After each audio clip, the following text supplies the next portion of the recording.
bouncer in the middle of these two. Yeah, I'll easy now, boys.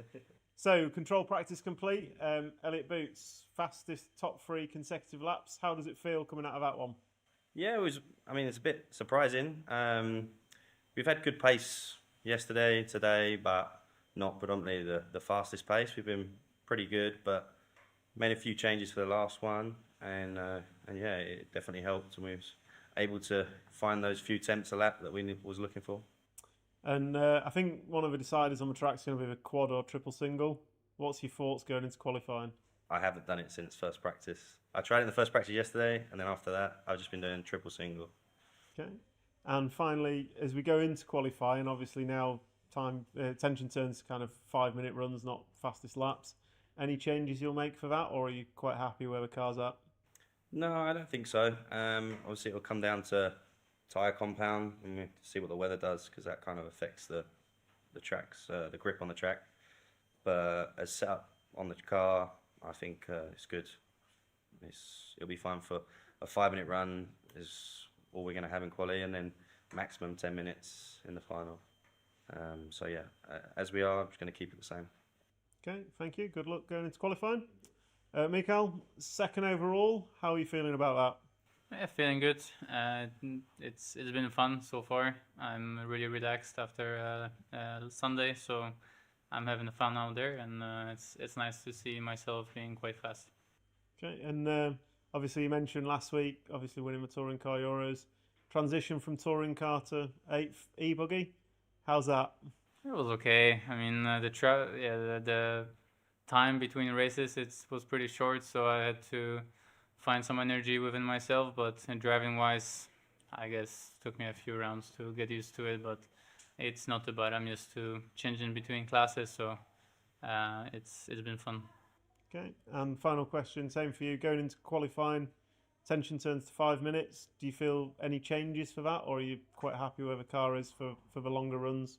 No, I mean, now we're going for 3 laps, but we're always trying to make the car the best it can be for the 5-minute or 10-minute runs. So car has been really good. We've been trying very small changes each run, and just going to go back for tomorrow morning on the change that we did for the second one, which made the car too difficult to drive, and just need to keep an eye on the conditions of the track and temperature changes, maybe some different weather, so I just need to keep an eye on that. But what we have right now is working really well. Thank you, and good luck for qualifying. David, third overall, how are you feeling? Yeah, I'm feeling good. Changed a little bit on the car there for the last one. Had to adapt. Like in the beginning, I was really struggling with it, but then I was able to kind of reset after 5 crashes, and I was going good there towards the end while figuring out how I needed to drive the car. So yeah, I mean, I did like some of the change that I did for the last one, but some of it I probably need to go back to what I had before. And yeah, I kept messing with the quad, but I think for the last 3 laps, my good 3 laps was triple single. So I think I have a good picture of what I need to do for tomorrow. We have one more round in the morning, I guess, so it's going to be a good one to just try the last few things. And overall, I'm very pleased with the car. Okay. In that last round of practice, it seemed the top heat was just slower in general than the heat 9 that preceded it. Don't know whether it's cloud cover or anything. Did you feel the track changed through your 10-minute slot? No, not really. I think it was mainly driving for me that changed through the 10 minutes there. But yeah, it's been a little inconsistent depending on how many people are trying to do the quad, like crashing, pulling more dirt out on the track and everything. Because even if sometimes like you would nail the quad and it's just so much loose stuff on top of the surface and you have no grip making the next corner. So yeah, it's a struggle in that section, and a lot of dusts are being put on the track when people are, even if they jump outside of the track, it's kind of loose there. So I think it's that is the most challenging part of the track for sure. Otherwise, I really like driving around on the layout. I think it's a little more technical, slower than what we saw at the Nitro Euros, but yeah, everything is feeling good and looking forward to going tomorrow qualifying. And going into qualifying, obviously focus on 5-minute runs. Do you feel you need any changes, or do you feel now that you maybe driving's improved through that last session, you're about there? Yeah, I think I know what I need to do driving wise now, and like I said before, I just need to make two small changes that I already have in mind for tomorrow, and it should be good. So I'm gonna do that tonight, get everything ready, and see how it goes tomorrow. Excellent. Well, congratulations and good luck for qualifying. Thank you, gents. Thank you. Thank you.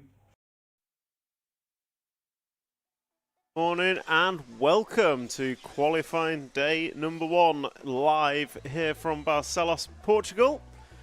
We have heat number 1 warming up on track. So heat number 1, first heat of qualifying here at the inaugural World Championships are warming up as we speak.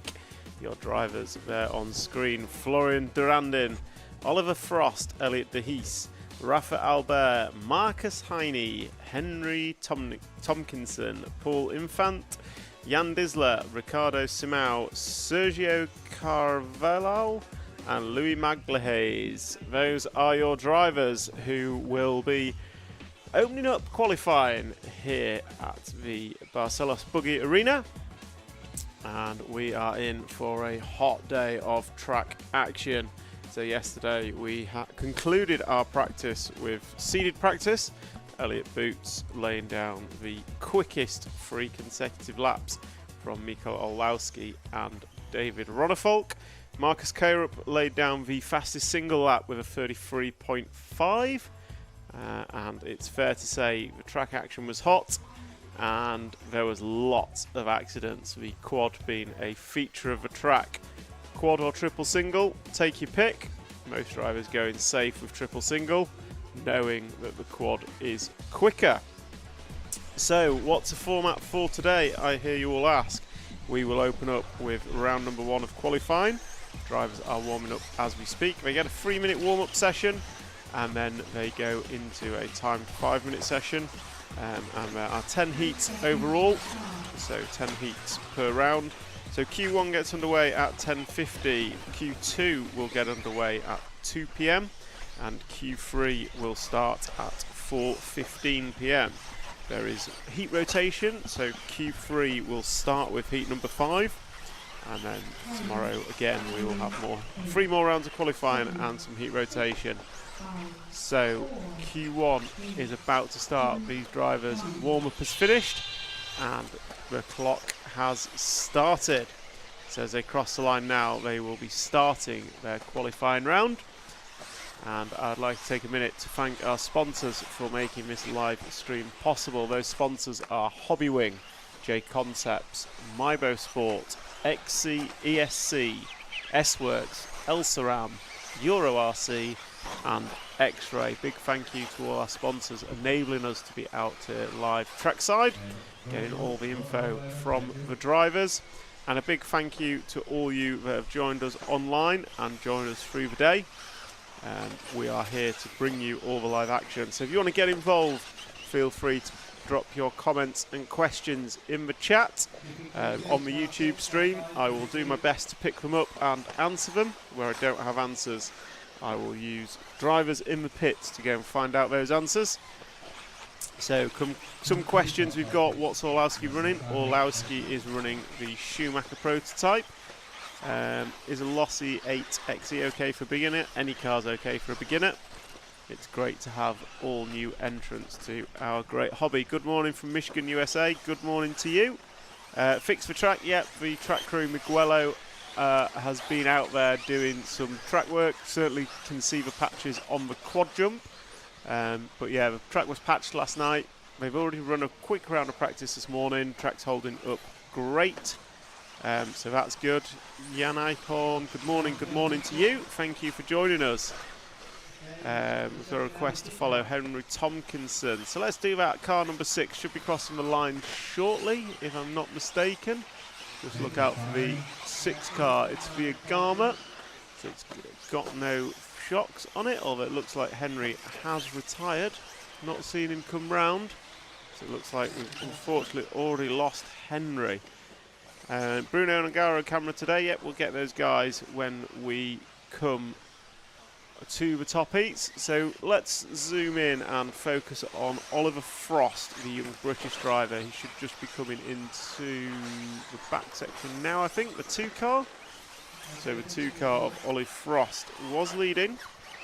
and has a best lap time of a 37.2. Welcome to learn about XC ESC Power Kit. Great to have you in the chat. So any questions around XC ESC, one of our sponsors here this week, please drop the questions in the chat. We've got the representative with us, so they will be able to answer any questions you may have on the XCSC range of products. So XCESC being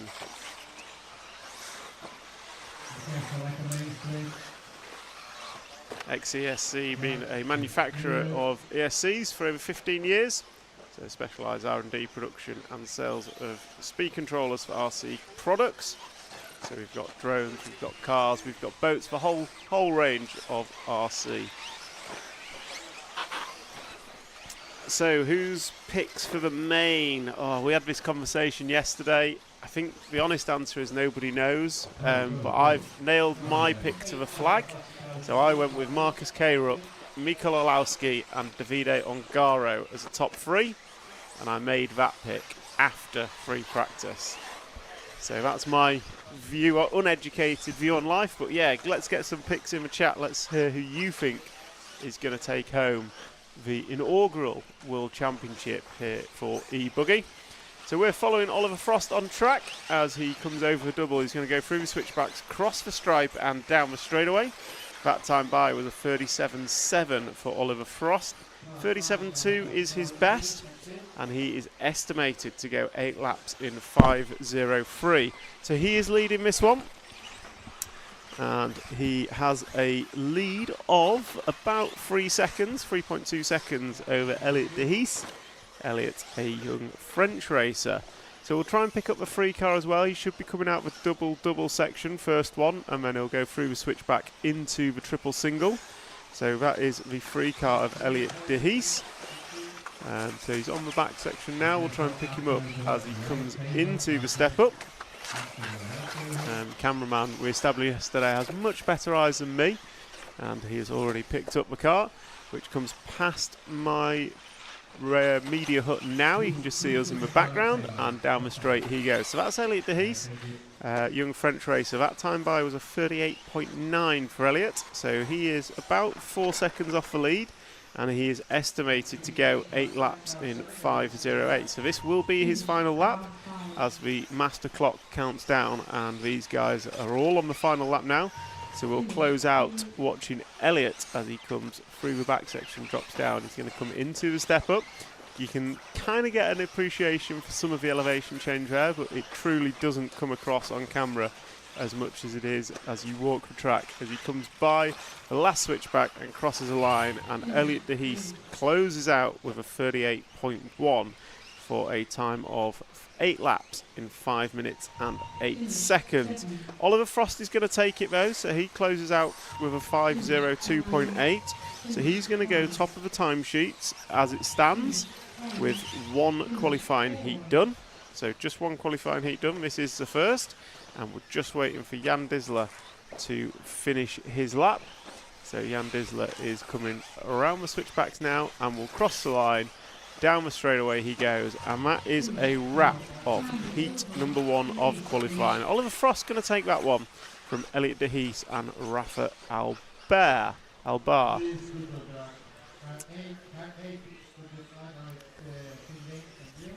So that is heat number 1 done and dusted. Qualifying has officially started here in Barcelos, Portugal, and we look forward to bringing you all the action from this remainder of this week here from sunny Portugal for now. Potential for rain later in the week, which could mix it up even more. So let's hear what your thoughts in the chat. Get involved, drop any questions you have, and I will get them answered. If you want to see any particular guests in the booth, let me know. We will be getting people in throughout the day for interviews.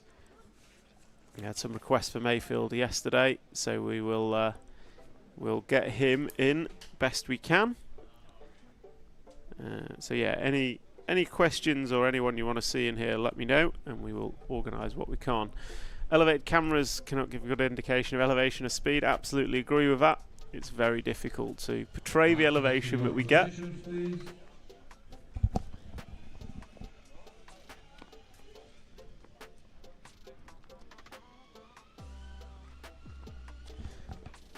So yeah, elevation at this track is pretty wild actually. It's pretty wild. Genuinely way more than I expected, having seen the pictures before I arrived.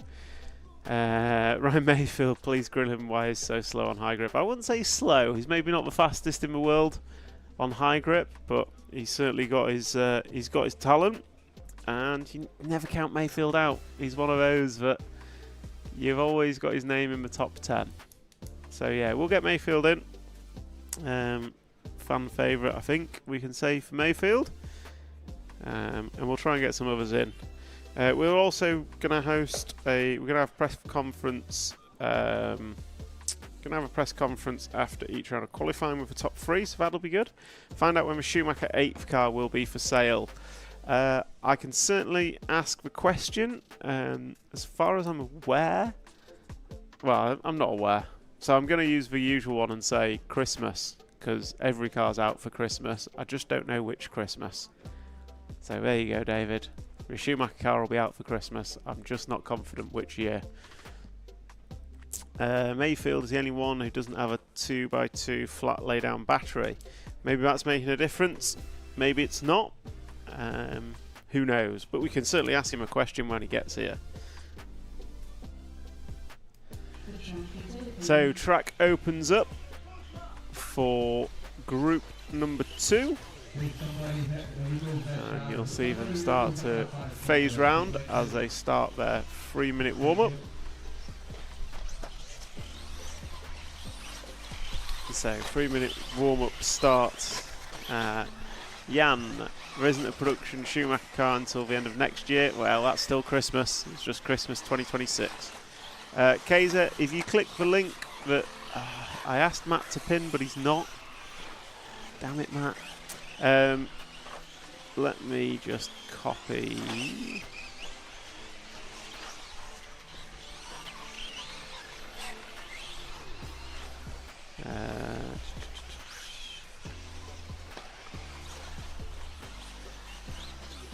All the stuff for the race can be found at that link. So you've got the heat list, you've got the timetable, you've got the live timing, etc. So all that information can be found there. For the live, still running modified Mugens and X-Rays. They're running Schumacher development cars. I went and spoke to Trish about it yesterday. So they are Schumacher development cars that they're running. So yeah, we'll try and get Trish in the booth. Maybe he can answer some questions on this Schumacher car. Maybe that's the right thing to do. What's tyre wear like? I think the top guys were on a set of run, I believe. I think I was speaking to William White and he was saying 3 or 4 runs per set. So yeah, I think tyre wear's reasonable. Certainly tyres have been a hot topic. I think we've all kind of settled on what tread we're going to run, but it seems like there's a bit of to and fro-ing on the compound that people are running. So some are going medium and feel it makes the car handle nicer, but maybe not got the ultimate grip. Whereas others are going for the softer tyre, which gives a little more grip, but I think is a little harder to drive and is causing some challenges. I think it also depends on cloud cover. So if you get 5 minutes where the track's got cloud cover, it seems to change slightly. I think make it slightly easier to drive. So yeah, tyres is an interesting one. I don't think there's a general consensus of the right answer. It all depends on your driving style, your car setup, time of day. So yeah, be interesting to see how that develops. But I think from everyone I've spoke to, they're all pretty happy that the tyres they've got for qualifying will be the same tyres for final, and they don't need to change anything. So yeah, that seems pretty set up. Let's see what cameras we've got. So race number 2, heat number 2, their time starts now. So drivers, the clock has started. As they come round now, they will be starting their flying lap. And there goes the one car of Eduardo Puana. He is the one we're going to follow. And that is the yellow wheeled number 1 machine. And as he comes into the quad, he goes, oh, he cases a triple. kind of gets away with it, bounces out of it. You see the car behind him doing it nicely as a triple single. So as you can see, that is the challenging one. Maxi Block, good morning to you. Good morning, Brian Preddy, and good morning, Paul Ragg. I am well. I can't complain. I'm sat in a nice room overlooking RC cars, getting to talk about it. So yeah, fantastic for me. And Eduardo puts lap number 1 on the board, a 37.5. So a fraction off 9 lap pace. So 9 lap pace will be an average lap of less than 37.5 seconds. I suspect we're going to see the leaders click in 10 laps. 10 laps, does that seem about right? 10 laps in 5 minutes, 300 seconds, maybe 9 laps. 9 laps for our leaders. They're going to average 34.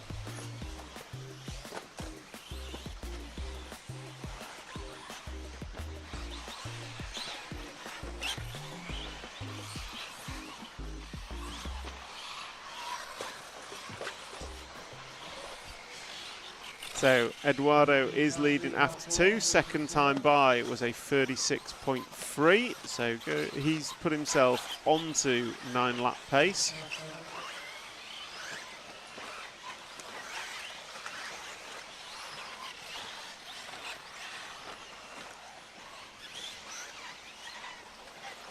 So yeah, I reckon we're going to see 9 laps in 3:06, 3:05 is going to be TQ times. So Eduardo currently predicted to be the first 9 lapper with a 9 in 5:35. So it will be, this will be about 30 seconds off TQ time if he continues with this average. Nicholas Burley runs in second, the German driver, and he is about 1.5 seconds behind as it stands. Then we've got Adrian Prieto. He is the French driver. So we're still following the number 1 yellow wheeled machine of Eduardo Puana. And he is looking pretty good. Last time by 36.1, best lap of the run for him so far, and best lap of the day. Yesterday, 3 drivers managed 17 laps in 10 minutes. Yep. And today we are doing 5-minute qualifiers. So I suspect an average lap of 34 seconds would give you 9 laps in 5 minutes and 6 seconds. I don't think we'll get to. I don't think we'll manage an average of below 33.3. So yeah, I'm saying 9 laps will be about best. Good morning from Ohio, USA. Krista in Ohio. What is the P45 in some driver's name on my RCM? I believe that is for drivers in the plus 45 plus category, but I also believe that it's incorrectly labelled quite a few drivers, because you are right, Ongaro is not over 45. Not yet. And for those UK people amongst our audience, no, it does not mean those guys are getting fired. So in the UK, a P45 is a document you receive from your employer when you've been sacked. Yeah. or you left on your own terms. Or you left on it. You've left your employment, shall we say. So no, the guys with P45 are not getting sacked. Some of them may be over 45 and others may not. It's just a bit of a random factor that my RCM throws in every now and then. We do have an over 45s final, I believe, at our category. We also have a junior final planned. I got all excited because it said mechanic, and I thought mechanics were going to race, but no, that's not. What is it then? Mechanics are marshalling, I believe, or provider marshal. Oh, so you could marshal and commentate whilst marshalling. Are you offering to do that? I can do that. If you can get, you've got me a wireless mic, I'll do anything. That's worrying. You stick a microphone in people's faces are racing. Yeah. We really need to get their headsets hooked up live, like pit radio at F1. Yeah. I mean, that's what we're stepping towards. We're just doing it non-live at the moment as in an experimental phase. But and it's amazing to hear, but there'd be no way to censor it. Like, exactly. Yeah. Yeah. You get a delay, you just got to mute the Who do you think would come out with most expletives? I've heard Boots' radio is quite colourful, but I think it's probably all in Italian now. I'm going to go with Mayfield. Yeah. Yeah. I can imagine his is. And then there's other people that are like weirdly calm, like JQ is like, it sounds like he's asleep, like he's like really calming. But is that not just JQ's natural Maybe. aura? Yeah. Like, But he's actually quite gentle on the track. Do you not put JQ podcasts on to fall asleep to? With his naturally calming aura. Lefty ones. Yeah. They're about as long as I sleep for in a night. But anyway. Love you, Lefty. They are long podcasts. Right, so sorry for that little distraction. We didn't get around to watching Car 9. We will next time. So if you join us at 2:10 local time, so in about 3 hours' time, we will get to car number 9. Apologies for that. Eduardo Piana is going to take that one. Fell off the time, so he finished with 8 laps in 5:02.0, which is a new fastest time for the round. But it is not a 9-lap run that he had wanted. Nicholas Burley going to finish in 2nd. And then my RCM's flicked and I have lost the results. So yeah, that was going to be Eduardo taking the win.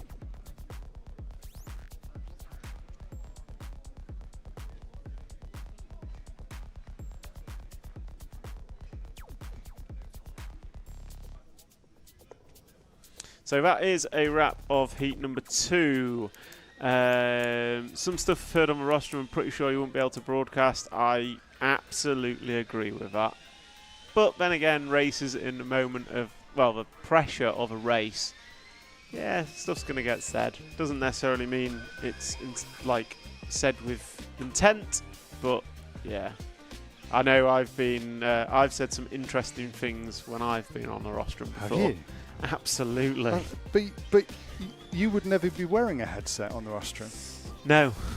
Because it's not allowed in your class. No, I've never been wearing a headset, but I've still said some stuff I shouldn't have said. Of course.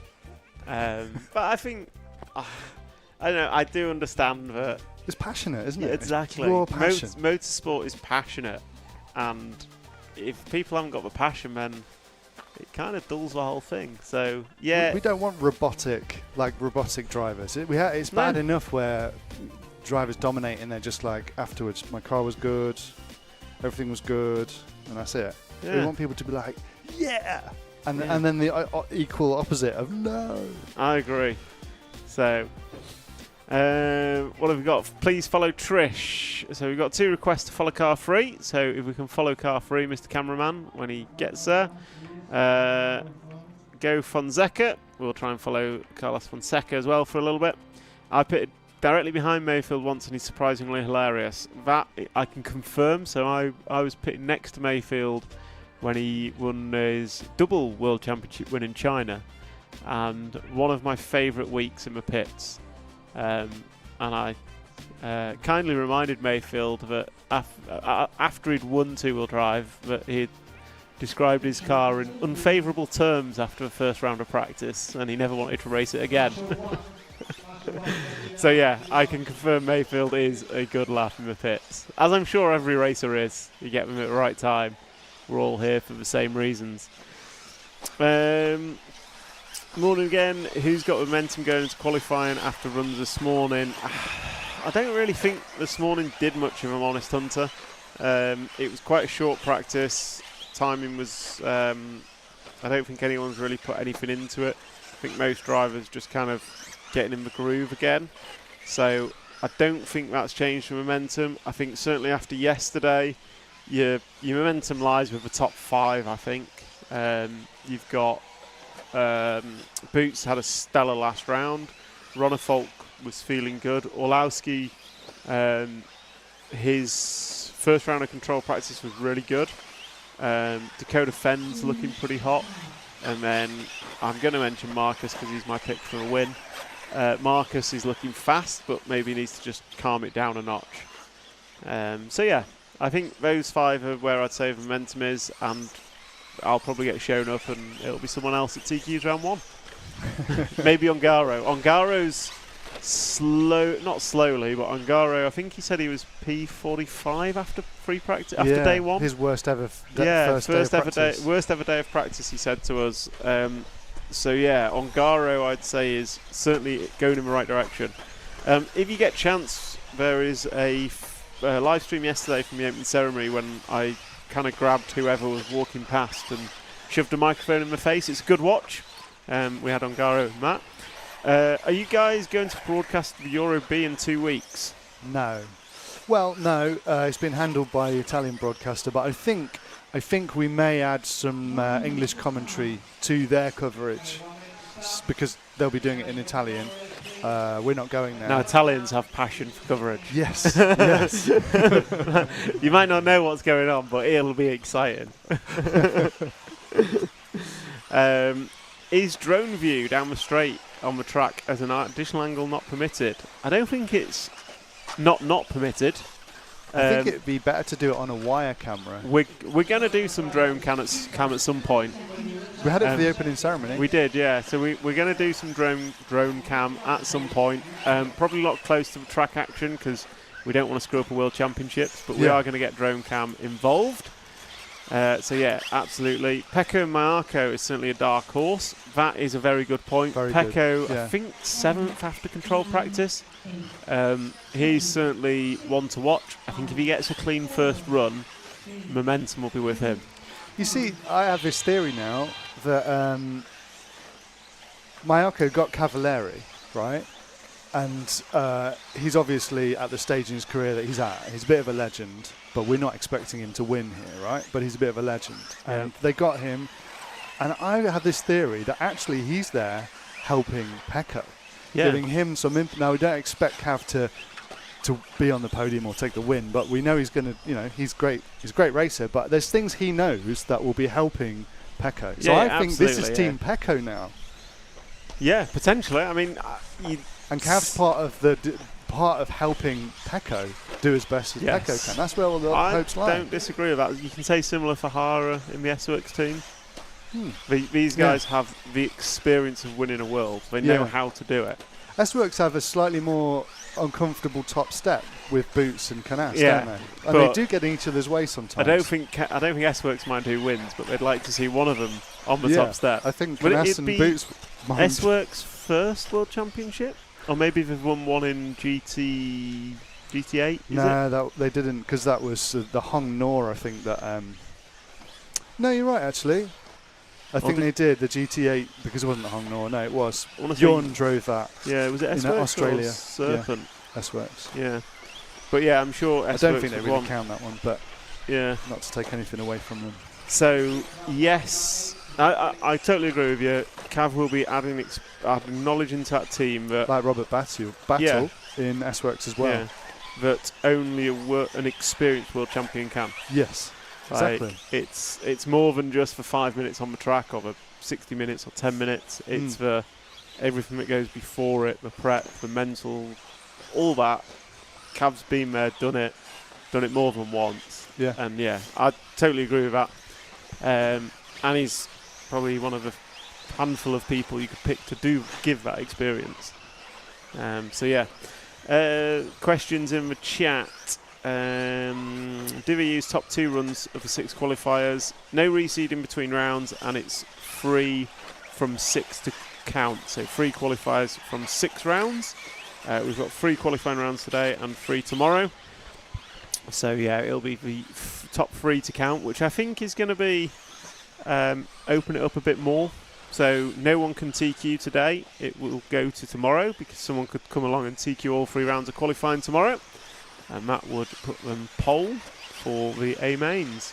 And we also, the best race of tomorrow will be the last chance qualifier. So we will have an LCQ tomorrow, which be fantastic. I love a good LCQ. Yeah. Especially for a World Championship final. That's going to be. And the actual race of the Redovan Worlds in 2024 was Dakota Fend winning the LCQ. Yeah. To get to the main. Oh look, there's us. Oh yeah, hiding behind the flag. That's probably telling us to do some talking about the track. Yeah, that's a good point. Yeah. So what have we got? We are 3 minutes down and 150 to go in this one. We've got Dominik Winberger from Austria who's leading this one with 5 laps on the board. All of these guys are only estimated 8 laps, so no one's quite cracking that 9-lap barrier just yet. And that 9-lap barrier requires an average lap time of less than 37.5 seconds. So Christian Koenig now jumps to the top. So he's 4 seconds in front of Dominic. Trish Neal jumps into the 2 spot. So I'm not sure who we're following on track. It's the black car, yellow wheels with black wheel discs. Looks like the number 7. So the 7 car is going to be of Heikki Galiki from Belgium. So we'll stick with him until if we can pick up the orange car down the straightaway now. Number 1 coming into the end of the straight. That is Christian Koenig. So Austrian racer. He's done many races and classes around Europe for sure. And he is leading with a 5-second lead over 3-second lead over Tristram Neal. So Tristram Neal now up to the 2 spot, and Christian Koenig is estimated to go 8 laps in 5 minutes 0.0 seconds. So if he gets some good lap times in, he should be able to bring us onto the first 9-lap run of this qualifying round. This time by Christian goes with a 39.0, so that's not what he wanted to do. So Christian Koenig is going to fall away from the 9-lap pace. Meanwhile, Tristram Neal, 37.5, closes the gap to within 1.5 seconds. So we'll try and pick up Trish. So Trish is coming into the quad now. Oh, he's just had an error on his last lap. It looks like he's had an error. So we'll ignore that as Dominic and Trish is out. Ah, disaster. So there is the Schumacher car limping along, but that's going to be an expiration for Trish Neal on the final lap. I doubt it's battery related because most of these guys, well, in fact, Trish was telling me just yesterday that they're using about between 2,000 and 3,000 milliamps, so not a lot. So they're not using a lot of battery power, so they feel like they've got plenty in reserve. Obviously not for Trish in this round. So Christian Koenig's going to take it. He closed out with a 40.0, so that's going to be 8 laps in 5.04. He will not go top of the timesheet. That will stick with the winner from the last heat, whose name has passed me by, Eduardo. Eduardo still sits top of the timesheets with a 5.02.0. And Dominik Winberger is going to finish in second, followed by Stanislas, Matthias Hafemeyer. Then we had Alexander Vidal, Carlos Fonseca, Heikki Galiki, Colin Whelan, Tristram Neal, Mike Remay, I think the sole Corrali runner here this week. Paulo Machado and Serafim Kota is your full closing order.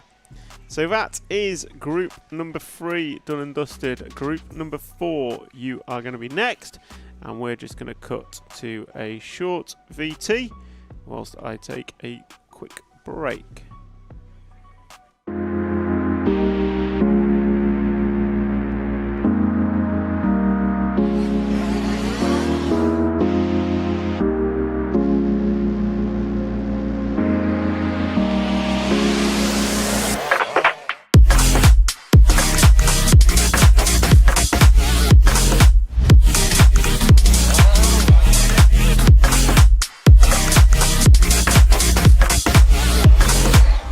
Now we've got the Mick Winker on. Now it's a four-way battle. Poleman has been run back to the pits. Our Poleman is going to miss the start. Oh no! Hatner's gone with Finn. Finn and Hatner right together now on the last time. And Finn's on the inside. He's got him.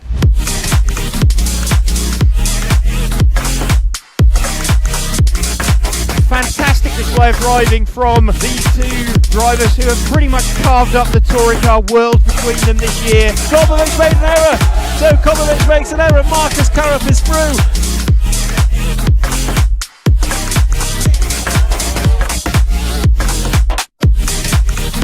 To take the most amazing European Championship, that is absolutely unbelievable. Mark Reinhard takes the European Championship. Yeah, it had to be a while, man. Waiting for it a long time again. And crossing the finish line for the last time, Dario Balestre is our 2024 European champion. As always, another title.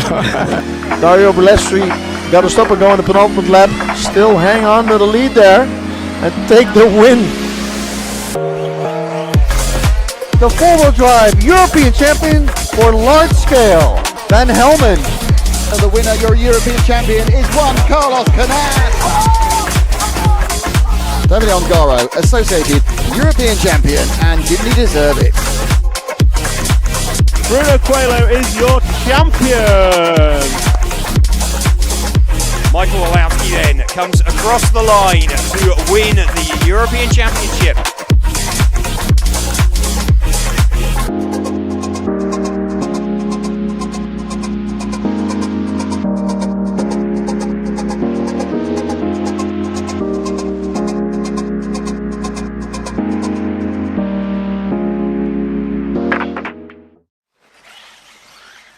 So, welcome back. And we have group number 4 out on their warm-up. Comment about the banner on the rostrum. Yep, it's Euros banner. This track hosted the Euros 5 weeks ago. And there was supposed to be an IFMAR banner, but unfortunately delay meant that it did not arrive. So we still have the Euros banner up from last time. And greetings from cloudy Barcelona. I'd say greetings from cloudy Barcelos. I can see the blue sky in the distance, but currently the track is under cloud cover. We've got a request to follow car number 10, Jos, in this one. So I don't know if cameraman's got his headset on, but we will try and follow Jos Hooper in the 10 car as we start. So there are our drivers. And there is our track. So these guys, how it works is there's about a 3-minute warm-up for these guys, so released from the pit lane.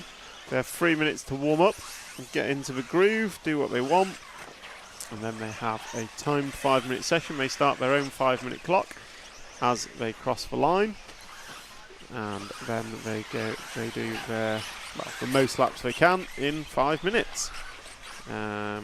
Are any of the top boys and girls using stick controllers? Well, I think the only one in the top 20 using the stick... Oh, 2 in the top 20 will be using the stick controller. Your pole man from Control Practice, Elliot Boots. And Ongaro. And your 3-time Nitro Buggy World Champion, Ongaro. So I'm not saying sticks are better, but sticks are better. There's 2 things in RC that I will die on the hill of. You're a stick guy. Sticks are better, and white wheels are better. You're a stick guy. That's amazing. Wow. Weirdly, sticks are UK and Japan, basically. Yeah, and that's weird, isn't it? Yeah. So, yeah, Boots and Ongaro are using stick. I don't know of any others. There might be a couple, but I don't really know. Referee is Mark Stitson from UK fame. I think he referees most Euros. 1/8 off-road. 1/8 off-road. Very good referee, well known. And welcome. Thank you for joining us from Miami, Florida. White wheels all day. There is the morning poll for us, Matt. White or yellow wheels? There's a poll. That is a poll. That's the poll. But we can all agree on white is the answer. Well, you can't have a poll. So the poll is, do you agree or not in the fact? I'm not sure that's how democracy works. You also need to pin the my RCM link. It's there. Have you not seen it? Oh, yeah. Oh, yeah. Ignore me. I'm just computer illiterate. It's really weird when you share my RCM, though. Sometimes it just goes to somewhere random on their website. Yeah. So hopefully that one works. So you'll see a lot more sticks in Nitron Road. Yeah, that is true. What's Nitron that? Road's got more stick races. I think Italy. Yeah. You said Japan. UK, Japan, and Italy. Yeah. Strange one. So yeah, let's get the poll going. Yellow or white wheels? Which are faster? Yeah, I mean, I know the answer, but I could be wrong. It's been known to happen before. Crazy, I know. So we are following the all red machine. I think it's for one car. It is for one car. So that is Jörg Horninger. And he is coming round to put lap number 1 on the board for him. I think I saw an error from him, and yeah, it's a 45.5. So that's Jorge's opening lap. We're going to try and jump to Jos Hooper, as he should be on the back section now. He's left-hand side of the track, going to come over the last double. Oh, he's crashed. Commentator's curse. So Jos Hooper is going to come round onto the straightaway now, second of those 2 cars in the 10 car, blue and red. I'm getting told off by my cameraman because last night I asked for feedback and he said save the car numbers, so I'm describing colours and names. So yes, car 10 is the one we're following at the request of, we did get a request I'm sure, Bryn Hall. My RCM versus Lifetime. Question versus from Red Everlaps. Versus from Red River RC. I'm going to say they're all good because they all promote RC racing. Love it. I really like what you did there. However, I'm a big. You love BBK, don't you? That's your favourite. I love BBK. Yeah. Because that's what I grew up with. That's your era. But that is my era. That is bad, isn't it? But I will say, BBK is the only one I've known which does a commentator screen. Ah. And the commentator screen is fantastic. Is it? Yeah. So it used to have on the side of a timing screen, it would update the round-by-round scores and positions of people as the laps came in. Huh. So you could see how if someone went slow on a lap, it would knock them out of the A final. It was great. Wonder what Rob Nelson's doing these days. I think he's probably on a yacht somewhere, retired, creaming money off A&B, or My Laps as they're known now. So first pole, red versus white. Second pole, sticks versus wheel. I thought it was yellow versus white. It's yellow. Yeah, yellow versus white. No one has red wheels. Mark Styles comment, Masami, Kalari, Spashat, Ungaro, Groshamp, Balestri, Cragg. All world champions on white wheels. And more. He's not wrong. Ruben, are the heats the same as yesterday? No. The heats are not the same as yesterday. The heats were all reseeded after control practice. Live RC also does the live scoring thing that BBK does. Very possible. I'm not close enough to Live RC to know. Just in my experience, I've never seen a commentator screen as good as the one BBK offered. But that was also many, many years ago, so I could be talking rubbish. Okay, what have we got on track? We are still following the 10 car of Jos Hooper, but we're going to try and cut to the 5 car of Thomas Mendoka. So 5 car should be on the left-hand side of the track. He was just getting marshalled as I said that. He's going to come over the last double now and in front of media room, and down the straight he goes. So that's the 5 car of Thomas Mendoka. He is your race leader. However, last time by it was a 41.6.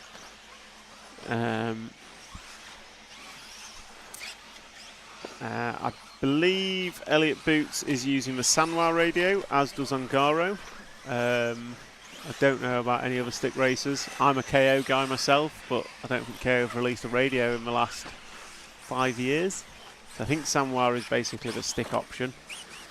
So yeah, Boots is on Sanwa. So we are still following the 5 car of Thomas Mendoka as he crosses the line, jumps back to the top of the timing sheet and starts his final lap now.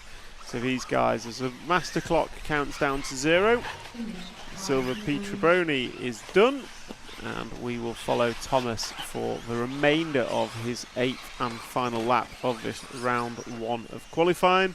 And he's looking to go forecast 5:07. Morgan Monsieur, a junior driver from France, is looking to go 8:05. None of these guys going as quick as the time from heat number 2, set by Eduardo, which was a 5:02.0. So Mendoka crosses the line and is done. Morgan Monsieur, he didn't have a bad last lap, but Thomas Mendoka's was better. So Mendonca even. Sorry, I'm messing names up badly today. Thomas Mendonca, he finishes with 8 laps in 5 minutes and 5 seconds, 0.8, and he was 0.02 in front of Morgan Monsieur at the end of that one. So that's a wrap of group number 4 of qualifying. Group 4 of qualifying is done. And next up, we will move into group number 5. So group 5 is Your seeded drivers finished 37th to 72nd in controlled practice yesterday. Vitaba and KO Pro also make great stick radios. Yes, they do. My RCM can show the live ranking on RCM Publisher. Krista, you are beyond my level of IT comprehension with that. All I've got is the live timing screen online. If someone can, if there's a way to get my RCM to show me live positioning round, that would be grand. But I don't know how to do it. Is it worth waiting for MBX9 or buying the MBX8R? I have the MBX7R. I mean, is it ever a bad day if you buy an RC car? Let's be honest. That is a good day in life, so I would say buy. But it's not my money, so it's quite easy for me to say that. So that's a wrap of heat number 4. And first 4 heats were your drivers seeded 72 and below from control practice. Next up, you've got heat 5, 6 and 7, which your drivers were seeded 37 to 72. So these guys will be your kind of top, well, not top 3 finals. It'll be the next 3 finals after that. So your D, E and F finals, challenging my alphabet here.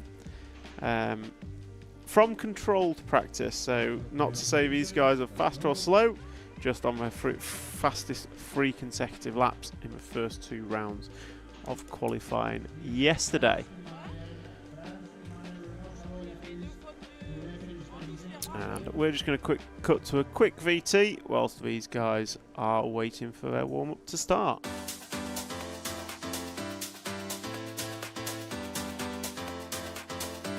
Makes an error. Marcus Carrup is through. No, it's a four-way battle. And Ben's on the inside. He's got him.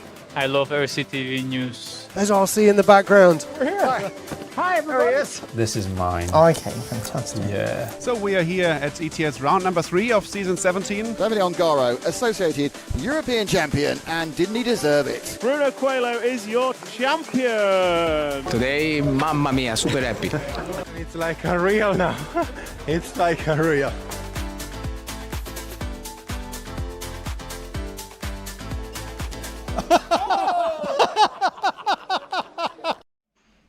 So welcome back. We see our drivers on the rostrum for group number 5. Cameraman, if you can hear me, can we start with car number 6, Christian Ilako from Finland, as this track opens and drivers leave. So we're going to try and pick up car 5. Can't see the cameraman at the camera, but I also don't really know where I'm looking. But these guys are just on warm-up, so they get 3 minutes of warm-up before they will then start their 5-minute qualifying time.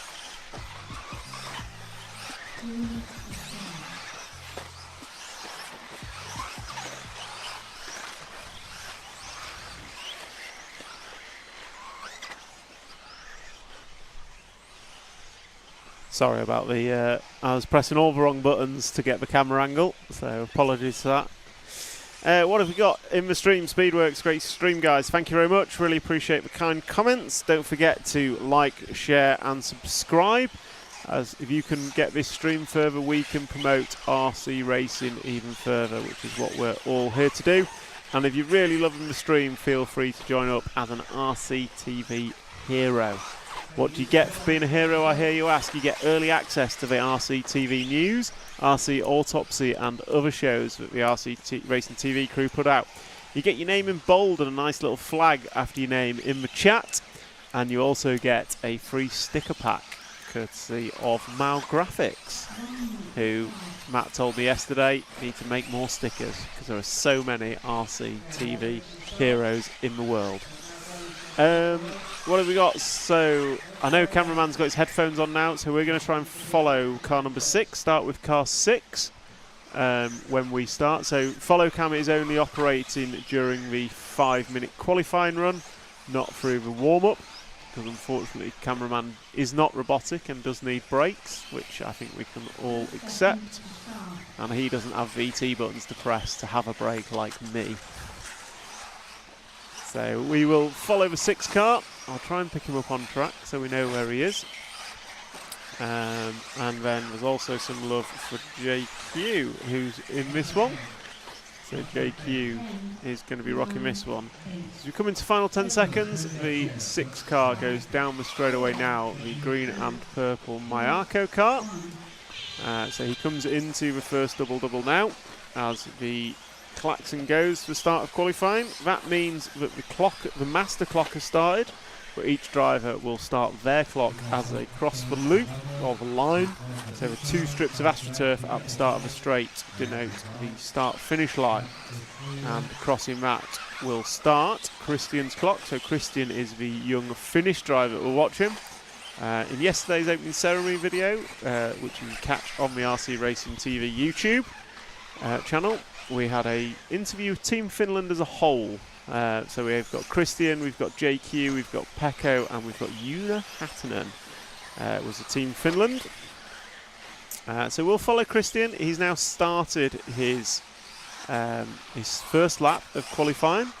And some big names in this one. We've got Martin Beyer, recently won the two-wheel drive 10th Electric Off-Road European Championships. We've got JQ of Mayako fame.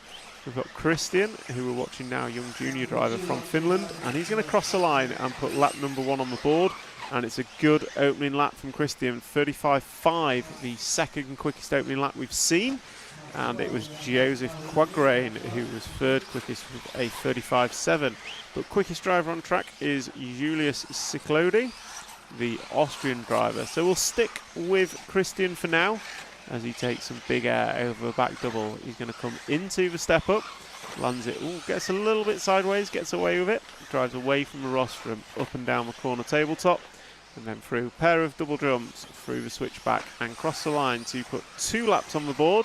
That one was a 35.3. So 35.3 from Christian, and that puts him third in the order after 2 laps. As other drivers come through to 4 laps on the board. So we'll try and pick up the 1 car of Julius. Our race leader should be coming off the quad, maybe in the back double now. So the 1 car of Julius Ciclodi, I think he's a blue car, and he is top left corner of the track. He's going to come off the corner tabletop into double 1, double 2, switch back, drive towards the media room and down the straightaway now. So that is Julius Ciclodi, and he's on for the first 9-lap run that I've seen. A lot of drivers in this on for 9-lap runs. So Julius looking at a 9 laps in 5 minutes and 16 seconds. I reckon that'll put him about 10 seconds off TQ. I also think my maths might be wrong because that seems awfully close. So Julius Ciclodi rocking round in a best lap last time by was a 34.9.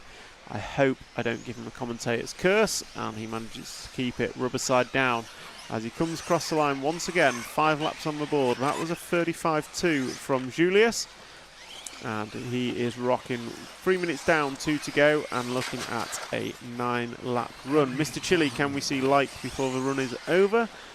So let's see Holger Like in the 11 car. So he's about coming off into the step up now, I'd say. Top left corner, the 11 red and white car coming over double 1, double 2. Switch back, drives towards the media room and down the straight in the Agama car. Jumping onto the straightaway over pipe, gets away with it. That time by for Holger was a 38.7. Let's go Course Tech from Daniel Maley on the Facebook stream, watching from California. Good morning or good afternoon. What's time in California, Matt? You're a man of many world clocks. We reckon it's going to be about 7:30 a.m, if not earlier. 7:45 a.m? No, earlier than that, isn't it? Earlier. 5 Anyway, whatever time it is in California, good morning to you. Thanks for joining You tell us. us. Yeah, you tell us. It's easier for you to look at your watch than us get a calculator out. Hunter King. I've heard some drivers using internal dampers in the shocks. Does anyone here in the comments know where I can get some info? 4 a.m. in California. So internal dampers. I'm not sure about internal dampers. I have seen what I would call valved pistons. So that's where they've got a piston and they've got like a little rubber ring on them. Going one way, it'll block the holes, and then so if the shock goes up, it'll block the hole. So the oil only goes around through the outside holes, and then when the piston's moving down, the oil will go through all the holes. So you get kind of a two-rate damper flow. So yeah, that is, I've heard of that, but not sure about internal dampers. So Hunter King, I will ask that question. I don't know what you mean by internal dampers in the shock. Is that like a shock and a shock? It's like a Russian doll of shocks. That sounds like it would be heavy. But I'll ask the questions and see what we get. So as we come to close out, Master Clock is done. All drivers are on the last lap. Julian Olivier we will get to next time, I promise. So Julian Olivieras we'll watch next time. Julius Clody is done, but Pedro Gomez going to pip him at the post. Another 9-lap run. So we'll just watch these guys close down. This is heat number 5.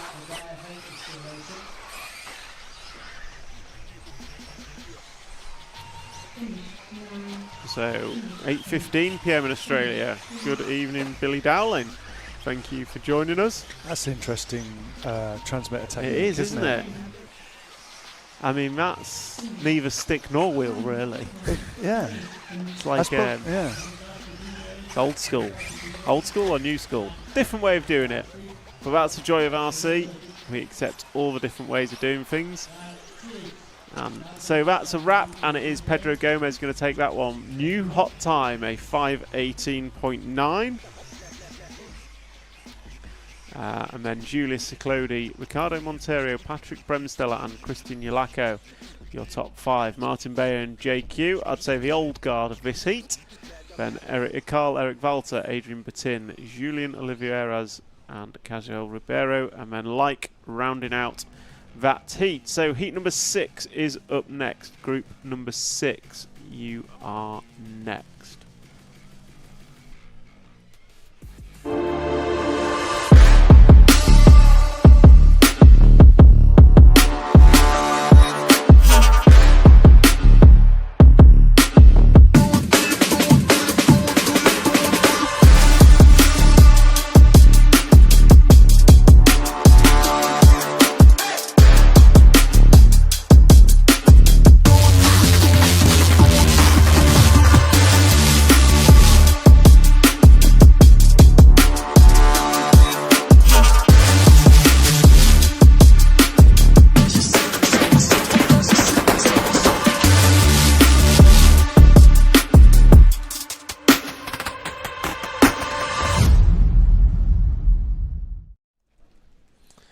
So group number 6 on the rostrum, and they will be getting ready to go shortly.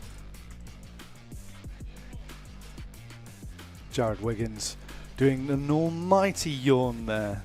Maybe the jet lag's still. Which one's Jared? No, he was just standing trying to under get the some number 6. oxygen into his brain to wake himself up for this first round of qualifying. First round of qualifying.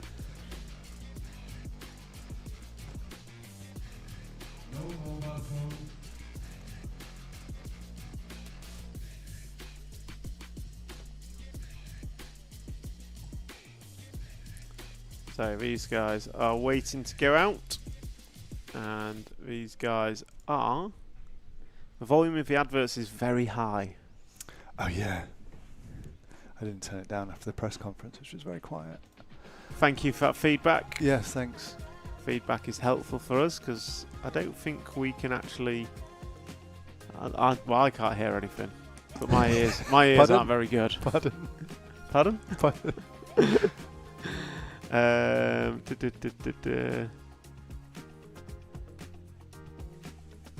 So, what else have we got? Ads are way louder yet. We'll sort the ads out. Thanks for fantastic coverage. Thank you for the great feedback.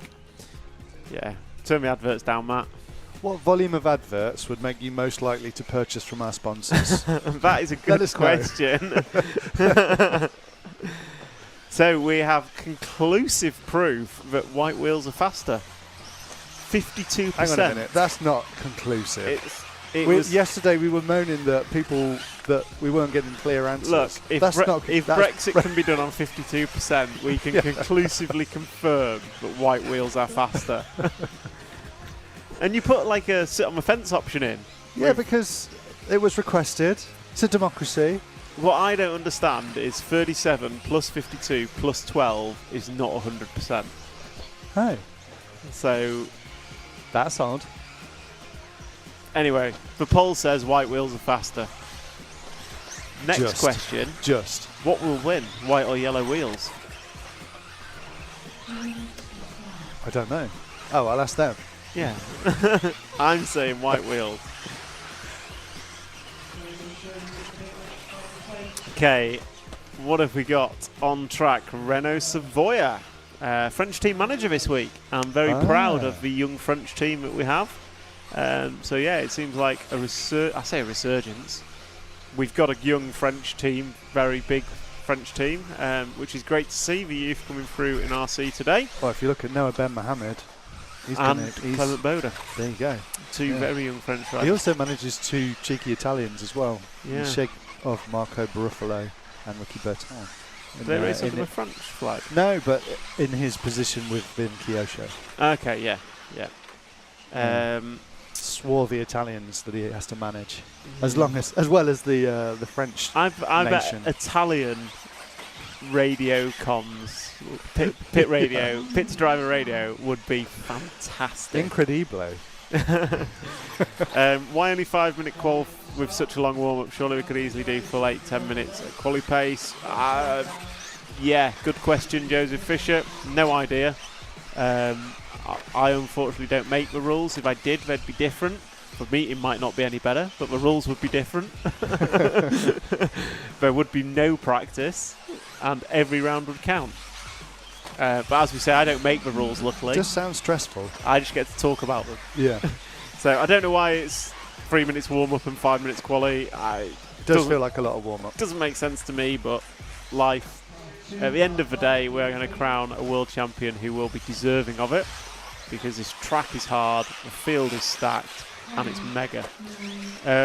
Looks overcast. Could we get some rain? We actually had rain last night. I'm not expecting any rain today. Potentially some on Friday. So we'll see what comes of the weather.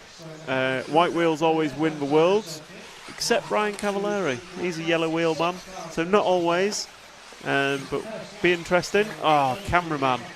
Already got a crash on camera because commentator's curse. Is it commentator's curse or camera curse? Who knows? Whoever you want to blame. This car looks edgy. This car is the 12 car of Christian Villa Sanchez that we are following down the straightaway as he starts his first lap of qualifying. It looks edgy as anything. It's grip rolled twice already, but now the clock is on and the excuses stop. The clock starts, and now it's time to pull out all the stops and lay down the best qualifying time that he can. So, could we follow? Yeah, we'll get on to follow cam. We're just going to follow Villa Sanchez for a small while as he comes down the straightaway now and puts lap 1 on the board. That's going to be a 36.9 for Villa Sanchez. And request to follow car number 8 of Charlie Ware. So Charlie Ware should be on that left-hand side melee of cars that are coming round the double-double now. So we'll pick up the 8 car as he comes down the straightaway now. Second to last, pink and white car down the straightaway. That's for 1. So that is Charlie Ware with yellow wheels. So he's likely left a few tenths of a second on the pit bench, which could be recovered by going to white wheels. I can conclusively say black wheels are the worst in buggy racing. Having tested this many a times with my Schumacher days, when you put white wheels on the car, you lose kind of 2 inches at the end of each car. on your kind of visual reference and turned into every corner and hit the pipe. So yeah, black wheels are worse, yellow wheels slightly better, white wheels of champions. So David M, that sounds like a great idea for new world rules. What, me dictating everything, or just not having 3 minutes of warm up? Because I think I think me dictating the rules would be brilliant. However, I think it'd be an awful race meeting. I think if you think about it, this class really is in its infancy, and the 10th scale. How long is the warm up for 10th scale? Normally, it depends. Normally, you get 2 laps. Yeah, so it's way shorter, and I think some of the things 8th does better than 10th scale, and that's why 8th is the biggest class. But some things it could learn from 10th scale. Yeah. Its little brother, it could learn a few things, and that's one of the things I reckon it could do. But also 10th scale starts in an order, whereas 8th scale, you start wherever you are on the track. So you can find your own space. Yes. So it's so you could do maybe a minute warm up. Yeah. Which is still 2 laps, but you can go out in whatever order you want to find your space. So it's just different. I don't think there's a right or wrong. Is 3 minutes too long? I would say yes. But that's me. But I also think 2 days of practice is too long. Yeah, are they also trying to assess what their batteries do over a longer period of time as well? Possibly. Ready for the finals? Yeah, possibly. But I will say it's first World Championships, and they've done a stellar job. Yeah. We're arguing over how long a warm-up should be in qualifying, which tells me they've done a really good job. As Rumble I spoke to Mark Rumble in the opening ceremony video that you can watch back, and as he said, there's been no drama, which for us is not a good day. For him as EFRA secretary, or some part of EFRA, is a really good day, because it shows that actually the meeting's running really well, everyone's happy, there's no dramas, life is all good. Yeah, and I think we want drama on the track within a race. I don't mind that, I think that's really cool. But yeah, we don't want drama really around the organisation. Yeah, or the rules, or this or that. Yeah. Can it be improved? Absolutely. Is it bad? Absolutely not. So, yeah. Ideas on a postcard. Right, who are we following? Sorry, I've got completely sidetracked. Looks like we're still following Charlie Ware. So I'm going to try and jump to the 7 car of Jared Wiggins, so the American racer. So Jared Wiggins in the 7 car. Should be back half of the track, probably just come off the step up. And he will be... let's see. Yeah, he's coming through the last double now into the switchbacks down the straightaway, the white and orange car at the end of the straight. So Jared Wiggins is leading this one from Martin Walanka, Gabriel Astorino, Oscar Baldo, Renault Savoya, Alex Lim, Charlie Ware, Alex Valls, Hugo Tavernon. Hugo had a really good day yesterday, but not so high in this heat. Christian Villa Sanchez and Romain Lepape.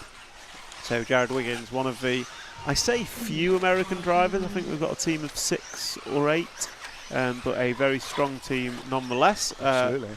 Led by Dakota Fend after practice.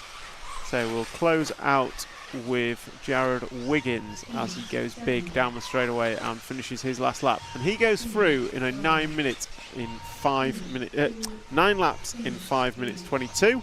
And that's not going to better the time from the last heat. So the top time still stands as a 5:18.916. And if I'm quick with my mouse, I should be able to tell you who did that. That was Pedro Gomez from the previous heat. So Pedro Gomez stays top of the timesheet. Jared Wiggins is probably going to sit into 3rd place, if I'm not mistaken. Nitro engines need 3 minutes to warm up a tune. I don't see the need an electric. I agree on Bless RC. Nitro engines do need that moment, but they also warm up for like 10 minutes in the pits anyway, just gassing everyone. So, and then David M, no warm-up practice is a pain. See, I totally agree with you. As an ex-racer, when I was racing, I'd do everything to get that extra corner of warm-up. As a commentator and someone who just wants to see good racing, practice is so boring. Like, one practice, then make every round count. So for anyone who watches NASCAR and the playoff format, I think that would be superb in RC. I can't really explain it because I don't understand it, but basically, Okay.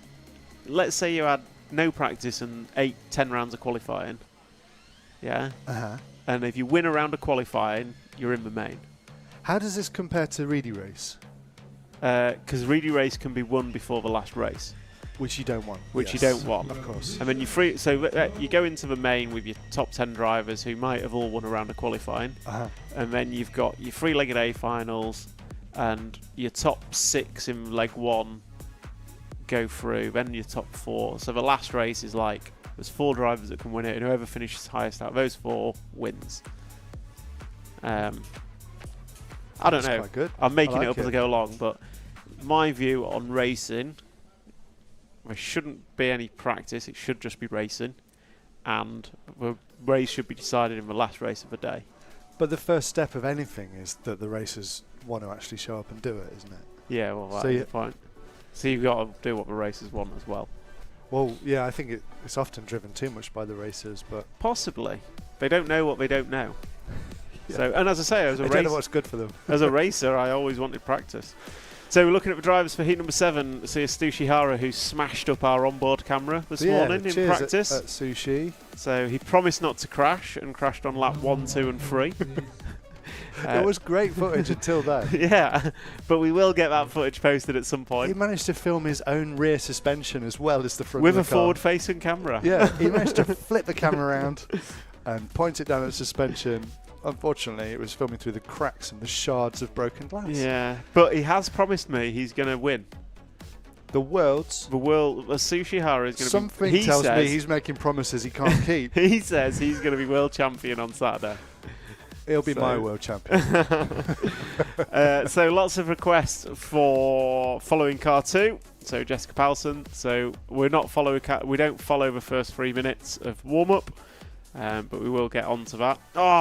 Welcome to a new RCTV hero. Yes. Sasuanula. Welcome to the crew. So you will have a sticker set being posted out. I'm going to say on Monday morning. We'll let Matt get home before he's got to send them all out. But welcome. Can I just say you won't? But you will get it soon. Oh, we're waiting for Mal Graphics to make them, right? No, see, Mal's had a go at me already because he's waiting for us to update the artwork. So he's waiting on us. It is us. You will get a free sticker set. Who is it? It is Sas O Aunla. This is for you. Bo, bo, bo. Amazing. So welcome to the RCTV Hero Club. That is what we like to see.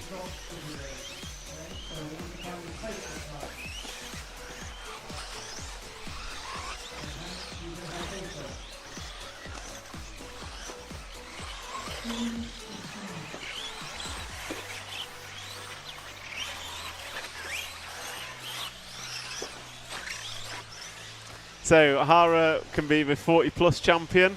I think that might be the only world championship he's leaving with this week. I think even that will be very, very, very tough. I don't know who's in 40 plus. Bertin will be in it. I don't even think we have our own race, if I'm honest. So. Oh really? I don't see it in the schedule. Oh, the junior race. There's a junior race. Okay. But if you go on what my RCM is saying, 40 plus, he's got no chance because you've got Fend, Ongaro, Ongaro is going to be 40 plus champion for sure. Hey, Mayfield, is he 40 plus? I don't know. Maybe he is. I don't think so. We'll ask him when he's in the booth. Yeah. Right. So your drivers for group number 7. So this is the last heat of the drivers that seeded 37 to 72 in control practice. And your drivers for this are Marco Baruffalo, the Italian managed by Renault Savoia as a Kyosho driver. Yeah. Jessica Palson, Andre Bento, Jose Miguel Sanchez, Hendrik Lenumar, Brian Baldo, Sushihara, Harvel Senderov, Tom Bushu, Alvaro Demine, Ilian Fernandez and Jose Sales. Those are your drivers. And they have 30 seconds of countdown remaining. And then we will go into qualifying when the master clock starts. I think Ryan Mayfield is about 37. I mean, I'm 37 next week, so Oh, happy birthday. I assumed he was older than me, but maybe I'm just less talented. Well, So I am a less talented. A longer RC paper round. I'm a lot less talented. So, Master Clock ends, and we follow.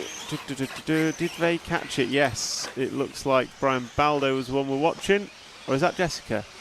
I wish I could see numbers as well as our cameraman.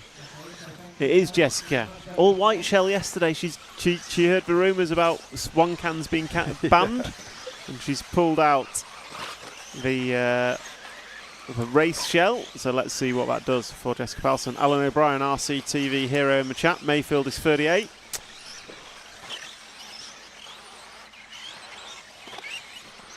So confirmed, unconfirmed, Mayfield is 38. So I don't feel quite as bad. Got a year to become a double world champion. I believe in you. I don't. Go to the GT8 World, so I'm sure you have a really good chance. I'm not so sure. What's the world is? It's in Chile. Is that the one in Chile that no one's going to? I missed my chance at Worlds in 2009, or was it 2011? 11 was Finland, wasn't it? Yeah. So is that where Craig went? No, Craig TQ'd. Oh, Tebow. No. No. Cavalieri did the double, I believe, in Finland. 2011, but 2009 is the Worlds I could have won. Could you? I reckon so. Where did you finish? I didn't go. Well, in that sense. Do you know who won it?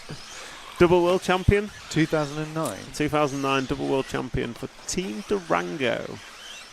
Oh. No. Exactly.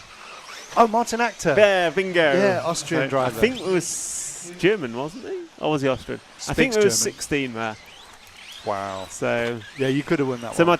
my dad actually spent some time in his youth in South Africa and was really keen to go, but given the rumours and hearsay of everything, no one went, unfortunately. But Martin if you Actor want to win, did. you have to be there. Exactly. Martin Actor went, and he is a double world champion in the record book, and always will be. Hello to Martin if you're watching. Ace work as usual, guys, and loving Tom on the mic. Thank you, Ricciardo. Nice to hear from you. I hope you're well. And why aren't you here with your new RC8E that I believe you got for your birthday?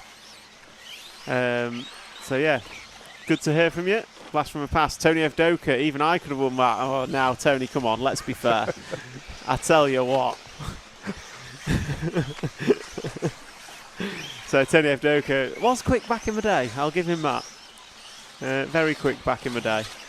Right, we are still following, I believe, Jessica. Lots of requests for the 8 car of Harvel Senderov. So we will follow the 8 car. 9. So the 8 car of Harvel Senderov. I think he's just crossed the line yet, so he should be giving the first double-double. Coming through the switchback into the quad next, I think. So he should be that one coming out of the quad.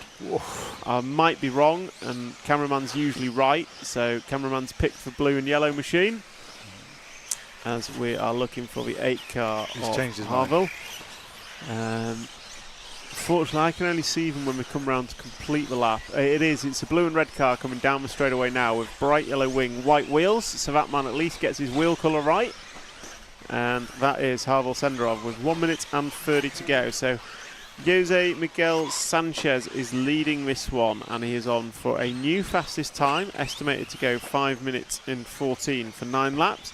Sushi Hara was up there. Let's see what he does as he crosses the line now. Hara goes into second, 4 seconds off the lead for Hara. He's estimated to go 5:16. Richie Fawn says, I weren't far off at Utabi though. That is true. Mayfield actually beat me in the finals, out-qualified him, but he beat me in the finals. My best ever RC result. You out-qualified Mayfield? Yeah, the World Championship. I'm sitting in the presence of greatness. I went second in round number 1 of qualifying. So I was in the second seed heat, I believe. Did my run, and it was one of those days where I just couldn't do anything wrong. It's creepy, isn't it? More and more of his coverage is about you. It's like sitting next to Nick Damon. And then, oh, that's bad. That's mean. Mean. And then, this is actually about Mayfield. Okay. But, so I'd done my first round of qualifying, and then in the top heat, it was, I think Ronnefolk and Orlowski were like neck and neck. And one of them had a mistake. I think Mikael had a mistake, and then Scotty, the result was done, and Scotty was reading it out, and then he read the top 10 out, and he read, I think it was Ronnefolk first, and then he like double took and looked at me because I was marshalling right next to race control. He looked at me and then read me out second, and I was like, what? I think even Scotty was surprised. So yeah, that was all these moments were just that brilliant. You in the Yokomo? Yeah, right. At Yatabe with double belt drive gearbox, most complex full drive buggy ever, YZ4. Yeah. So sorry, we're rounding up group number 7. Jose Miguel Sanchez completes 9 laps in 5:14.9. So 14.9 is now the time to beat for the top 3 heats. Marco Bruffalo going to come home in second. Asushi Hara third. Scratch that. Havel Senderov on the last lap, jumping up to second, going 9 laps in 5:16. And we've got Marco Bruffalo, Asushi Hara, Jessica Palsen, Hendrik Lamy, Alvaro Demine, Brian Baldo, Ilian Fernandez, Jose Sales, and Tom Bichou is your full closing order. Group number 7 done and dusted. Next up is going to be group number 8, the first of the top 36 seeded drivers. So we're going to go for a quick VT, and then we will be back shortly for coverage of group number 8.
So welcome back. We look at the drivers for group number 8 on the rostrum. We've got, is that Robert Bataille?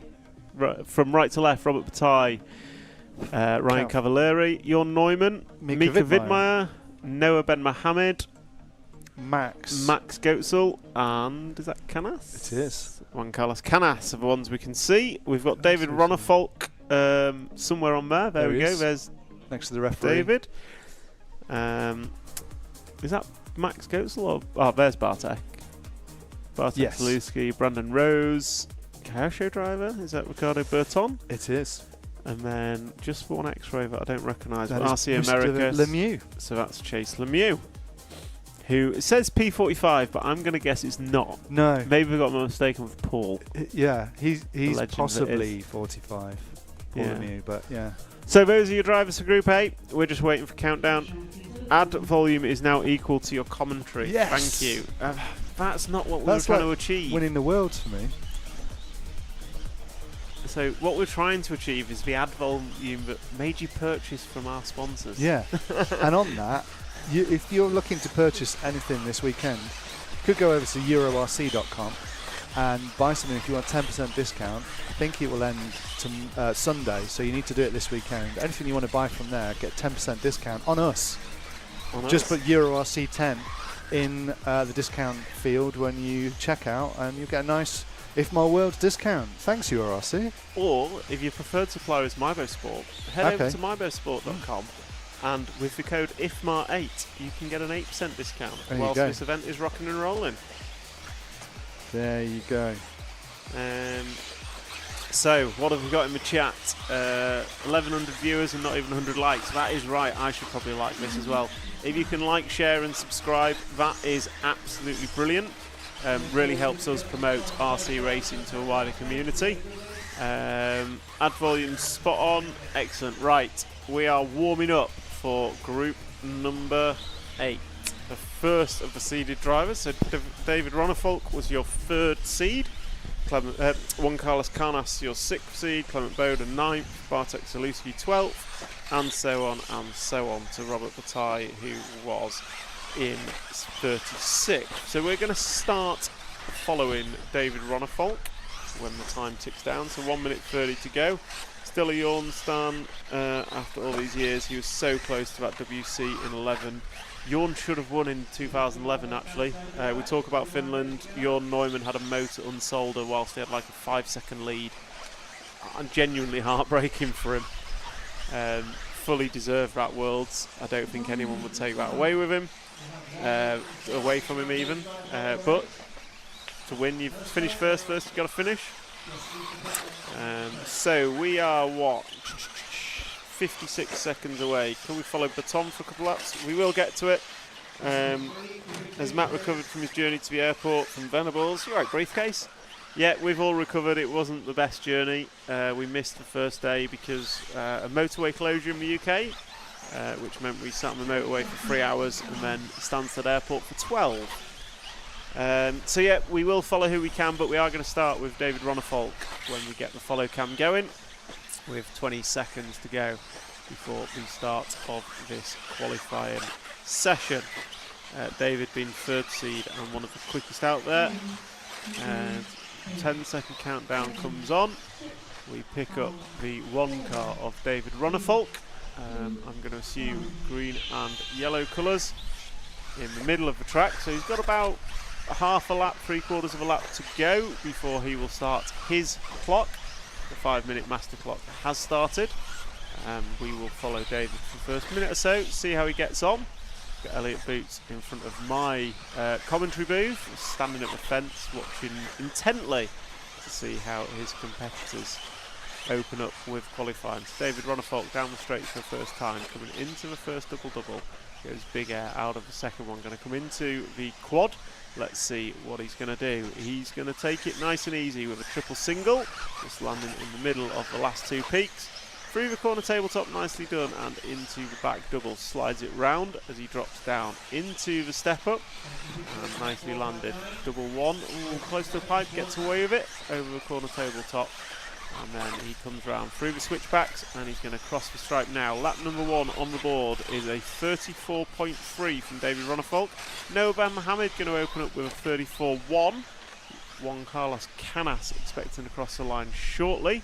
And we'll see what he opens up with. Canas opens up with a 34.1 as well. Best lap we saw yesterday was a 33.5 from Marcus Krupp.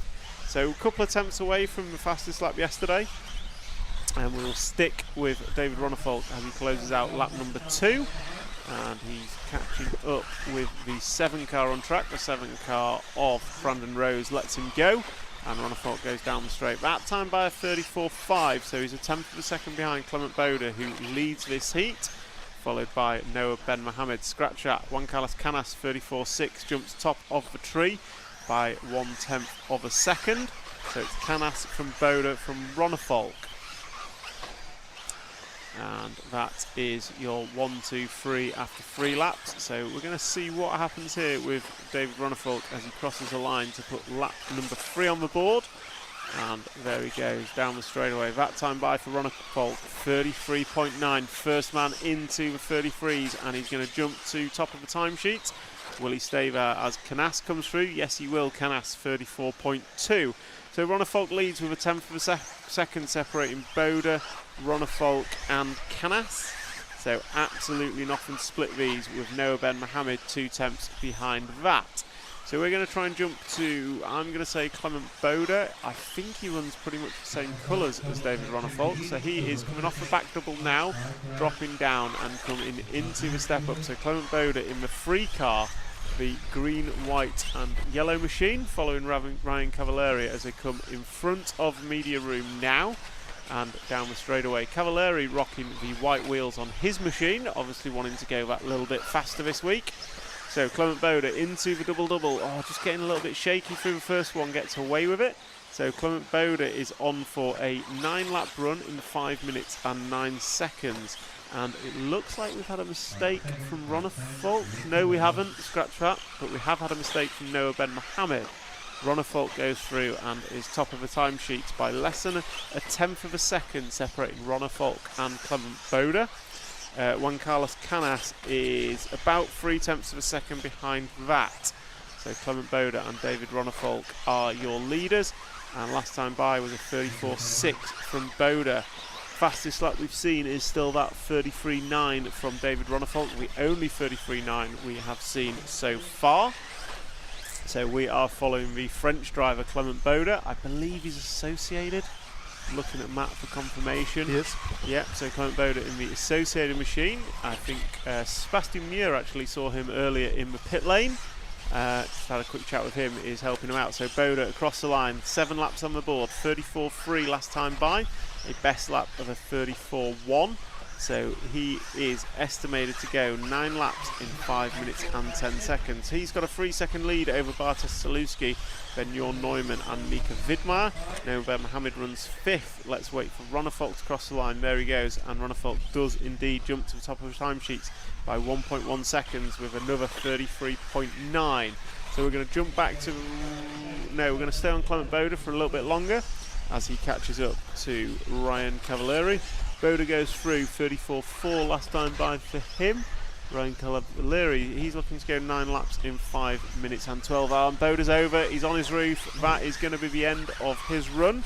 So we will jump to David Ronnefolk as he comes across the line right about now and crosses the Astro stripe. That's 8 laps on the board, that time by a 34.1 for Ronnefolk. So he's estimated to go 9.508. I predicted a 5.06 right at the start of qualifying, so I'm going to say I wasn't far off. So we'll watch Ronnefolk through to the end of this run. Why don't we have a timetable based on estimated time, Zach Ryan? I agree with you. So Clement Boda's done, he finishes with a 5.13. Bartosz Saluski 5.13. But we're watching David Ronnefolk as he's closing out his final lap, his 9th and final lap for round number 1 of qualifying, and he closes out with a 34.4 to finish with a 5.08.734. 5.08.734. So a good benchmark from David Ronnefolk. Fastest single lap time of a 33.9. Looks fairly clean. An average lap time of what, a 34.3 maybe. Juan Carlos Canas going to finish in second with a 5.10. Ryan Cavalieri jumping up to 5.12 to finish in third. So great result from Ryan Cavalieri. Then we had Chase Lemieux, Bartosz Saluski, Clement Boda, Jorn Neumann, Mika Vidmar, Noah Ben Mohammed, Brandon Rose, Robert Bataille and Ricardo Berton. So next up going to be group number 9.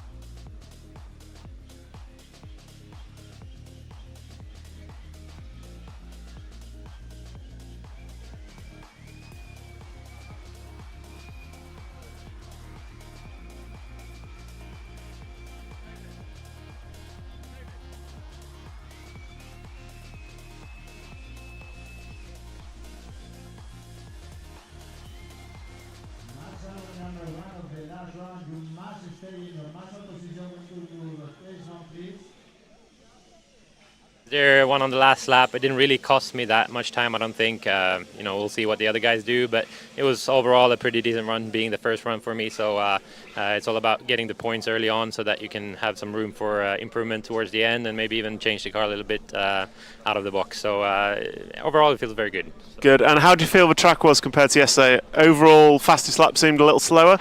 Yeah, I think everybody may have stepped down a little bit now in qualifying. It was a little more dusty in the triple single than in the practice in the morning. But over the rest of the track, I felt like the grip was similar. Just these couple of sections where it kind of gets dusty, it's a little loose on top. So overall, pretty similar anyway. Excellent. Well done, and good luck for the rest of the day. Thank you.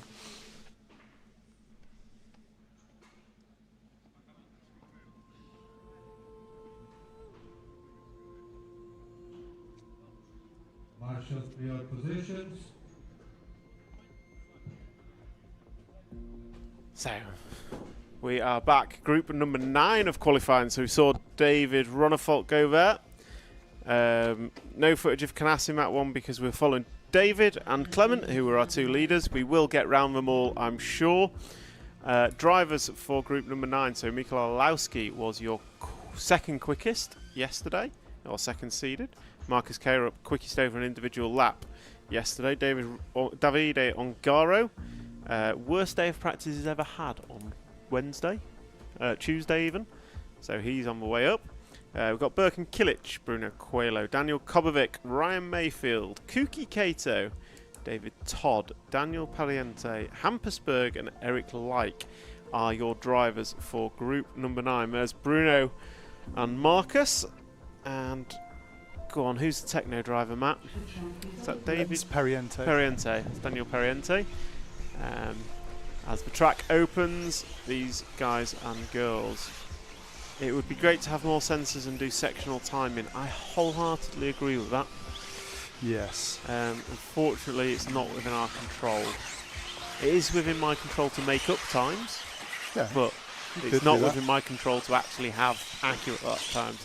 So, as group number 9 is warming up, I'd like to take a moment just to thank our sponsors for enabling us to bring you this live stream. And those sponsors, headline sponsor for the week is Hobbywing, used by many of the drivers, ESCs and motors.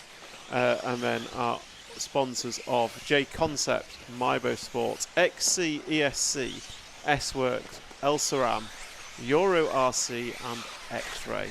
Drivers on the board now. Nice mix of nationalities here at the World Championships, a genuine World Championships, representation from I think 21 different countries I counted yesterday. Not bad showing.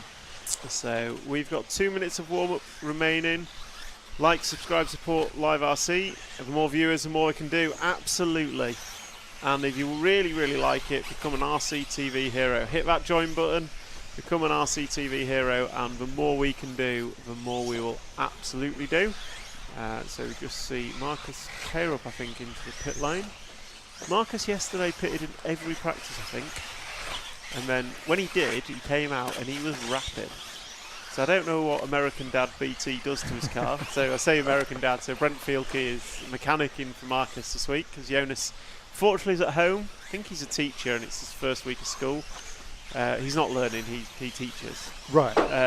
Yeah. So we've got BT here, who we describe as Marcus's American dad, because his British dad, Craig Drescher, was also unavailable. But yeah, whatever BT's doing in the pit lane to Marcus's car, it seemed to work yesterday. So we will start with Michael Olowski on camera. So he was second seed yesterday. He leads away with the number 1. We will try and follow as many as we can, but we do want to bring you the qualifying battle.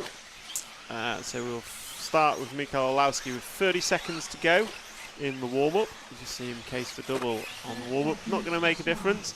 I think he may have timed this differently to Ronnefolk, and I suspect Mikael will be across the line when the master clock starts. Might have to slow down just a touch for that. Or we might be last through, like David was. So we're following Olowski. As Olowski goes through with 5 seconds on the master clock. So yeah, it's going to be Olowski's going to be the last one to finish, I reckon. But we will follow him through. He cases a double again, 2 laps in a row on his warm-up. Luckily, it doesn't matter because it is just warm-up, but he's nailing the triple single. We've just heard from David Ronnefolk himself say that it's pretty dusty out there. So the triple single gets quite dusty from people making mistakes on it. RCTV Hero wants to see Birkin. We will cut to Birkin at some point. We're going to open the first 2 laps with Mikhail Olowski as he crosses the line to start his qualifying here at the inaugural e-Buggy World Championships. And he gets over that double perfectly. The stopwatch starts and he lands it perfectly. That is a sign of a professional racer, and nicely through the triple single as well. So this is looking like a very good opening lap for Mikhail Olowski already in the Schumacher machine. He's going to climb into the step up, comes down, and very nice over the double. Corner tabletop, drives it round. Double one, double two, switch back, round in front of the media room and across the straight. That is going to be an opening lap of a 34.1 from Mikhail Olowski. So Mikhail Olowski opening up fast. Let's see what he can do on lap number 2. So he leads after 1 from Daniel Kobovic, although Kobovic 35.1 second time round, not so great for him. And let's see as Olowski comes into the step up. He is halfway around lap number 2, and it's looking like another smart lap. Off the back of another his first ever touring car Euros title. Crosses the line this time, and it's a 34.7 from Mikhail Olowski. Not quite as quick. So we're going to try and pick up the free car next of Davide Ongaro. He's in the top left corner down the straightaway now. The all-white machine of Davide Ongaro into turn number 1 and going to come round into the double. And then double-double, big air off the second double. It's really nice rhythm section there. And then he's going to come round into the quad. Goes triple single, nicely done. And then drives away from the rostrum into the back double. And Davide runs wide there. That's going to cost him a couple of attempts. So he led after 3 by 0.02 of a second over Marcus Keirup. And then it was half a second back to Davide Ongaro. And we watch as Ongaro crosses the line. That time by is going to be a 34.0. Hot lap of the race going to go to Daniel Kobovic with a 33.9. He is a second and a half off the race lead though. As Keirup comes through, crosses the line, it's a 34.7 from Marcus, so he's going to drop 7 tenths off the lead. So we'll follow our Nitro Buggy triple world champion as he comes up and down the step up, and he's going to come into the corner tabletop. He's got 2 double jumps to go, through the switchback, just rubbing the pipe there, gets away with it and going to cross the line. This time by, it's going to be a 34.4 from Ongaro, so dropping a couple of tenths per second. Half a second lead over Daniel Kobovic. And now for our RC hero, we'll try and pick up Birkin Kilic, who's at the end of the straight. So going to come out the second double into the triple single next. It is the orange and white car, I believe, or the number 4 car. Sorry, let me just clarify. Where's he gone? Birkin Kilic, yeah, the 4 car of Birkin. So we'll pick up the 4 car of Birkin Kilic at request of our RC TV hero with 1 minute and 30 seconds remaining. There is Birkin Kilic. Down the straightaway he goes, and he's rocking 3rd, 4th position, drops down the order as others come through and put new times on the board. Davide Ongaro is still leading this one, and he is forecast a 5:08.8, which is less than 1/10 of a second behind the benchmark time of David Ronifolk. So Ongaro leads this as we come into the final 50 seconds. These guys starting their 7th lap last time by at 34.4 from Ongaro, going in the wrong direction. So now forecast a 5:09 as we follow Birkin Kilic down the straightaway. Mikhail Olowski seems to have dropped off the pace, as does Marcus Keirup. Marcus 41.0 last time by, so not a good round of qualifying for him. As Mayfield and Olowski get down the straight, Birkin throws in a nice 360 for us. And we will now jump back to Davide Ongaro, as he should be coming up the step up now.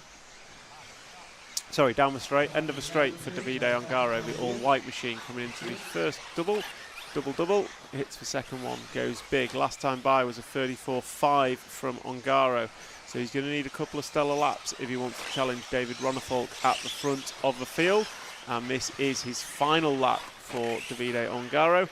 So he's going to come through into the step up, and he's going to drop down now, into the corner tabletop, drop down through the double, 90 left double, switch back and cross the line, and Davide Ongaro is going to close out with a 34.4 to finish in a 09.4. So Davide Ongaro goes through in a 5:09.4. That will put him certainly not first, because that belongs to David Ronnefolk. And Juan Carlos Canas went through in an 0:10. So that puts Ongaro in second. Scratch up. Mikael Olowski jumping to the top of a tree on the last lap. So Mikael Olowski 5:09.3 with a good last lap. Missed that as he was last on track with his not late start, but he was the last one to start his master clock. So Olowski going to take that one from Davide Ongaro. Kuki Kato going to finish third, and we've got David Todd, Daniel Kobovic, Birkin Kilic, Ryan Mayfield, Hampersburg, Bruno Coelho, Daniel Periente, Eric Like, and Marcus Krupp.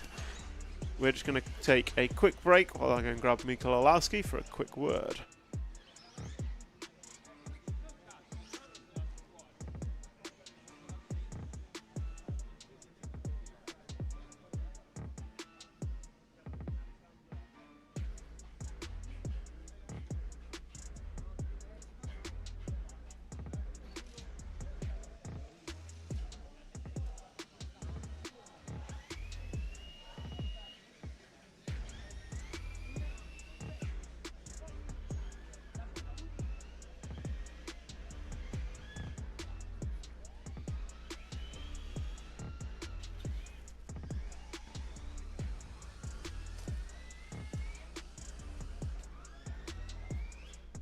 Straight off a rostrum for first round of qualifying. How was that one for you?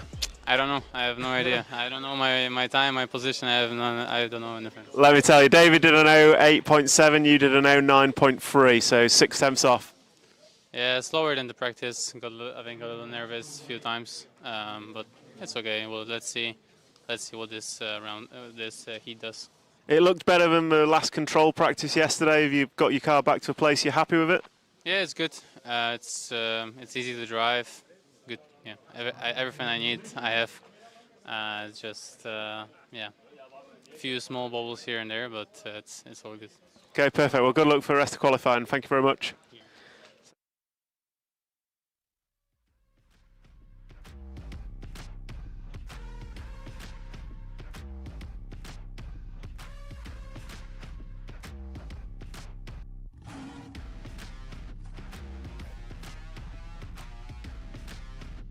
In for heat number 10, as they are on the rostrum a couple of minutes before their warm-up starts. So what have we got? We have Elliot Boots, you can see there. Is that in the 4th spot? Is that Joe Guido? Oh, look at me knowing who people are. We've got Burak Kilic to the left of Elliot, right as you look at the screen. Then we've got young X-Ray driver. That's Max Gotzel. Yeah. S-Works. Mattia Polito. And then if we go the other way down the rostrum. This is always fun. We've got Pekko Ivanen, who's doing Stella. We've got Dakota Fend, Una Hattinen. And a referee. There's a few drivers missing there that we've not spotted, who are Adrian Periente, Jerry Badon, Naoto Matsukura, Andrea Trevison, and the track is open. So this is your final heat of qualifying. So final heat of qualifying for electric buggy round number 1 here at the World Championships. Target time is an 08.7 set by David Ronnefolk.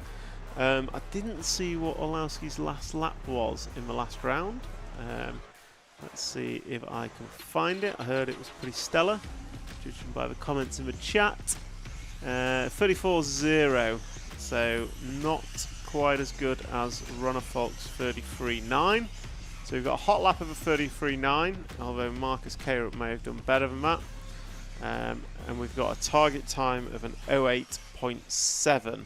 So let's see what the top heat of qualifying can do. So Elliot Boots was the number 1 seed. Dakota Fend, Pekko Ivanen were 4 and 7 respectively, and so on. And after this, we will be going into lunch break. So after this, I'll be grabbing whoever comes first in the heat. Yep. And then I'll probably also try and grab the top 3. We're doing a press conference, or is the press conference recorded and go out later? The press conference, yeah, it's just at the end of qualifying. Okay. So that'll be tomorrow. Okay. Oh, so we're not doing round by round one. No, we ain't got Unless time. I can round them up. We're going to get Trish and Mabouv. So I think Trish is going to join us straight after qualifying as well. And then, are we staying live through lunch break? Yeah, I think so, yeah. So we'll be live through lunch break. We're going to do a track walk, aren't we? We're going to do a Who are we track gonna do that walk with? with David Ronnefolk. Yes. I've not told him yet. Okay. We'll do a pit walk. So yeah, we've got an hour lunch break after this, but we'll be plenty to see and watch. If you've got any questions, drop them in the chat and I will find some answers for you. And these guys have a minute left of warm-up. Have we got follow cam going? Not yet.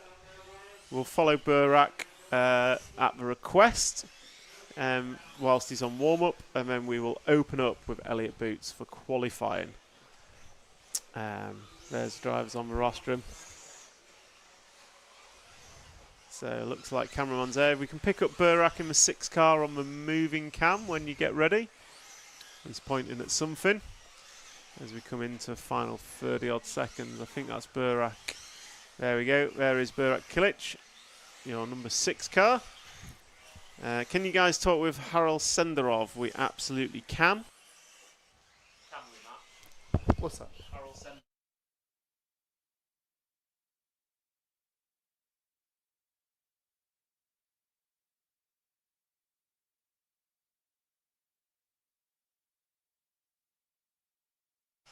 So the master clock starts and we are going to pick up Elliott Boots in the number 1 car, so red and white number 1. I think he's on the back double now and drops down through the switchback. There we go, into the step up. So we're going to start with Elliott Boots.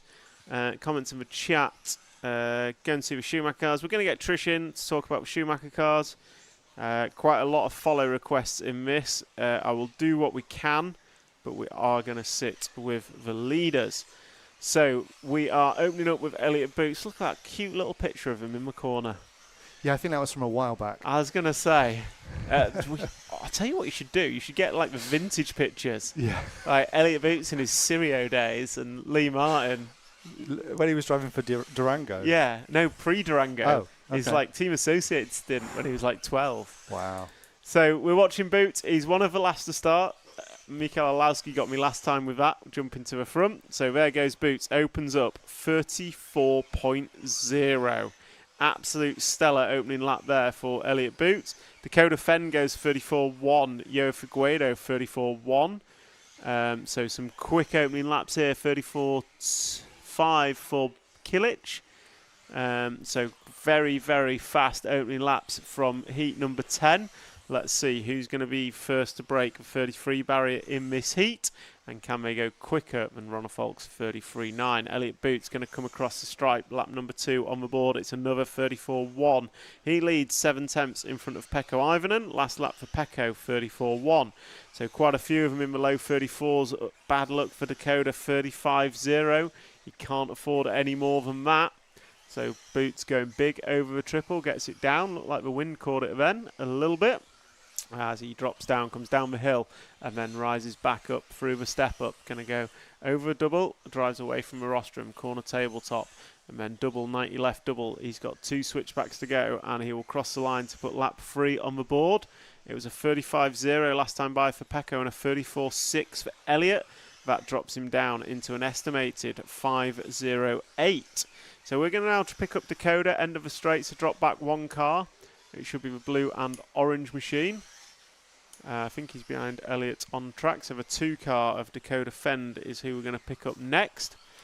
And there we go. It is the X-Ray machine.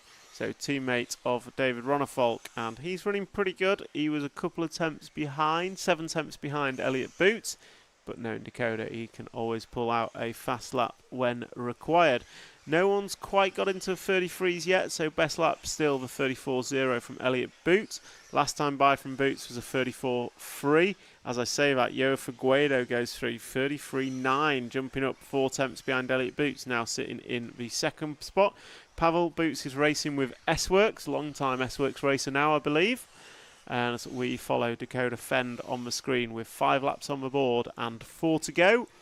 It is, what's the order? Wait for them all to come through and put 5 on the board. Boots goes through 34.9, going in the wrong direction for Elliot.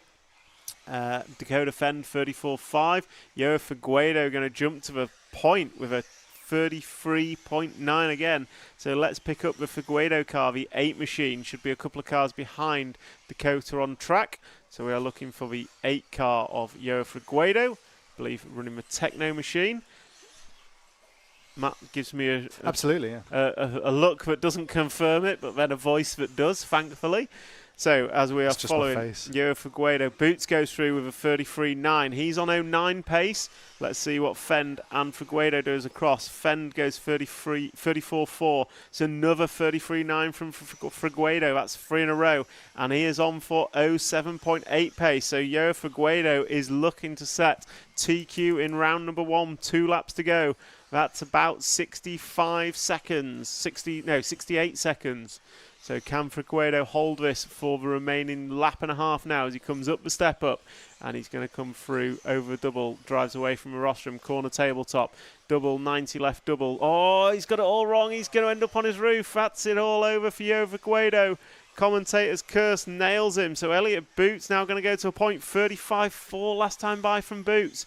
So that is dropping away for all of them in this one. So it's now going to be, possibly Naoto to a point. 34.5 last time by for Naoto, but we are following the 1 car of Elliot Boots. He's coming round, and this is going to be completion of lap number 8 for him. So he starts his final lap now, and Boots, he does indeed jump to the point. 34.3 last time by. He's estimated to go 5.10 pace. I think that'll put him 4th overall for the round. So Elliot Boots started out fast, but he's steadily fallen away ever so slightly. And let's watch Elliot as he'll come round and close this one. And let's just see.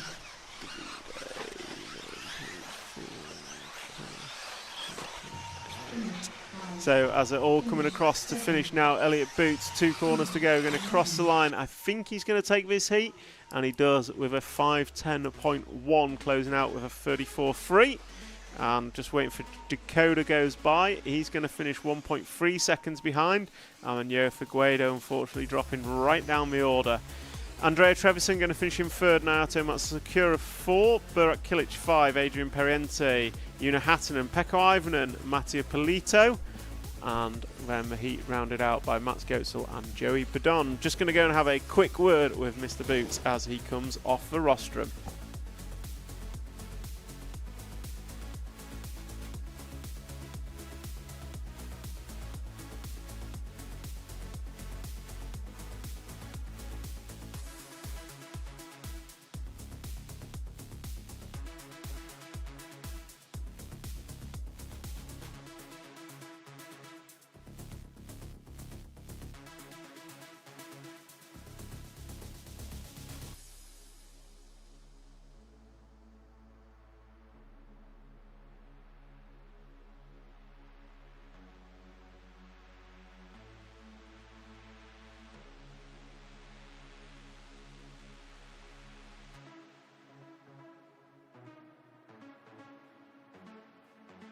Round number 1 of qualifying complete. How was that?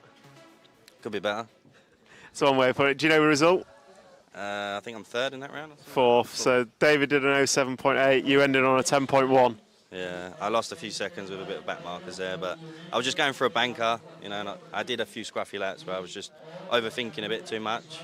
And then, a bit of traffic doesn't help. The track doesn't seem quite as quick as yesterday. How was the car feeling, track feeling compared to yesterday? Yeah, you can feel the grips down because you can lean on the corners a bit more without the car wanting to tip over. So yeah, definitely. I think maybe because the temperature's a bit lower today, it could be something to do with that. Okay, well, good luck for next qualifying. Thank you very much. Cheers.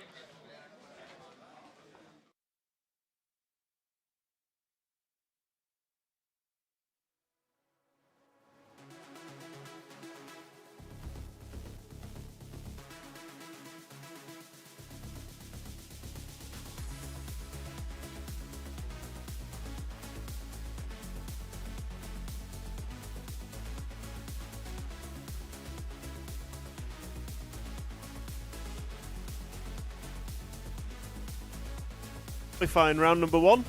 That's a wrap on qualifying round number 1. So, overall results for that round. Sorry, I just run off to get a word with Elliot, who didn't seem overly pleased, I think it's fair to say. So, David Ronnefalk going to take that one with a 508.7. And he was chased down by Mikel Orlowski, Davide Ongaro, Boots finishing 4th. Then we had Juan Carlos Canas, Dakota Fend, Kuki Kato, fantastic result for him, putting it in 7th. Andrea Trevisan, good result for the Italian in 8th. Yo Figueiredo was on for TQ pace until he put it on his roof. And then we had Naoto Matsukura rounding out the top 10. And we had David Todd, Ryan Cavalieri, Burak Kilic, Daniel Kobovic, Adrian Periente, Yuna Hatanen, Birkan Kilic, Chase Lemieux, Bartosz Zaluski, and Jose Miguel Sanchez was your top 20. Right, we're going to go and take 20 minutes, half an hour. We're going to take half an hour. We will be back at 1:20. In fact, no, rephrase that. We'll be back at 1:30. Then we're going to go and do some pit walks, get some guys in the commentary booth, and then we will be back with racing at 2 o'clock. So we're going to take a break now till 1:30, and we will be back live at 1:30, and racing will be at 2. This is special, isn't it? I feel it's special. It's special. I like being special. Incredibly special edition. Super special. Muy especial.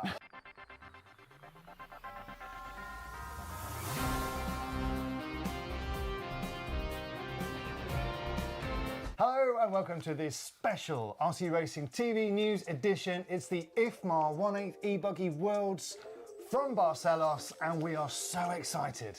Thank you to our title sponsor Coyote, And to our other fantastic partners, Team Savox, Tony Sports, Invisible Speed Mayako Youth Mentoring Program, BHRC, Orlowski Racing Line, RSRC, EuroRC.com, Mao Graphics, 36 Moves.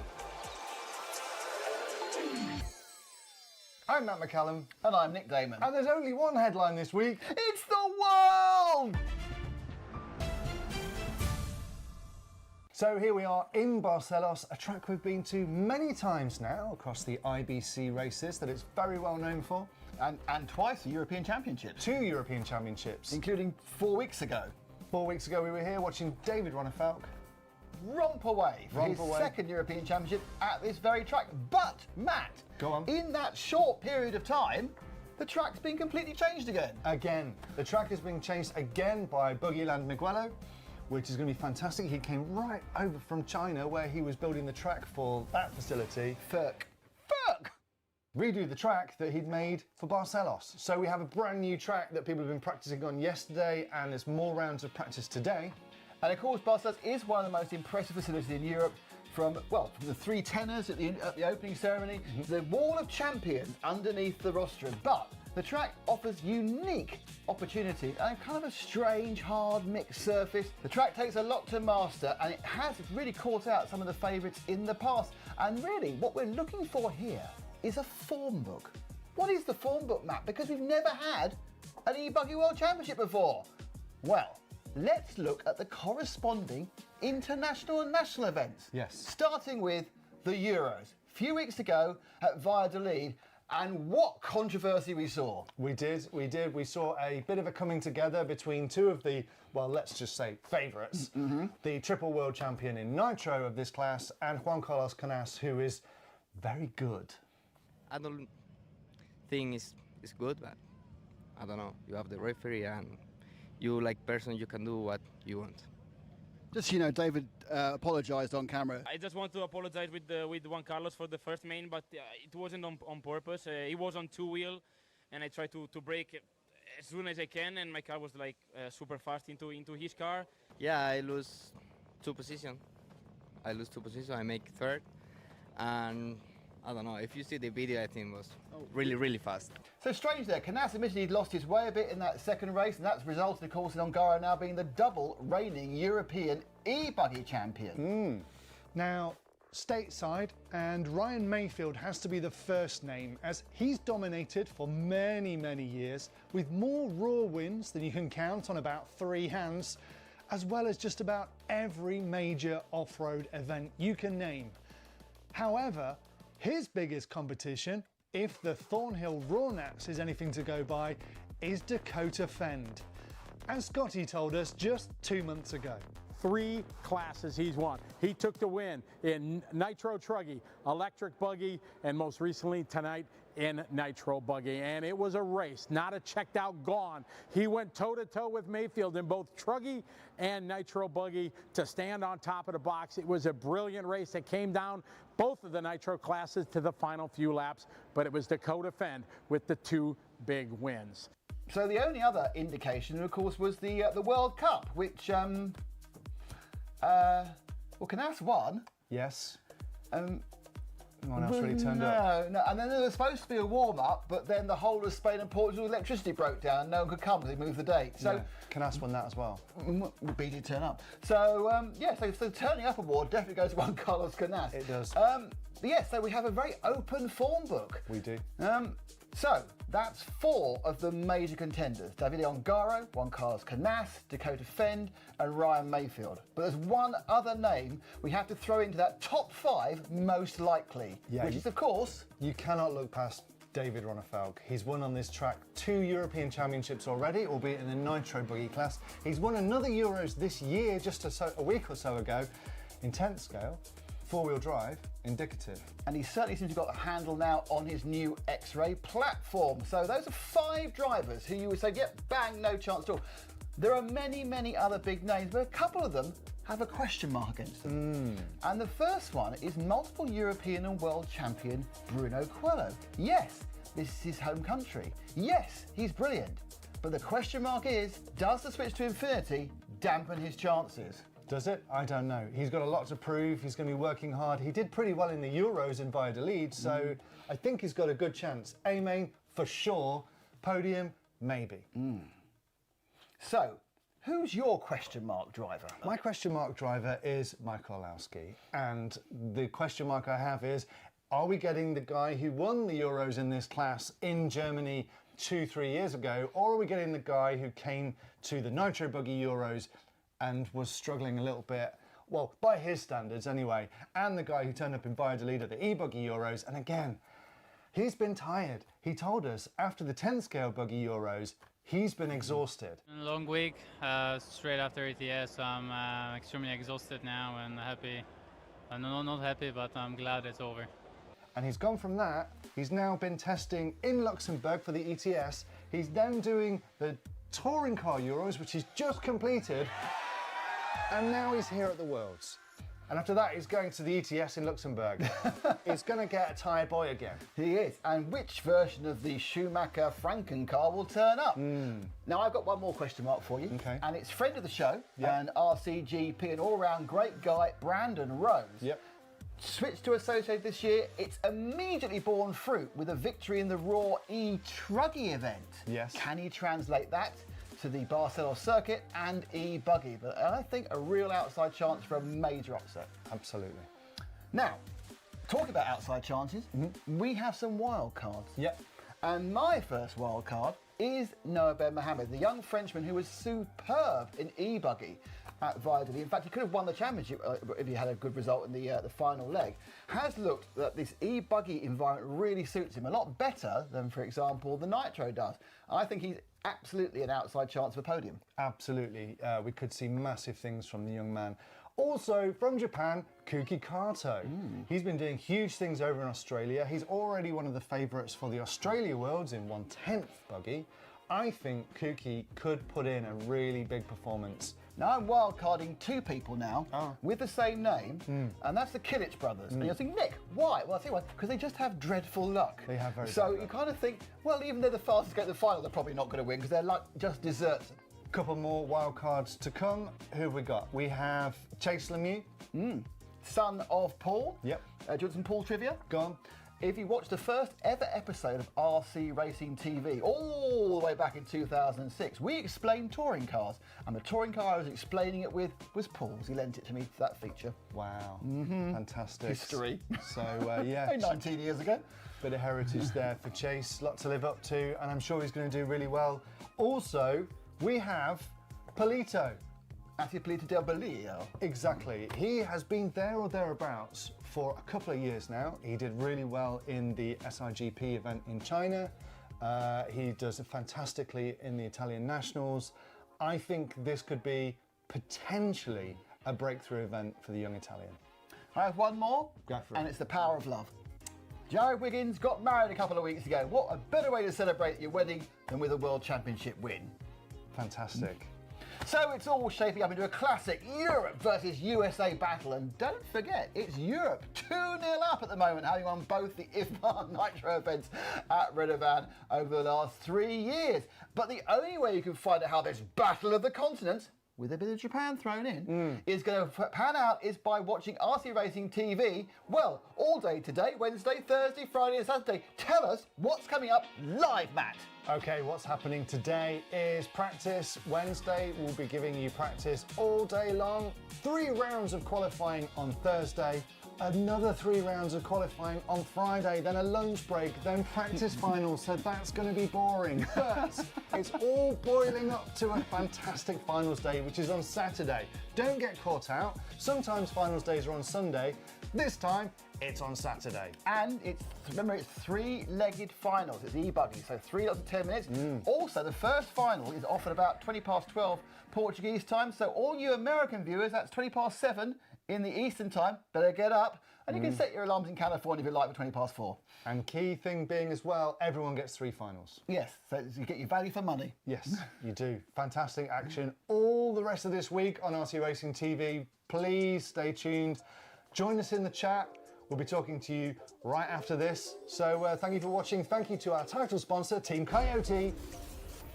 And our other great partners, Team Savox, Tony Sports, Invisible Speed Mayako Youth Mentoring Program, Beach RC, Orlowski Racing Line, RSRC, EuroRC.com, Mao Graphics, 36 Moves. Right, we'll see you over in Barcelos. Take it away, Tom.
Lovely morning. Ah, yes. Never in my wildest dreams, when I decided to believe in myself and chase my dreams, did I think I'd have a fantastic Beverly Hills mansion and 3 Lamborghinis on the back of RC Racing TV. I know, bro. I know. Seriously, go with your dreams, bro.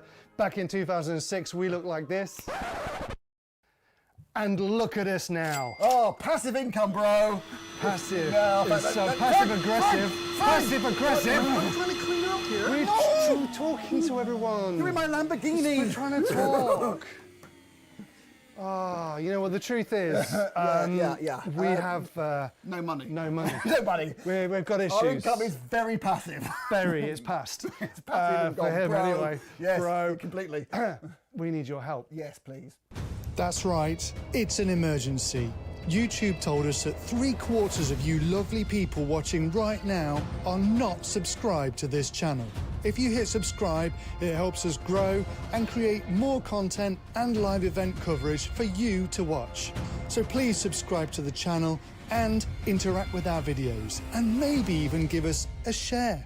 It genuinely helps us. And not just to get paid. We want to provide better quality coverage for you guys, better value for the sponsors, and for us to do that, we just need you to hit subscribe. Easy as that. Or you can be a hero, baby! Kiss away the pain by becoming an RCTV hero. Being an RCTV hero is super easy. You get cool perks and you genuinely are directly helping us bring more great fun content to your screen. You'll also get fun bonuses like special logos when you join our live event chats. We'll follow the cars that you ask us to show during qualifying, a free RCTV sticker pack mailed to you, hero-only discounts on merch and clothing from rcracingtv.com, and special early access to brand new videos. You also get the satisfaction of knowing you're directly helping RCTV reach more people and bring more awareness of our sport to people around the world. Let's grow RC together. Become a hero today. Help us grow and join us on our journey. Hello, Lamborghini Manchester.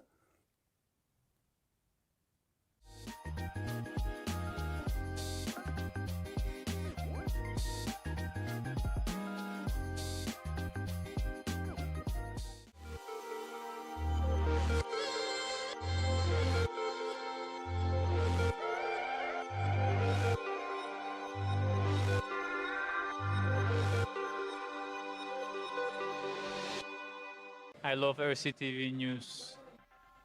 I'm Matt McCallum. And I'm Frank McKinney. And here are your headlines. There's RC in the background. We're here. Hi, everybody. Totally secret, no one knows. You got any thoughts on it? No, don't have a clue what you're talking about. That leads us nicely to the 12th Euros. And this week's hot topic. This is a hot topic. Okay, these are rookie numbers. These are rookie numbers. Right where we're sitting now is where that crash happened. We did what you expect of us. We tried to stir up some drama. Another good one. Yeah.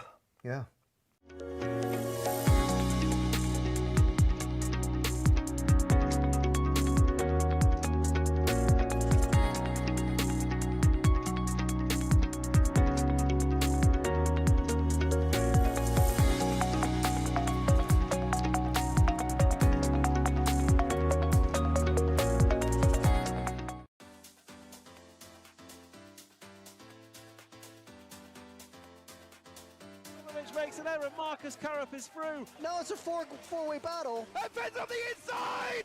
He's got him. I love RCTV News. There's RC in the background. We're here. Hi, everybody. This is mine. Okay, fantastic. Yeah. So we are here at ETS round number 3 of season 17. Davide Ongaro, associated European champion, and didn't he deserve it? Bruno Coelho is your champion. Today, mamma mia, super happy. It's like a real now. It's like a real.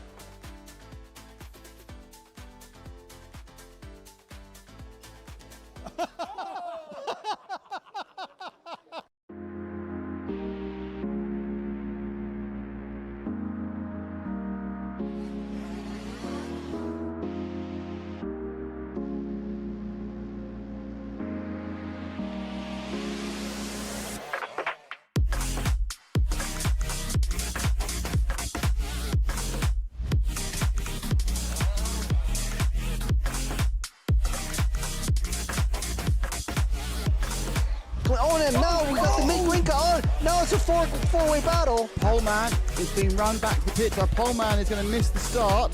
Oh no! Hatner's going with Ben. Ben and Hatner right together now. On the last shot, and Ben's on the inside. He's got him.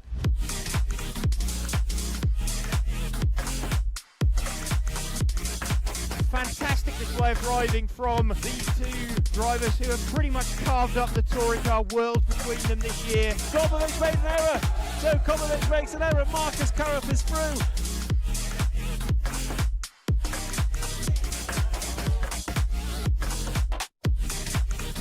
Mr. take the most amazing European Championship. That is absolutely unbelievable. Mark Reinhard takes the European Championship. Yeah, definitely wild, man. Waiting for it a long time again. And crossing the finish line for the last time, Dario Balestre is our 2024 European champion. As always, another title. Dario Balestre got to stop and go in the penultimate lap. Still hang on to the lead there and take the win. The four-wheel drive European champion for large scale, Van Helmen. And the winner, your European champion, is Juan Carlos Canas. Davide Ongaro, associated European champion, and didn't he deserve it?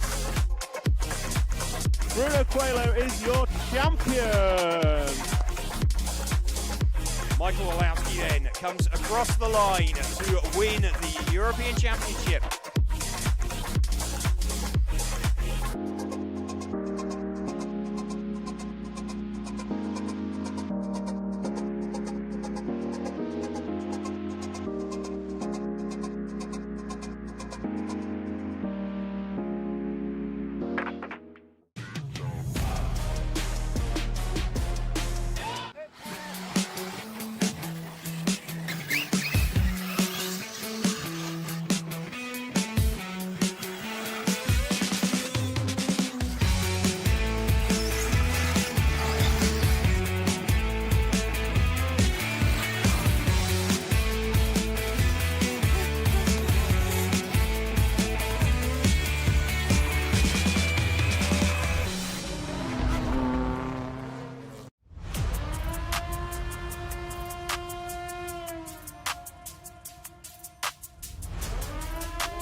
See you looking at me, now go ahead and move that body.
Welcome back from, lunch break is half over here at Barcelos, and we've grabbed David Ronnefolk, who's going to take us round for a quick track walk.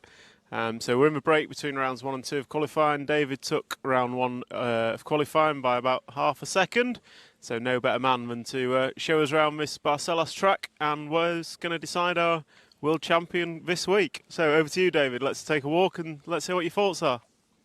Yeah, I mean, the first thing I would say is probably the elevation around this track is very big. It doesn't really make justice on camera, I don't think. Here is probably like 2-3 meters higher up than at the end of the straight. So it's a big downhill coming onto the straight. You got a little bit of a jump. We are going very close to the right side here and the pipe. Couple of times you're almost riding the pipe and it's kind of sketchy, but yeah, you're just trying to send it as far as you can down the hill and trying to get as much top speed you can coming into the first corner, which is now a little bit tighter than it was at the Nitro Euros. How do you think that's going to play out with electric? Obviously it's pretty dusty down this edge. Yeah, I mean, I think got good practice, I guess, from Nitro in that, but yeah, the electric is usually like Formula 1 staggered start, let's say, and this is going to be a little different. I can see now, hopefully I can get that first spot. It looks like a lot better angle to the first corner than what we have here. Looks like a much better run into turn 1. Yeah, so yeah, definitely want to be towards the front here on the grid if you want to have a good shot at doing something on main day. But I think it's just very difficult to get around anyone here on this layout. Like, it's very tight, and with the grip it is very much one line. You basically need to kind of try to force the driver in front of you to make a small error if you want to go by him. So here we have a small little double after a bit of a sweeping turn after the straight. You don't need any power really to go over this one, and it's very grippy on the inside. You just try to stay as close to the pipe as you can to get a good line through the next section here. Bit of a drop down, which is causing some people, even me, some difficulties. If you want to force it too hard here, the car gets unsettled before that small double leading up to the big triple in the front. So definitely need to be patient over this roller, not to unsettle the car too much. And this was a big talking point at the Nitro Euros, this jump, and obviously with the power of the electric cars, we're doing this jump a lot easier now. So yeah, just a double into a big triple, and it's holding up pretty well. After the first day, they were fixing the hole that kind of developed in the face there, and it was launching the cars very high. And yeah, you see, like, when cars can't really clear the jump, this is what happens to the surface. And I wouldn't say we saw as much of this at the Nitro Euros. I don't know if that was because, like, the prep of the track was drivers? different. No, I definitely don't think it was better drivers. I think it was mainly just maybe the oil plays a part from the exhaust. Like, it kind of keeps the dust down a little bit more than it does now, because you can see even after like 3 days now almost, we have like no black line in the track. And this was like a question that I got a lot coming into the race this weekend, if the black line was going to be developing, and I was pretty sure it was not. And yeah, the rubber is not being laid down without the exhaust. So this is the... Does that make much difference in terms of tyre choice, compound, like compared to Nitro and electric? Obviously, Nitro you get the black line with a lot more oil in the track, or are you on the same tyres as you would be if you're running Nitro? Yeah, I'm actually on the same compound and tread as I was with the Nitro. But yeah, I just think it's a different driving feel. But it would be anyway, because with the electric you have so much more torque on the bottom. Yeah. And I think like the clutch is kind of, it changes how the car drives a little bit on the Nitro car. So yeah, I'm on the same compound, and I pretty much knew I was going to be on either the soft or the medium coming into this. But yeah, I've settled for the soft. So this is the long sweeping turn or corner in the middle of the track, and yeah, you just want to stay as close to the inside as possible. There are a couple of very little holes if you go a little wider, but yeah, I just try to stay as close to the pipe as possible. It's a nice kind of arc around here, and then You just have to tap the brakes for this tighter right-hander in the end of the sweeping corner. And then onto the big challenge this week. Let's say you have this left-hander and a big downhill leading up to the talking point, I would say, of this week, which is the quad. So in the beginning of the week, you saw a lot more people doing the quad. Now I feel like everybody has kind of settled for a triple single. I think now that it's 5-minute runs, definitely. But I guess come finals, is that an overtaking spot or is that a launch it and hope spot? Yeah, I think, I mean, it might be an overtaking spot as long as you can avoid landing on top of the car which is in front of you. So if you're going to land on top of the car doing the quad with the car in front doing a triple, you're probably going to receive a penalty. So it's a decision you're going to have to make in the moment, I guess, if you are able to kind of jump the quad into the inside here on the left side. Even the triple single doesn't look particularly easy to get it right. Like, you still see quite a few blown out into the dust, even taking the easy route. Yeah, for sure. And I think this was a lot easier with the nitro, basically just because you have the clutch, I would say. I'm sure you can definitely set up the electric to kind of have this kind of clutch feel leading up to the jump. But I felt like in nitro, you could just be like, you could have consistent throttle like in the face of the jump and it would clear it like same every lap. Yeah. But with the electric, it's so like just a 2-3% more. Attraction. Yeah. So it's just a little harder to time the jump. But yeah, doing the triple single is what I settled for in qualifying. And I think you also saw the fast guys in the after seating, like Michael and Elliot, they were all doing the triple single. So I think you might be able to nail it once or twice in the run, the quad, and being faster. But once you push wide here, you're gonna lose the time you gain. So yeah, I've seen a few guys do it like 4 or 5 laps in a row, and then they're in the fence and they've lost it all. I was one of them in practice, definitely. So yeah, you have this left-hander. Like if the layout was like the nitro, then everybody would have done the quad for sure, because like you were going straight after landing into the 180.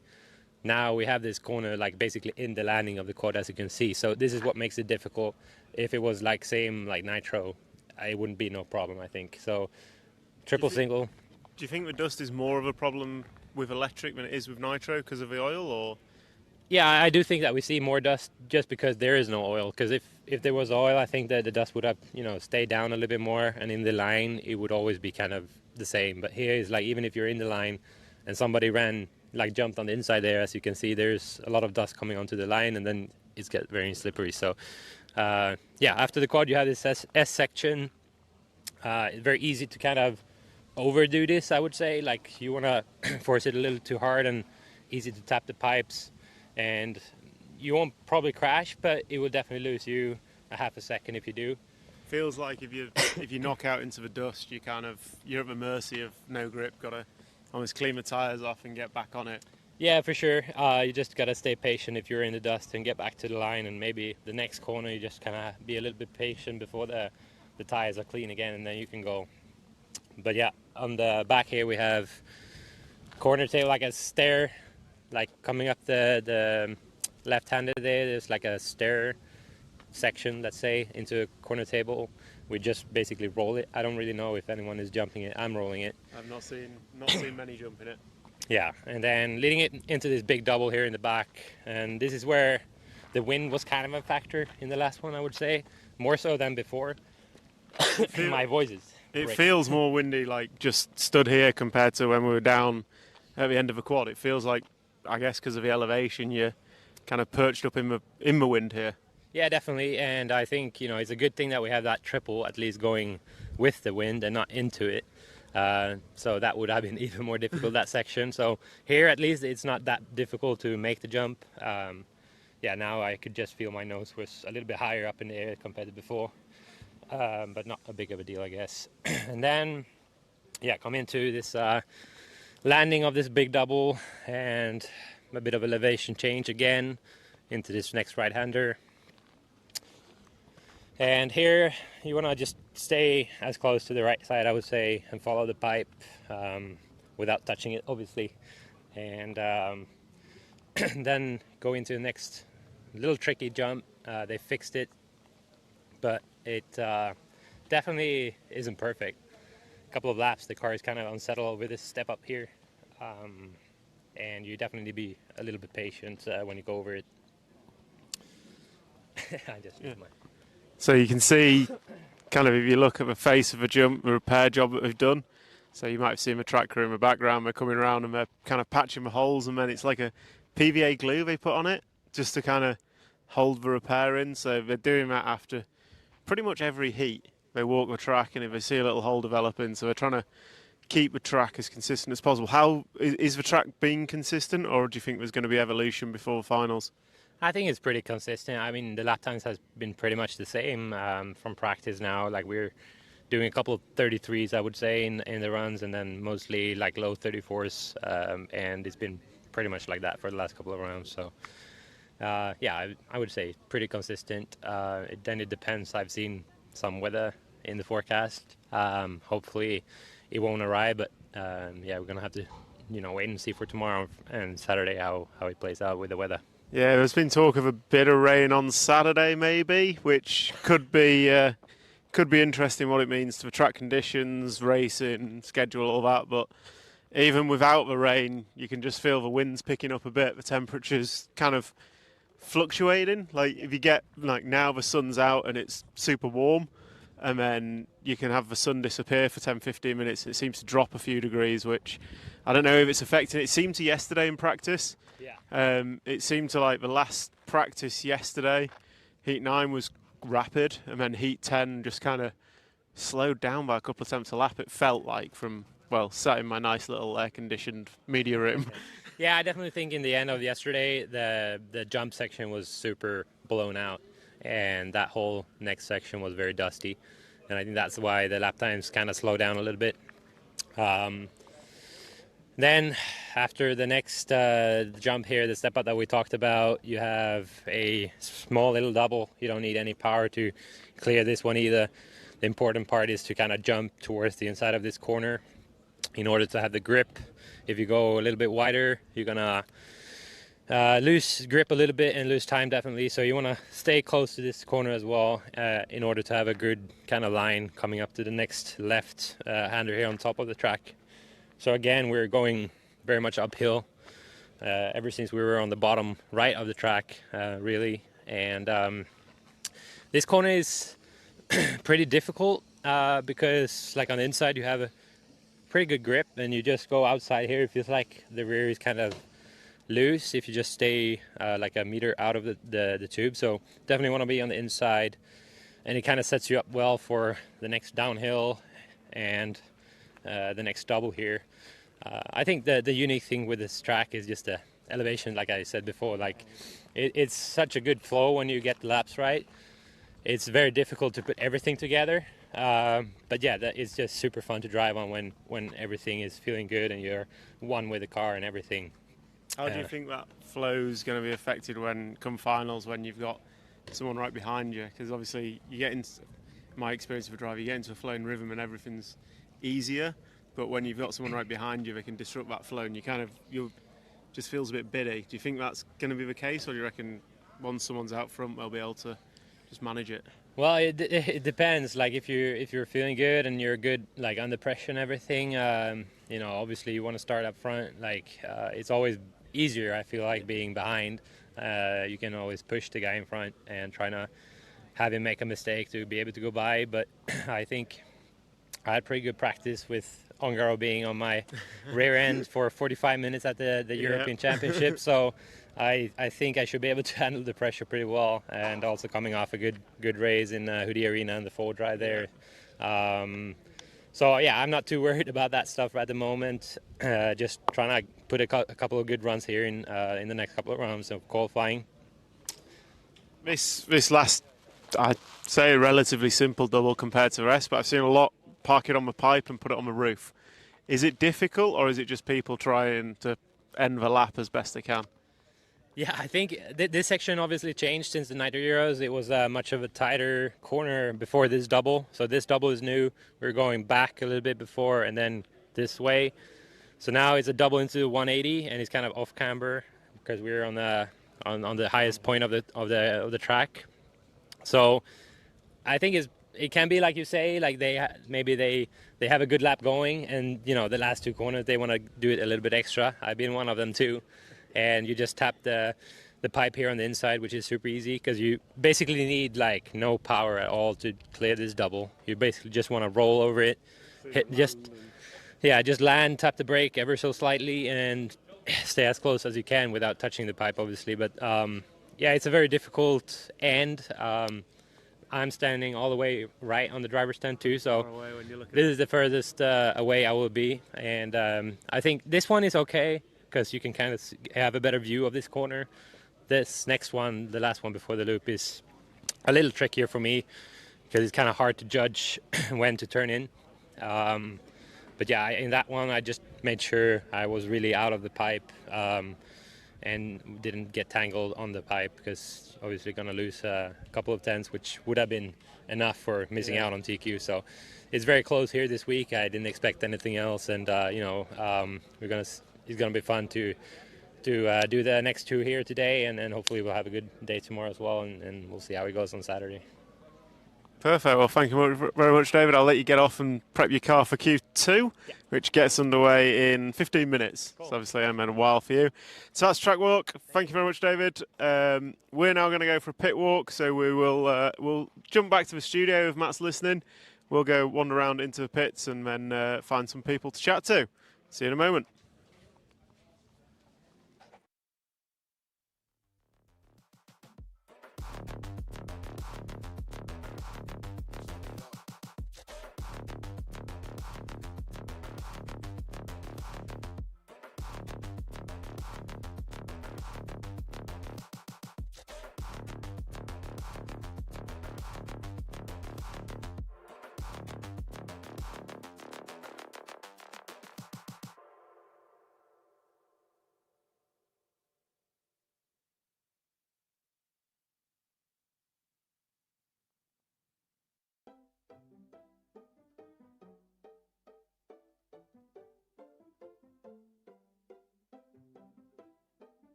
We're live.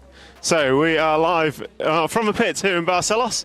So we're going to see who we can grab a chat with. We've got about, 10 minutes before qualifying gets underway. First man of the moment. Come on, Lefty.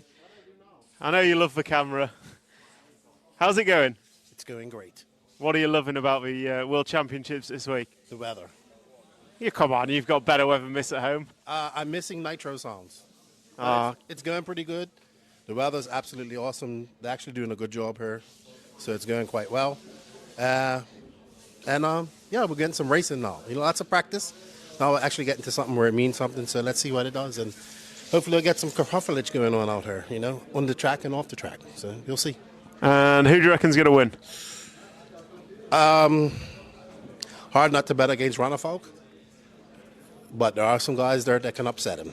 And I think Fend is probably the American that can do it. He's going to fend himself. Of course, JQ will say that. Hey, we're off to JQ next, so he can have his moment to say something. I did meet a guy. He's right there. That's righty to my lefty. Right there. He's an X-ray driver, and he is the righty version of me because he's got a messed up arm. He actually did it on a motorcycle 20 years ago, just like I did. So it was nice to meet him as well. No, but the atmosphere is great here. We're having fun. And yeah, this is the first e-buggy worlds ever. And somebody's going to want to be the first ever e-buggy world champion. And we will see who that will be, hopefully on Saturday. I'm sure we will. And I think it's fair to say whoever does win it is a deserving champion with a level of field here this week. It is very highly competitive here. There are a few Americans that are on here. I would say Mason Fuller, Spencer Rivkin, those type of guys.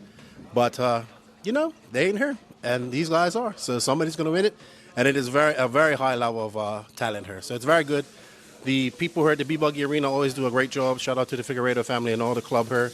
And shout out to all the racers that have come out to race this. And everybody that's watching at home, tune in. Don't give these guys too much of a hard time online because I know how the YouTube chat gets. And thank you to RC Racing TV for bringing all the coverage. And thank you to you for your coverage and adding in the details that we miss. Yeah, Max is working very hard. I'm putting him to work, and I am just on editing duties. I will be doing a pit walk later, a paddock walk. But Max is doing a good job, and thank you to everybody, all the companies that made that possible, and all you guys out there that make it possible as well. So thank you very much. Perfect. Thank you, Lefty. Cool. Right, we're going to move to JQ. You good for 5 minutes? Quick chat. How's it going? It's going really well, actually. But I don't know what's wrong because it's an e-buggy race and kind of enjoying it. But actually, I'd rather be racing touring car, and that's worrying. I'm not sure we can carry on this chat any longer. What makes you say that? So I don't know what they're doing, but they're definitely trying to ruin off-road. The quad is fun. That's fun. But all these manicured tracks, glued, Astro carpet, super high grip, it doesn't make any sense, okay? That's why we made the LCG car, just so it's a bit more fun. You actually have a car that works. So I don't know the reason. I prefer real off-road. So this is like MotoGP, and I like motocross. Yeah, I can see that. I can understand it. So we've just had a track walk with David. Track evolution is basically zero in his opinion. The track's going to stay consistent. You'd rather see a track that not blows out, but almost changes through the rounds, the days, and drivers a bit more challenged? Yes, it's more challenging. It's more fun. The best drivers are still the best drivers, right? But for different reasons. When it's off-road, they have to pick the right line. They have to think in a different way about their racing.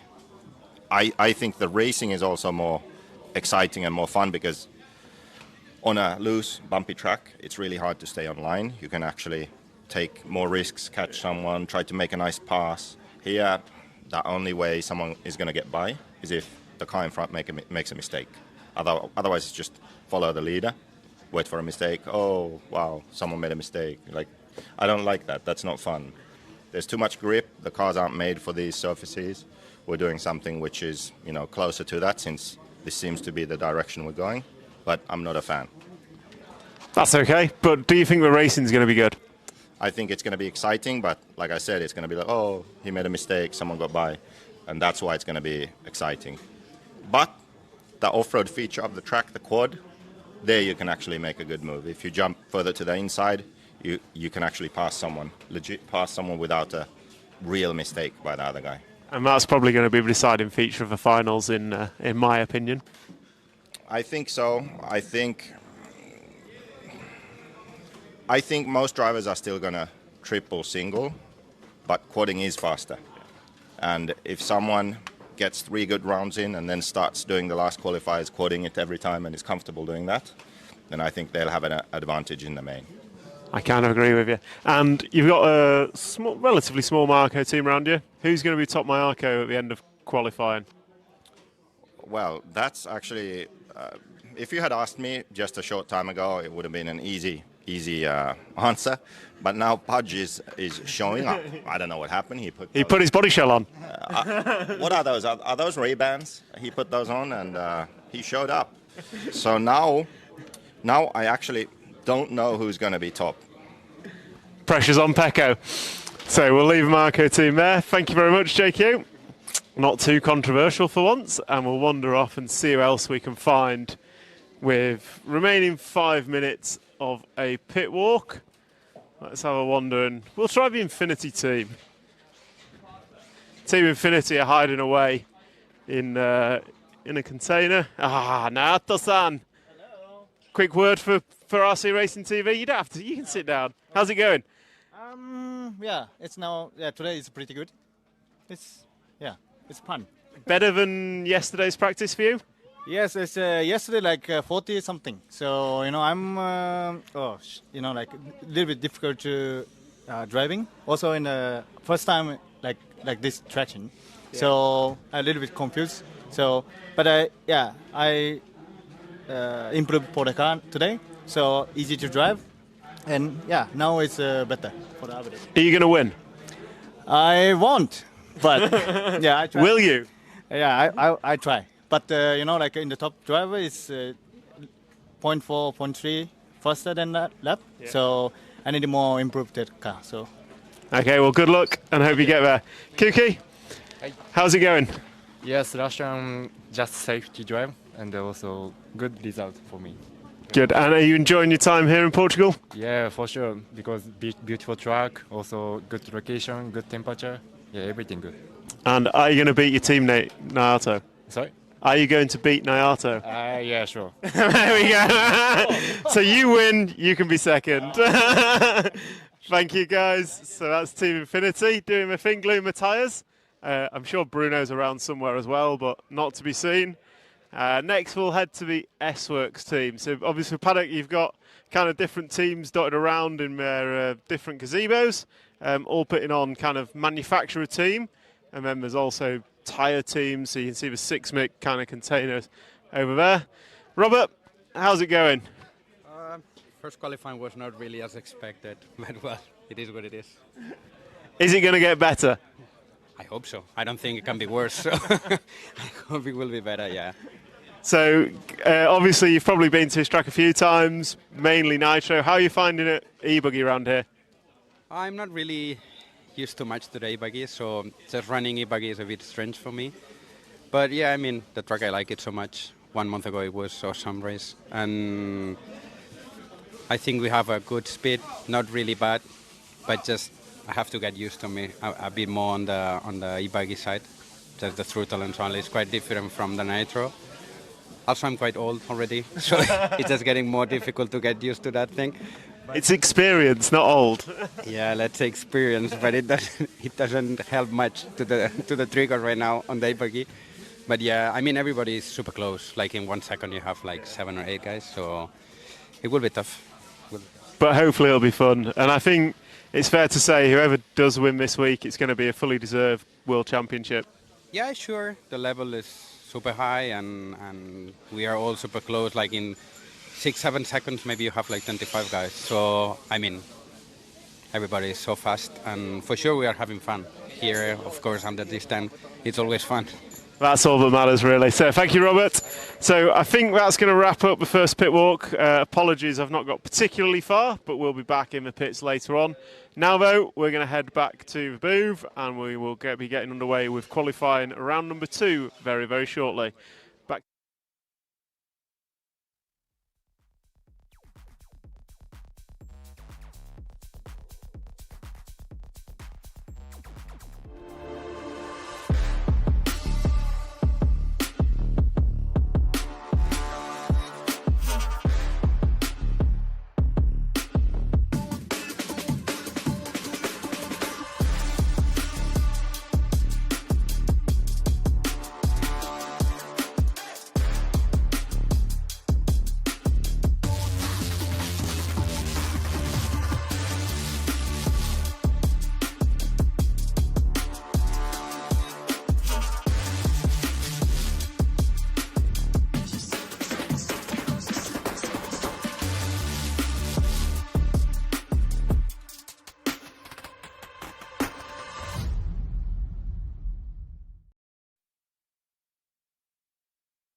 Okay, welcome back to round number 2 of qualifying.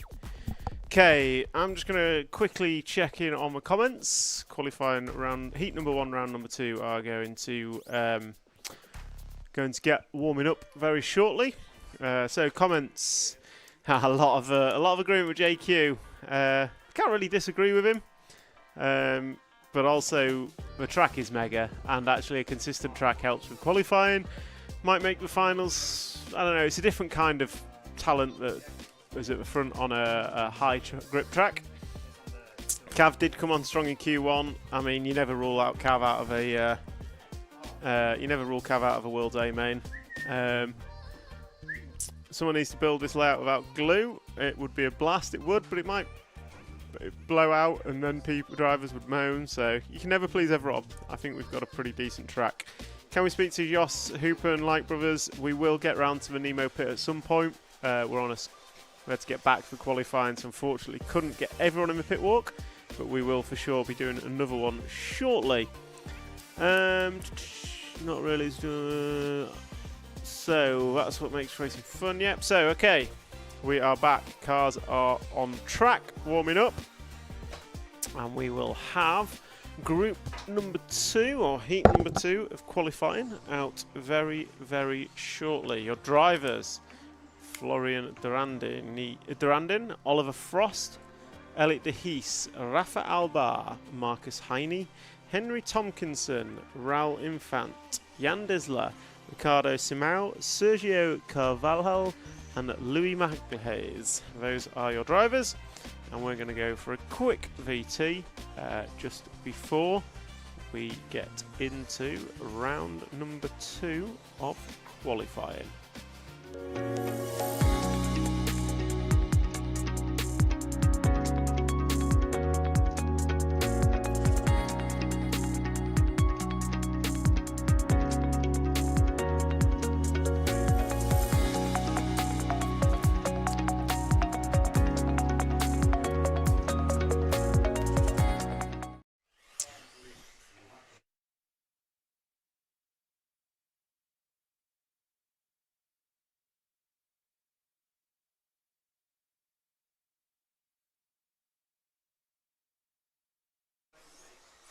So we have 46 seconds remaining of warm-up for group number 2.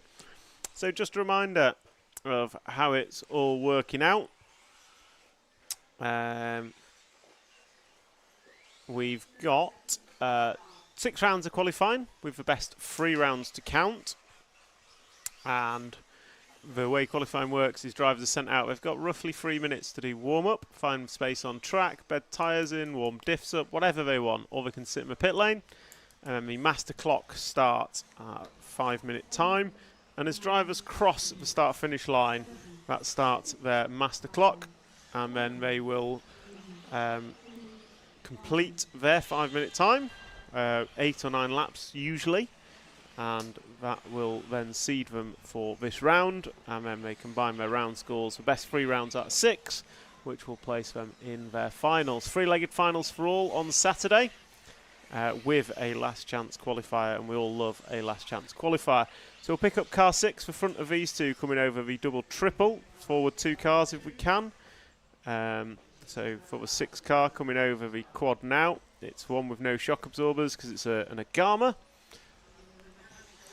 That's for one, so white and red car of the Henry Tomkinson junior driver. Link for timing and scoring is pinned at the top of this chat. So link for timing and scoring is pinned at the top of this chat. So you should find it up there. And also, there is no resort through qualifying. So we reseeded after practice. And there is no more reseeding of heats. So the heats are in. They will be in for all 6 rounds of qualifying. So we are following the 6 car of Henry Tomkinson. And he is a young junior driver from the UK, driving the Agama platform. Matt's looking at me very confused. I don't know what I've done wrong.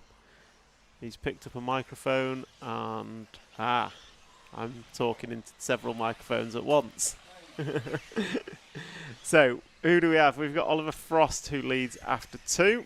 Raul Infante also 2 laps on the board. Let's see where Henry goes.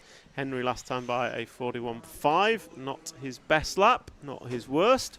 But it is Oliver Frost. Just a couple of seconds off a 9-lap run. So we'll try and pick up the 2 car. He should be coming into or off the step up now. Into the step up right about now. So the 2 car of Oliver Frost, which is just coming into the last two doubles on the track, so over the last double, through the switchbacks and coming onto the straightaway now. Orange car down the straight is your number 2 car. He is your race leader with 3 laps on the board. Last time by a 38.0 for Ollie Frost. And he's got a best lap of a 37.8, so fairly consistent for Ollie with 3 laps on the board. The orange and blue car, I'm going to say, clear wing. And he just, it just runs wide a little bit. You heard, if you watched our pit walk, you'll have heard David Ronnefolk talking about how the dust can get offline, and you just get into the dust, and it's not terrible, but it does cost you a couple of attempts here and there, and also kind of affects the flow as you've got to clean the tyres off before you get the ultimate grip back. So yeah, really key to stay online with this. And also interesting talk around the differences between nitro and electric buggies, kind of how the power delivers and the impact that's having on kind of how difficult some of the jumps are in comparison. Not saying they're super difficult. I think the general consensus is it's a relatively easy track to drive around without crashing. It's a very difficult track to drive around very fast, because a lot of the lap time is gained kind of with how you place the car on landing and maintaining that racing line without putting a wheel in the dust, and equally without tapping the pipe and running off line. So we're following Ollie Frost. He still leads this last time by a 39.2, so he is estimated to go 8 laps in 5 minutes and 4 seconds, which is a pretty good showing. So a 5:04 would be a pretty good showing for Ollie Frost here, and he's been chased down by Florian Durandin, who is 3.6 seconds behind, and Elliot Dees is 1 second behind that. Rafa Albar runs in 3rd, and then Henry Tompkinson 5th. Raul Infante, Jan Disler, Marcus Heine, Sergio Carvalho, Louis Magalhaes and Ricardo Simeo is your full running order, with 40 seconds left on the master clock. 4-0 on the master clock as we look to close down heat number 1 of round number 2 of qualifying.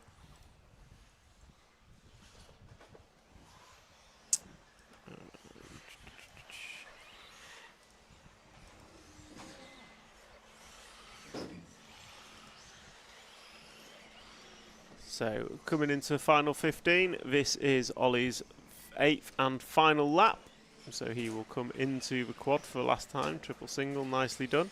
You can see the number of repairs that are done on that kind of landing off the jump. And he's got caught up with another car, so both going to end up on the roof. That's going to cost him a couple of seconds. Then he wheelies off into the dust as another car goes by. So Ollie Frost not going to close out with the best lap. He should still take the win, but maybe not. Depends how much he lost in that, as they're going to come round now through the switchbacks and down the straightaway. And that is going to be a 43.4 for Ollie Frost, so it is going to allow Florian Durandin into the lead. So Florian's going to take it with a 5:08.7. So 5:08.7 is the time set for round number 2 of qualifying. Oliver Frost going to finish in 2nd. Elliot Dees going to come home in 3rd. Just 4 seconds separating the top 3. Then we had Rafa Alba and Henry Tompkinson, Raul Infant, all doing 8-lap runs. Jan Disler, Marcus Heine, Sergio Carvalho and Louis Magalhaes are going to round out the result for this one. And that's going to be a wrap of round number 2 of qualifying. We're going to take a quick break between runs, and we will be back with you very, very shortly. What a lovely morning. Ah, yes. Never in my wildest dreams, when I decided to believe in myself and chase my dreams, did I think I'd have a fantastic Beverly Hills mansion and 3 Lamborghinis on the back of RC Racing TV. I know, bro. I know. Seriously, go with your dreams, bro. Back in 2006, we looked like this. And look at us now. Oh, passive income, bro. Passive. No, Passive aggressive. Passive aggressive. I'm trying to clean up here. We're talking to everyone. You're in my Lamborghini. We're trying to talk. Oh, you know what the truth is? We have no money. No money. No money. We've got issues. Our income is very passive. Very, it's past. It's passive for him bro. anyway. Yes, Bro. completely. We need your help. Yes, please. That's right, it's an emergency. YouTube told us that 3/4 of you lovely people watching right now are not subscribed to this channel. If you hit subscribe, it helps us grow and create more content and live event coverage for you to watch. So please subscribe to the channel and interact with our videos, and maybe even give us a share. It genuinely helps us. And not just to get paid. We want to provide better quality coverage for you guys, better value for the sponsors, and for us to do that, we just need you to hit subscribe. Easy as that. Or you can be our hero, baby! Kiss away the pain by becoming an RCTV hero. Being an RCTV hero is super easy. You get cool perks, and you genuinely are directly helping us bring more great fun content to your screen. You'll also get fun bonuses like special logos when you join our live event chats. We'll follow the cars that you ask us to show during qualifying, a free RCTV sticker pack mailed to you, hero-only discounts on merch and clothing from rcracingtv.com, and special early access to brand new videos. You also get the satisfaction of knowing you're directly helping RCTV reach more people and bring more awareness of our sport to people around the world. Let's grow RC together. Become a hero today. Help us grow and join us on our journey. Hello, Lamborghini Manchester.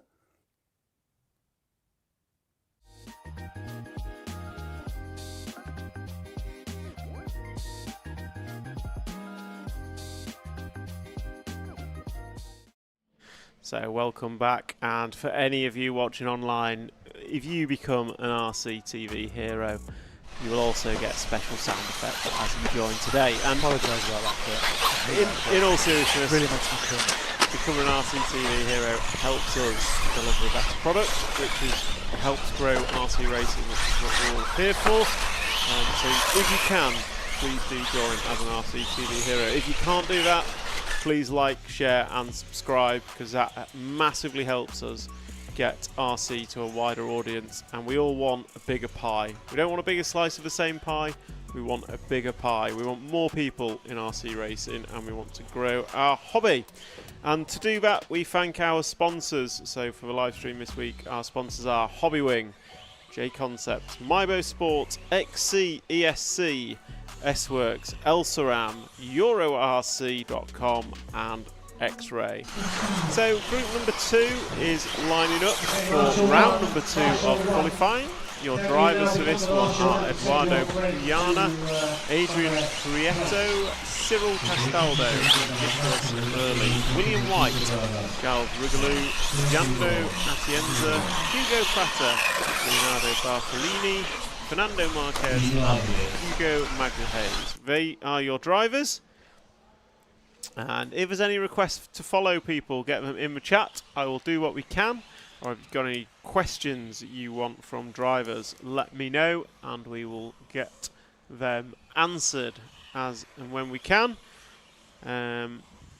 Yeah, timing link's pinned at the top of the chat, so we know that's a common question. Timing link is pinned at the top of the chat. I think we need to close this poll. The poll. It's been going for ages. Go on, let's close the poll and let's see the results. Still really, well, decisive that white wheels are better. It's a bit more decisive than it was. Oh, 6%. Oh. So we've got a request to follow William White. So cameraman, when you're on it, follow car 5. No rush. We've still got 40 seconds before the start of this race. And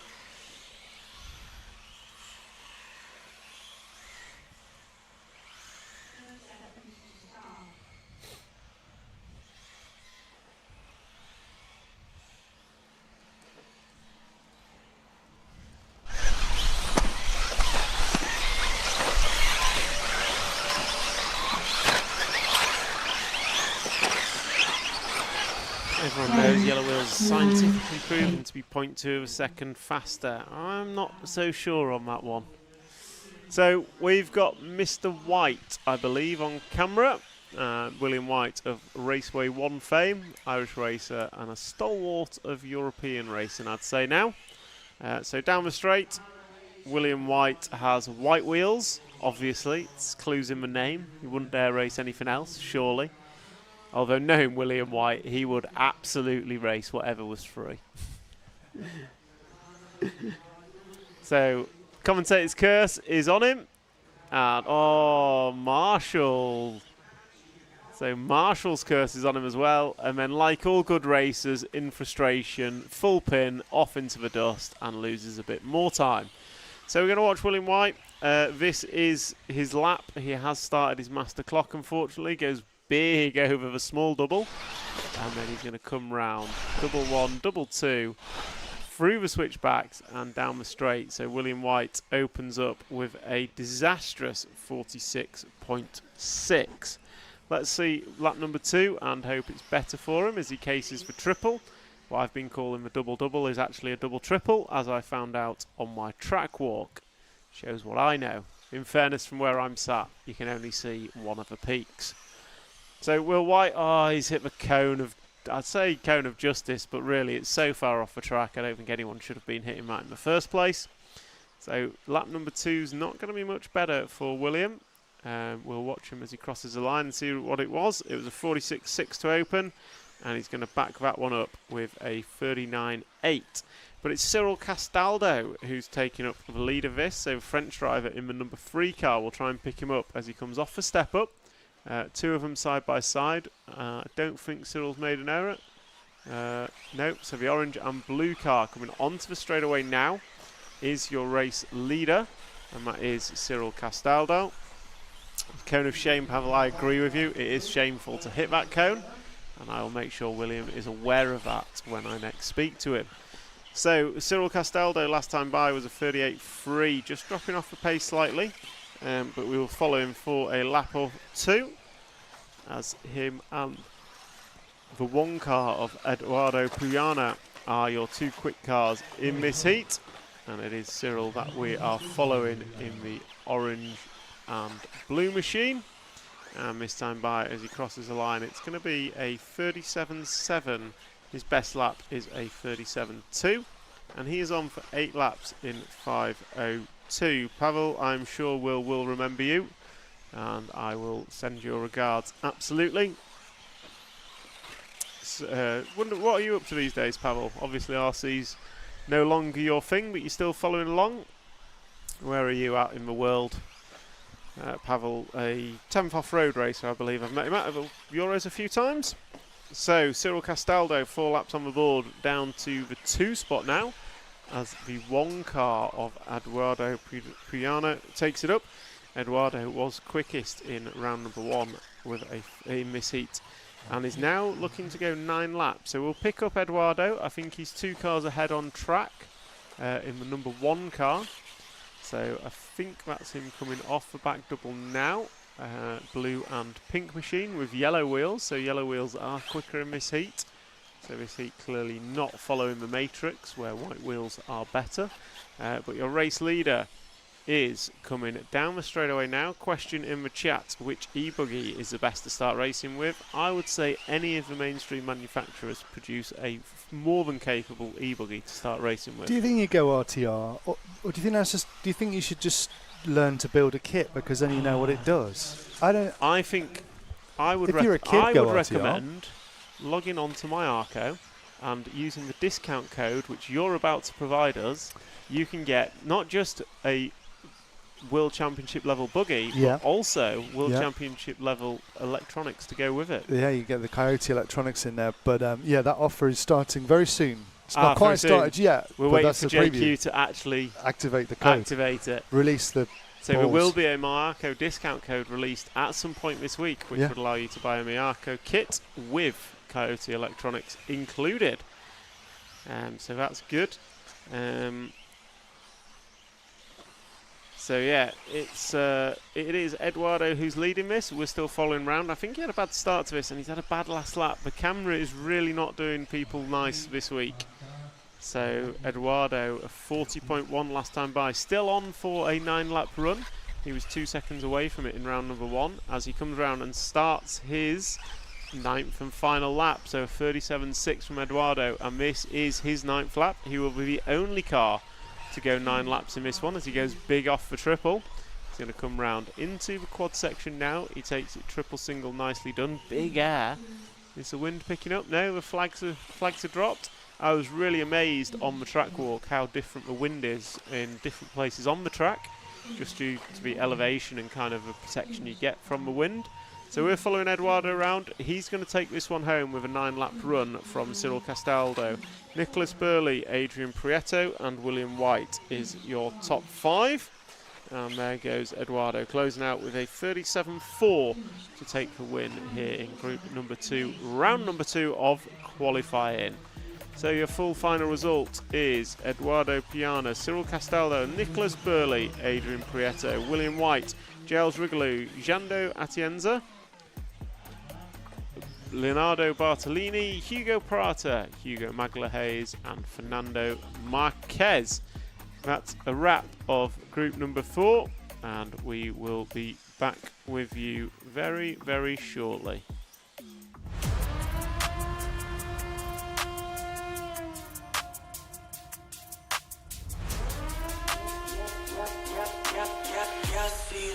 At me, now go ahead and move that body.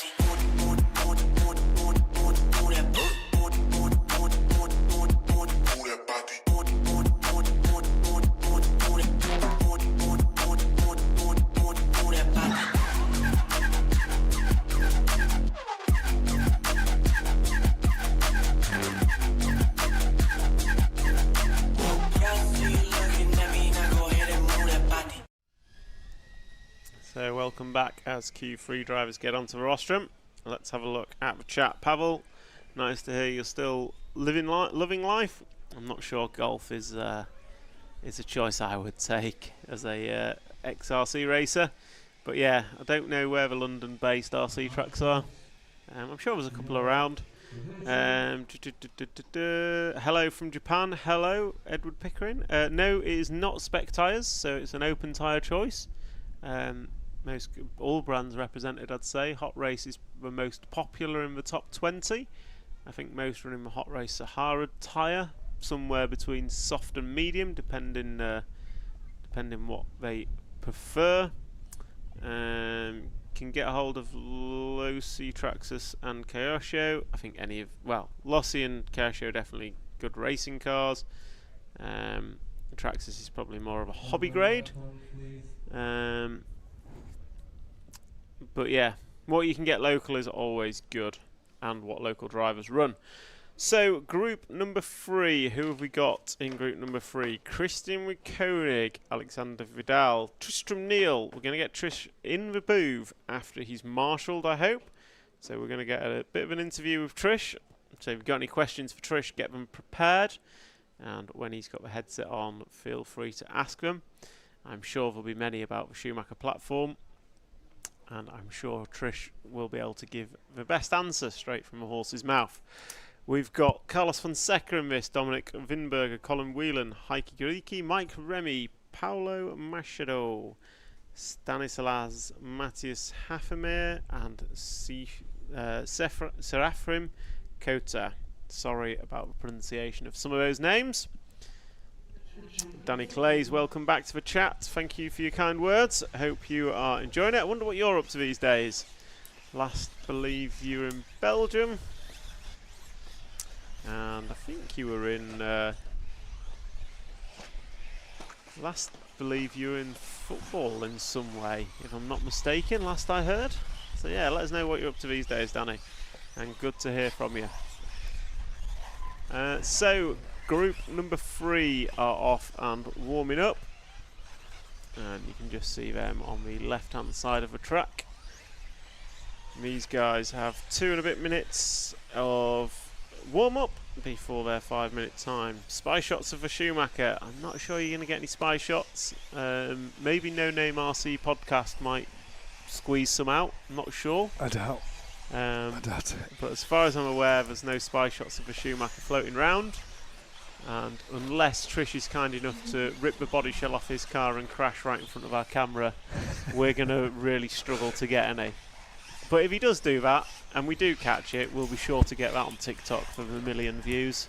Yeah, absolutely. Trish gets his top off. I don't think that's exactly what I said. But Matt, different strokes for different folks.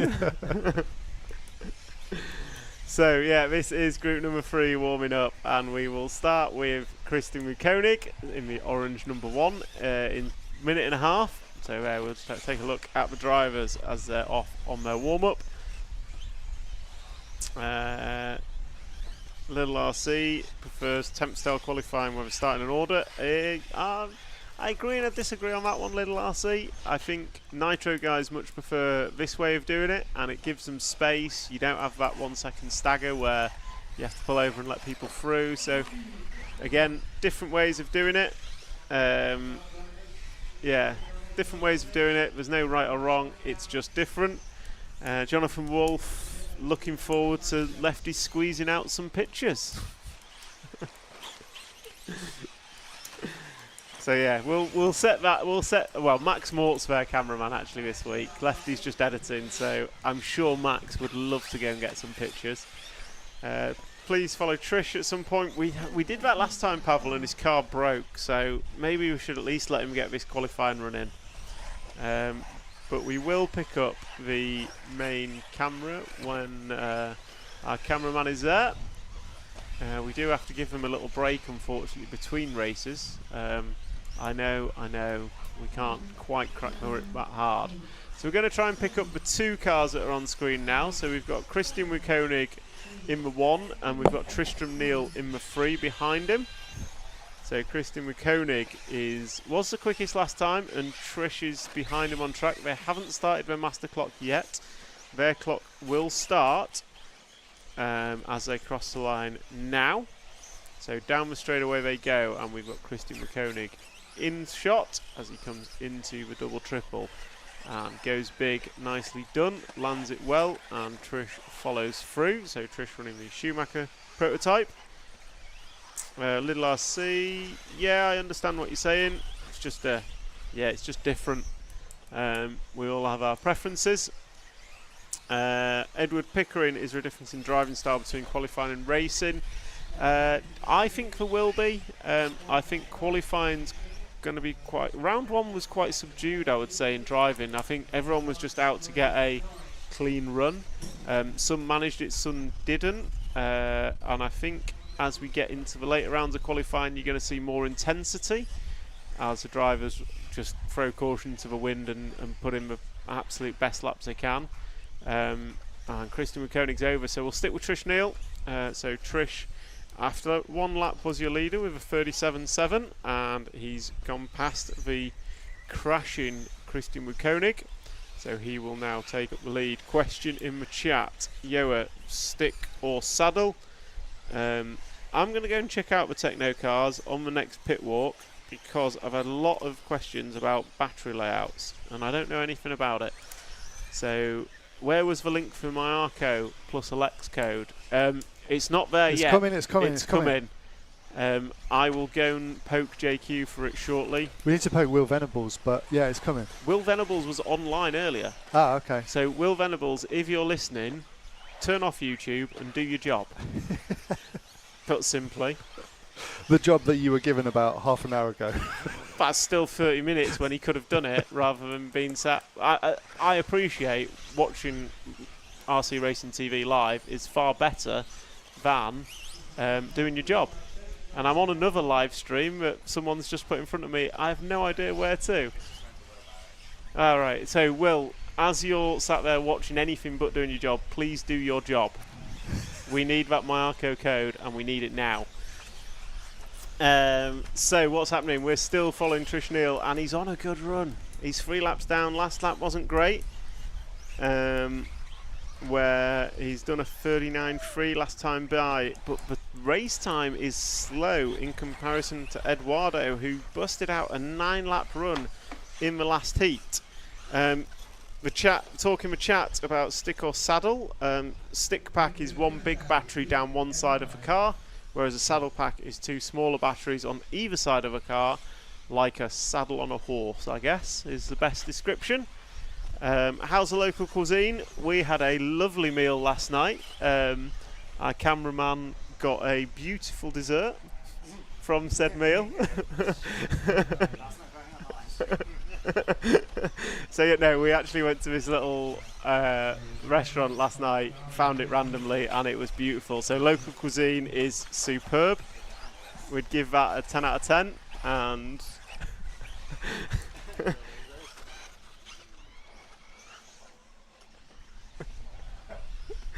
so, can we follow car 7, please? Yes, we can. So, Heikki Gariki is going to be coming over the line shortly. So, not these two. Oh, where is the 7 car? Has he just gone by? No, he's not. I think he's had a bad lap. He's down the straightaway now. Black and yellow car, yellow wheels. Down the straightaway. That is Heikki Gariki. And we are following him because the RCTV hero requested it. And we do what RCTV heroes say here at RC Racing TV. Because RCTV heroes are the heroes that help make us, give us the opportunity to make a better product. So Trish Neal is leading, and he is on for an 8-lap run in 5:09. Christian Koenig is looking at 5:10, and Heikki Gariki, who are following last time by, was a 46.1, which is quite frankly a dreadful lap. But he has backed it up with a 38.2, far better, and he's looking at going 8 laps in 5:21. With 15 seconds on the race clock, your close down order is cars 3, 1, 2, 7, 4, 6, 9, 8 and 11. And the master clock is out of time, and that means as the drivers come across the line now, they will either be finishing or starting their final lap. So what have we got in the chat? On high group, it's about low centre of gravity. That is also true. I think the saddles allow for a low centre of gravity. I think it also moves the motor. Ironically, this layout change is something that four-wheel drive buggies went through in 2005, the Italian Worlds. So yeah, fair change in saddle pack. It seems to be better. I'm not sure what Techno are doing, but I am going to investigate on the next track walk. So Trish Neal's going to take this one home. He's gone 8 laps in 5:08. Christian Koenig's gone 8 in 5:12. Alexander Vidal 5:16. Carlos Fonseca going to go 5:17, and Colin Whelan going to go 5:36. Heikki Gariki, just waiting for him to finish and put his 8th lap on the board. He goes through in 5:24. Then Raik Remy, Paulo Machado, and Serafim Kota all go through with 7-lap runs. Is the E-Truggy World thing? No, we do not have an E-Truggy Worlds. This is the first ever E-Buggy World Championship. I don't even think we have a Nitro Truggy Worlds. So Truggy's kind of I'd say Truggy's an American class rather than a world class. So we tend not to see a World Championship of Truggy. Good afternoon, great coverage. Any South American drivers at the event? From Jorge Andres Rodriguez. I don't believe we've got any South Americans. I didn't see any on the list. Philippines we've got. So no, I didn't see any South Americans. We might do. If we do, I've missed them, and I apologise for that. Name called starts are weird. You don't have to line everyone back up and then recall everyone name start after a rolling start. Yeah, just discussion over the starting way of starting. It's just people, different things, different events. The Techno talking about different chassis layout. So yeah, we'll find what happens with that. So we're in a bit of a break between heats, and we will be back for heat number 4 very, very shortly.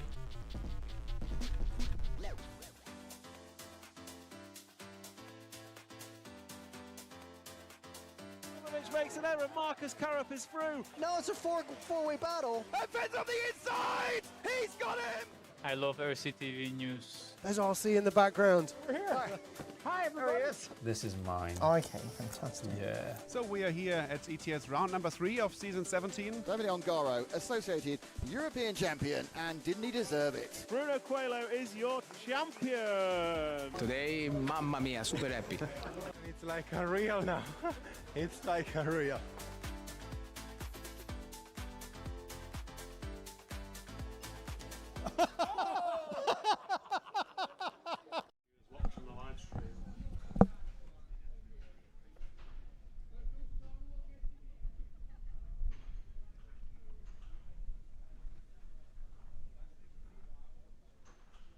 Okay, welcome back. So, request from Jonathan Wolf, RCTV Hero. Can we follow car number 10, Jos Hooper? Yes, we can.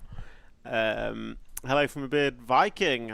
Hello, Pontus. Blast from the past, there's a name I remember. Techno is not a good fit for this track, not designed for it. Interesting comment.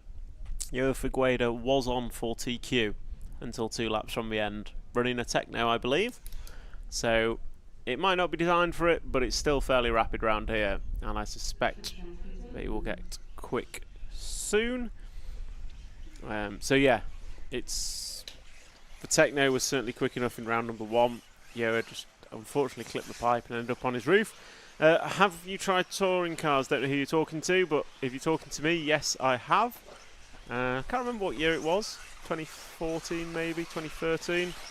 I competed in the Touring Car National Series in the UK back when it was 10.5 was the fastest motor you could use, and yeah, it was a really good experience actually. Thoroughly enjoyed it.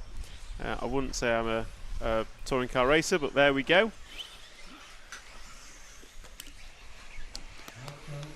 So, request from Scott McIntyre. We will follow car number 11 as well. So we'll follow car 10 and 11 in this one. Trish is going to be in the booth shortly. He should be out there marshalling. And then, maybe not directly after, he's going to come, he's got to check that Mikael and Daniel's cars are ready. If everything's all sorted, he'll come join us in the booth. Apparently, they're more important than us. I know, I thought the same. So, Pontus, you got to get back to work, yep. Sevo's new 4-drive shaft drive car being announced. News to me little, maybe it has. Amazing deal from Mayako and Coyote Electronics are stout. New word I don't know of. Oh, so we've got the official announcement of the Schumacher car apparently.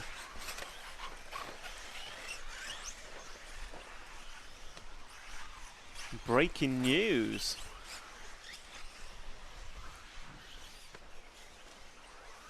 So, breaking news, Schumacher have finally put out information about their new 1/10 scale four-wheel drive shaft drive buggy named the Cat PB, I assume in honour of Phil Booth, who unfortunately passed away recently. So yeah, if you're in the market for a new 10th scale car, Schumacher have released their first ever shaft drive. Check that out. We'll ask Trish about it and see if he's still denying it. I think that's a great first question. So yeah, we're going to do that.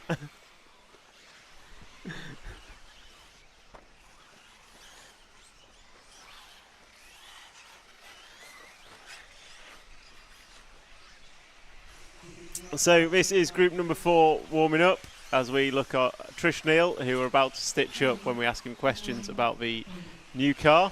And if we can follow car number 10 please, car 10 Jos Hooper.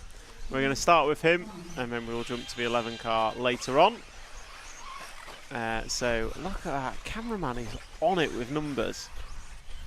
I received my feedback yesterday that colours and names are no use, but if I give him numbers he'll be on it, and there we go. He can even read them upside down. So there is Jos Hooper. Cam Felton Media, I 100% agree with you. There's nothing wrong with any car, it's all personal preference. And the Techno was showing rapid pace in round 1 of qualifying. So, at the request of RC TV hero, Jonathan Wolf, we are going to follow Jos Hooper for a couple of minutes as he opens up his qualifying round number 2 here at the World Championships at Barcelos, Buggy Arena in Portugal. And unfortunately for him, he's already on his roof after just 2 corners. That is not the way to start a qualifying run. So he's going to just calm it down a bit and see where he can get to. Yeah, unfortunately, Phil Booth did pass away recently. So yeah, an absolute legend of RC, certainly in the UK, if not worldwide. The first British World champion, I believe, back in, I want to say 79, but it might have been the 80s, in 8th Nitro on-road. I've heard some brilliant stories from Phil. Actually raced in the Monaco main pit straight one year. They had World Championship in Monaco. Oh, wow. Which, as RC venues go, that is pretty cool. Yeah, yeah. There's an amazing RC track in Monaco, but yeah, no, actually on the straight is even better. Fairly certain they were like racing on the main pit straight or something. Did he used to have a hobby shop? Yeah, in PBM Nottingham? Models. Was it in Nottingham? Yeah. Yeah. Phil near, Booth Models. Basically near our studio. Yeah, yeah. And then that sold, I think sold or changed hands. And then Andy, someone ran it? Not sure. Yeah. So, yeah. So that is the Schumacher PB. I'm assuming in honour of Phil Booth. So what have we got? We are following Jos Hooper. Ooh, here's one for us. Now this would need a lot of RCTV heroes to fund this. Live telemetry from the drivers. So could we get live telemetry? Yeah, so you need a little box on the radio that pumps out a signal which shows the throttle and steering input. I believe that's being worked on. Some of the radio manufacturers do it, but you want it pumped out to you so you can live stream it. Yeah, but does the ESC also know what inputs have happened? It does to the speedo, but not to the servo. The receiver knows. So it's the receiver that's got to do it. Yeah, receiver or transmitter. Okay. But that would be cool. It would be really cool. Yeah. But also things like battery usage, all the kind of data you get through the ESC, I think would be amazing to see on the screen. Yeah. So what we need is Phil Booth was 1979 champion. Thank you, Mark. I did listen to him. Phil's actually shaped my career quite a lot. So what we need to work on is onboard live cameras. Yep. Using Insta360s. Yep. Live telemetry. And live driver to live stream radio. So one, you can see what we've done, you can hear what they've done, and you can also see they've gone full punch into that car in front of them. Yes. Whilst shouting expletives. Yeah, and blaming someone else. Yeah, there we go. That's what we need. Right, can we now jump to car number 11, Russell Brown, please, Mr. Cameraman? I think he's on the step up now. Possibly the blue car. Yep, there we go. He's got it already. Just have a quick look at the chat. New vintage announcement from Team Associated. Looks like a Nitro Stadium truck. Ah, fantastic. All the announcements are coming out today live on air. And if that's the case, I'm going to get BT in here and ask him about it before he knows it's live. Get these people denying everything that's on the internet. So, sounds like we've got a new gas truck as well from Team Associated, which is pretty cool. Yeah. So, look at that. All the releases are coming today. Oh, the next telemetry we need is a heart rate monitor for each of the drivers. Now that would be good. And as he's just toying with chat, we should also put a heart rate monitor on Scotty Ernst when he's commentating. Because that would be cool. And sometimes a decibel monitor. I don't know how he does it. I don't either. I really don't know how he does it. So yeah, that would be cool. There's something for us to work on. So we are following Russell Brown. Anyway, good morning to you, Scotty. Nice to have you in the chat, and looking forward to hearing your voice wherever you are next in the world. If you want to know where Scotty is, check out RC Racing TV News, where Scotty pops up with where in the world is Scotty. When he can be bothered to tell us. Sometimes he's too busy to tell us where he is, and sometimes he's taking a well-earned break. He's allowed a break? He does occasionally take a break. I guess Scotty is at Luxembourg next weekend for the ETS. Which probably means he's in Australia this week, Luxembourg, followed by back to Asia again. Well, he's back in Australia at the end of September, isn't he? For Yes. the 10th Off-Road Worlds. I believe Scotty's commentating that. He'll be there, yeah. Yeah. So anyway, welcome to you, Scotty. And I've chatted my way all the way through group number 4, where Thomas Mendonca has taken the win with 8 laps in 5:04. Morgan Monsieur is finished in 2nd, and Joel Soares is going to come home in 3rd.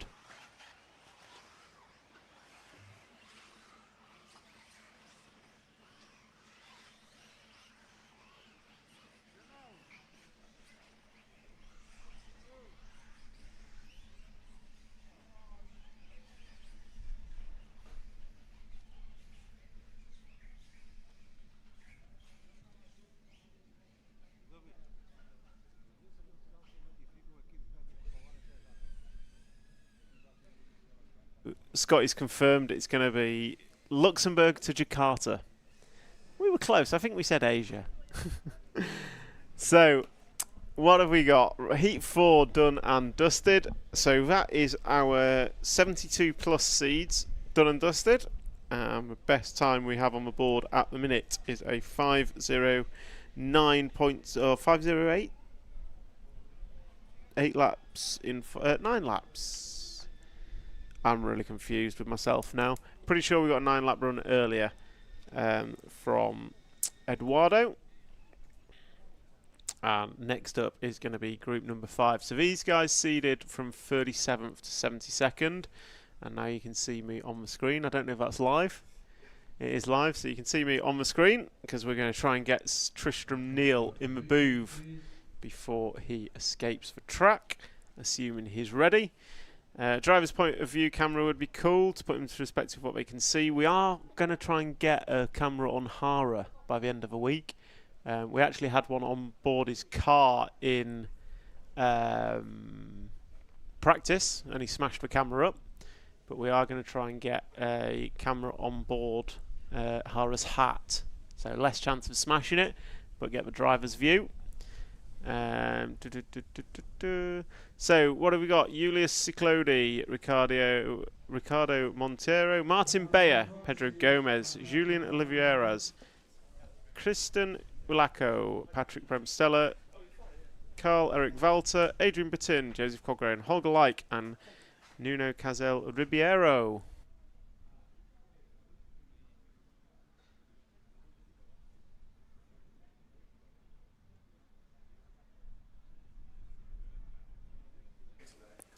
So, could we start? Who took round 1, Scotty? It was David Ronefolk who took round 1 from Mikael Orlowski, I believe. David took that one. So, I'll introduce Trish. So, Okay. Trish Neal has just joined us in the booth. Welcome, Trish. Hello. So, yeah, Give my Scotty, hair, 'cause in I'm answer in to your camera. question, it was David Ronefolk who took round number 1. So, Tristram, welcome to booth. We have some questions for you. Wonderful.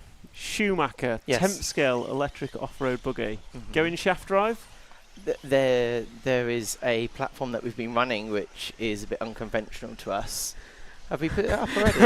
It's look now at- announced. I can talk about it now. Look at that. The cat beef. I was like, come on, Tom. BB. There we go. Has the video come out as well? I don't believe there's a video. Okay. I think you Oh should no, play it. there Oh, is. look at that. Yeah, we have a video Yeah, and yeah, everything. there we go. So yeah, literally just announced 13 minutes ago. Fantastic. So I wanted to put that question to you I just to was see like, what you said. I didn't know when it was going live. So yeah, you got me. So welcome. How's it going, Trish? Schumacher at an 8th scale event is not a usual sight. Yeah. So yeah, what we feeling? Well, so far it's gone well. Like we've done some other races, like we've done the Euros over the years. We've done 2 of them. Yeah, we've done 2 of the e-buggy Euros. And then we went to the Nitro. Yeah, we've done like the Nitro Worlds over in Spain. Revedan. Yeah. So we did that one, and obviously we did the Euros here in Nitro to get some practice for this. So we learned a lot there, and we kind of transferred quite a bit of our just knowledge of the track and how it behaves differently. But it's not as hot as then. And obviously we're now here. It's an electric event, so There's no fuel going onto the stones. It's behaving differently. It's cooler. It's quite windy today as well, which affects you in the air quite a lot. Yeah. So as a team, obviously we're running our development cars of various guises, and it's been going alright so far. From practice to now, we've kind of just been chipping away at going forwards. Like Daniel's had little streaks of brilliance, showing that he can pop in the 3 laps. Michael did well on the first seeding round, and then ended up kind of second overall on seeding, so that was cool. Obviously, being electric, it's kind of an easier platform to deal with because you're not worrying about engines cutting, tuned right. Is it rich? Is it lean? Can I do 8 minutes? Can I do 7? Can I do 6? And no worries about pit stopping and losing your knuckles when you're grabbing the car and fumbling on the refuel. So this is much more simple for us because we know what we're doing electrics-wise. Car setup is, not to try and generalise it too much, but similar from even if you had an 18th scale to, he was 1/8 scales. There's so many things that are, it's part of the toolbox that you adjust to achieve certain things. The main thing that's different about this is it's a different type of tyre, and actually all the tyres are different. Big wings, different kind of physics coming in, and bigger tracks. So it's been alright so far, and I'm racing as well. How are you enjoying your foray into 8 scale? Yeah, it was a bit of a buzz because I haven't raced for a year now. It's kind of like my little story now to tell people. But it's been awesome because you don't forget how to drive a car around. It's just de-rusting and building a certain amount of confidence to do what you know you need to do. And like my last one I went out, I did a couple of little fumbly moments, but it was genuinely very enjoyable. There's a little fly in here trying to get us. Yeah. And no, it's like the quad, I could do the triple single pretty much every lap, not all the time. And yeah, the track's very enjoyable once you've kind of realised, go slow here. Actually, everywhere is just go slow. And then squeeze it in some places, and that's it. We did a track walk with David, and he was saying how it's got a lot of flow to it, but it's quite easy to fall out of that flow, and it's a bit like when you just run wide and you have get to in the respect dust. it. So there's a lot of talk around the Schumacher development car. What can you tell us about it? Well, it's shaft drive. The development no, the car 8 is scale, not the 10th scale that you've just announced. Oh, okay, yeah. Yeah, so basically we started a couple of years ago with a project, picked up a car from someone, and just let's learn it. What do we want to change? Okay, well, we started making our own straps so we can play with geometry, slightly different pivot widths or whatever. And just chipping away, really, playing with shock lengths, obviously lots of different towers, because at Schumacher we can make a number of things ourselves, so the carbon fibre tower situation, you can make loads of different combos to play with, and you just go from there, really. So because we dipped into the e-buggy side of it, it's like, well, we need to fit the batteries how we want to fit them, and just went down that route. So when it came to Nitro, we just slap in the normal chassis inside bits and then run our front and rear tabs. So is it a project that's Nitro and electric, or is it electric first, or is it still just a prototype phase that you're so I'm feeling? Well, yes, no, I feel like we can talk about it to a certain point. Obviously, I might risk myself getting in trouble with the boss, but he's probably not listening. Everyone's talking about it. So. Okay, so the realities are we want to get a car to the market, and we'd like to get it into the market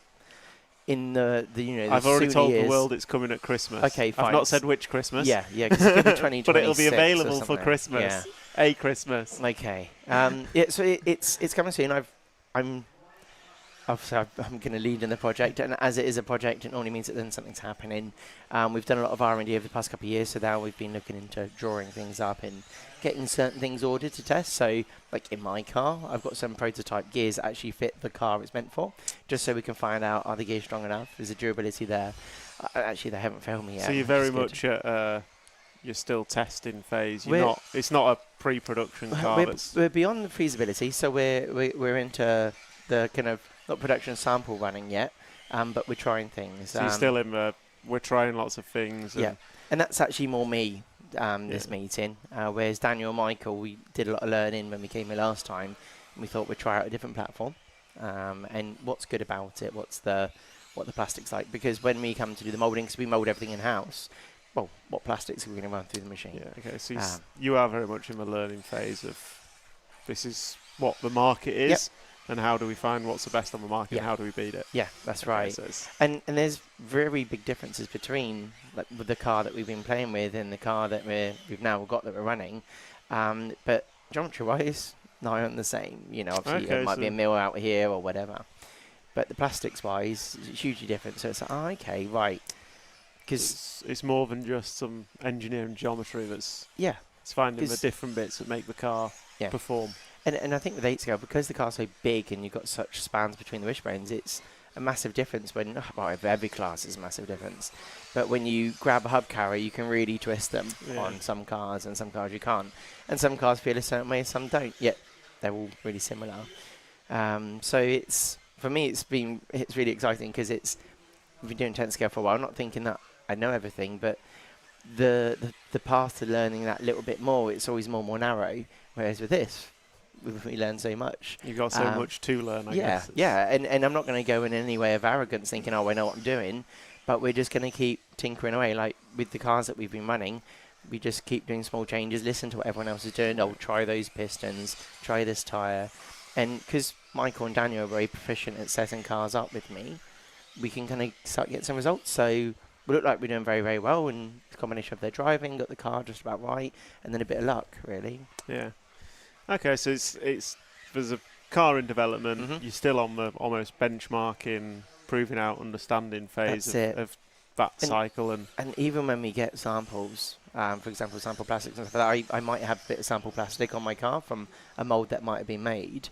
We need to make sure it is durable, as we know, and it, until we get the moulds themselves, we need to run our plastics through, and then reconfirm all that. So it's an interesting one. So there you have it. We're going to have a Schumacher 8 scale by a Christmas. One year. Yeah, 1 year. That's it. So some other questions, I guess, as it has just been announced for Cat PB. Yeah. Go on, give us a 30-second rundown on the Cat PB. Cat PB, named after the late... late great. That's it, late great. I feel like you've... watch the video. No, I genuinely haven't. I just assumed. You have to watch the video. Yeah. So it's named after Phil Booth, who was a legend. A lot of us within the industry know him, and kind of mentored us. So we named it after him in tribute to that. It's a shaft drive, which is first for us. So for me, quite unnerving going out there with a car that could fail. Geometry-wise, it's like the rear end's really similar to where we ended up on the L1R.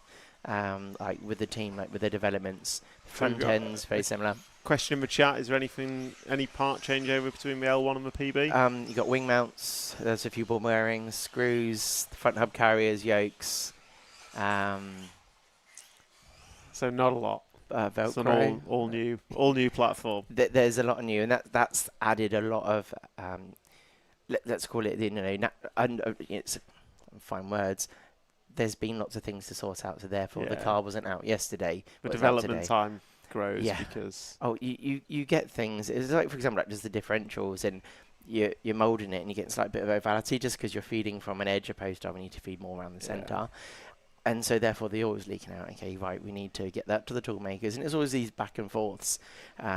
Chasing perfection. Yeah, but it's like the inserts. You fix one problem, so you got little pills on there to play with on your ABCD blocks. Initially, they were sticking one side of the tool. Then, okay, get to the tool maker, they fix that. And then it sticks in the other half of the tool because that actually had a chance to prove itself.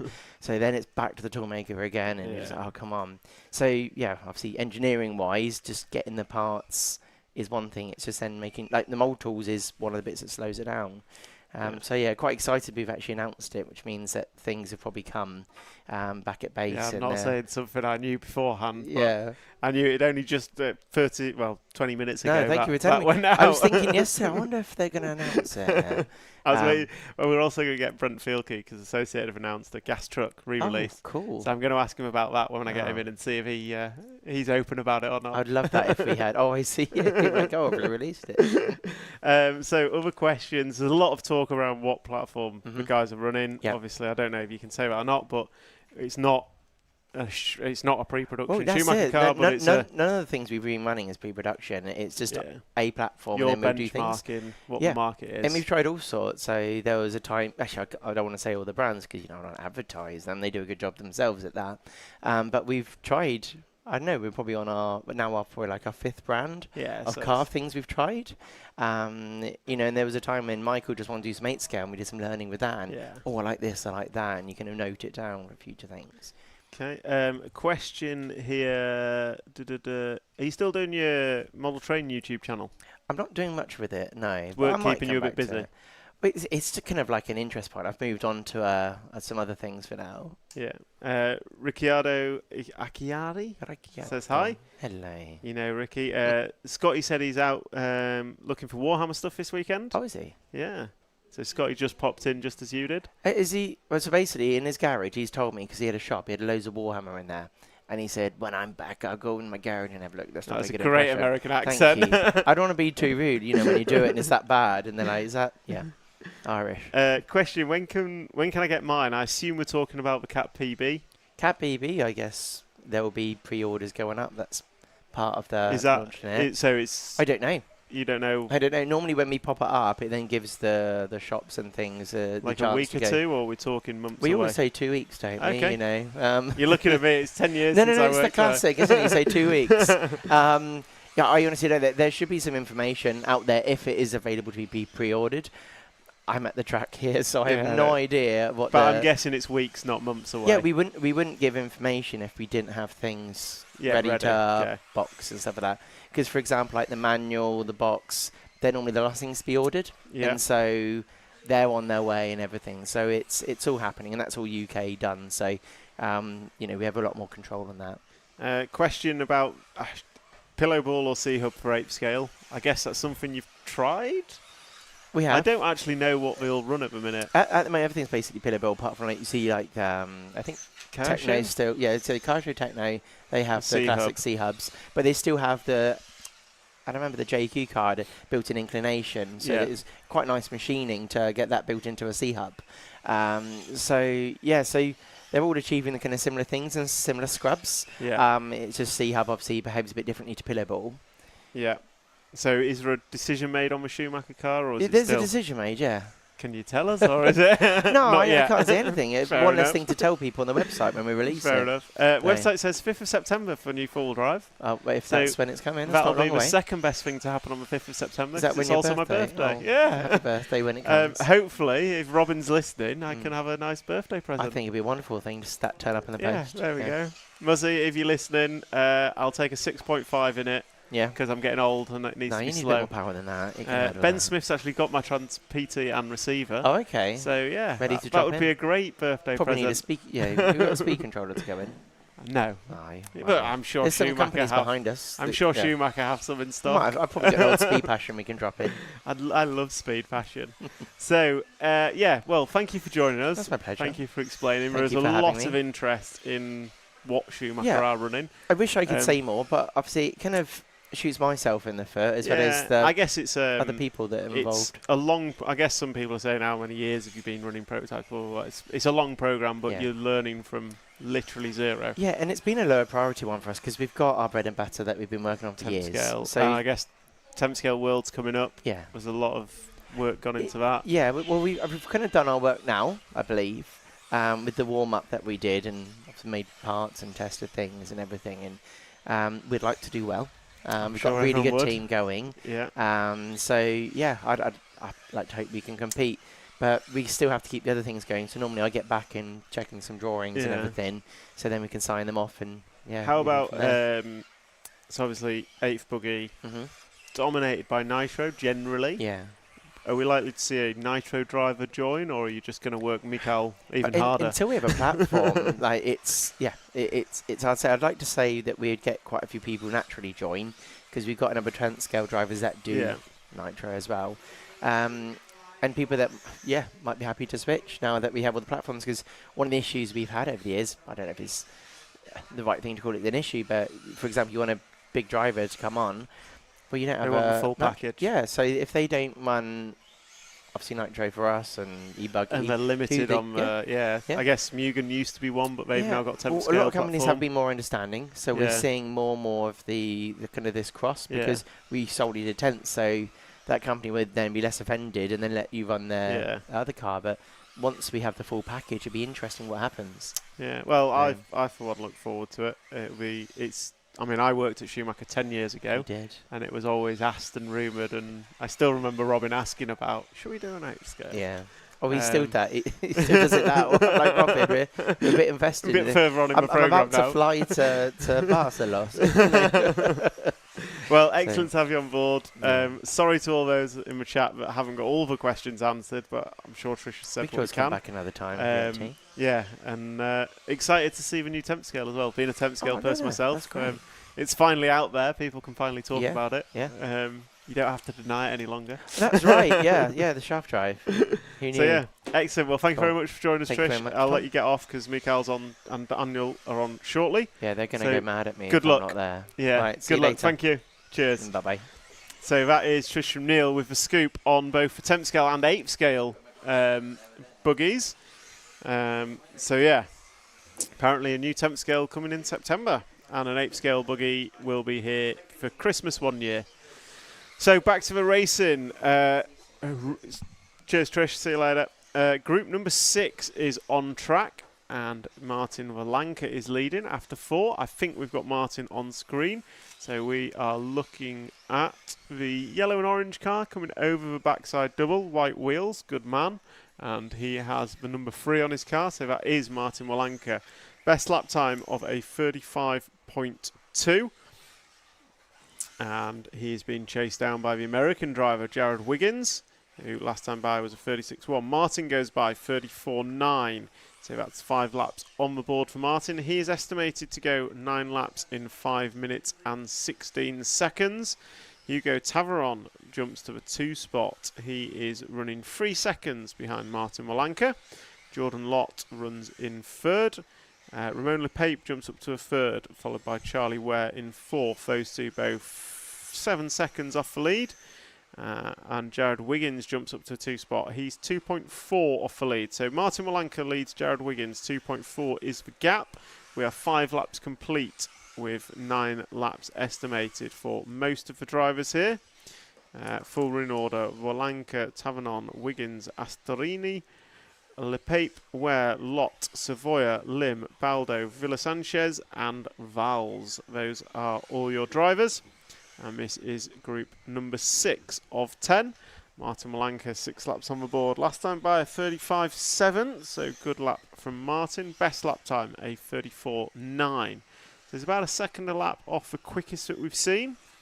But that's no mean feat on this difficult buggy arena track here in Barcelos in Portugal. So Valanka 7 laps on the board now. Jared Wiggins chasing him down. And it was a 35.0 last time by for Valanka. Tavernon goes through with a 41.9. We're going to try and pick up Jared Wiggins on screen. So that is the 7 car, left-hand side of the track.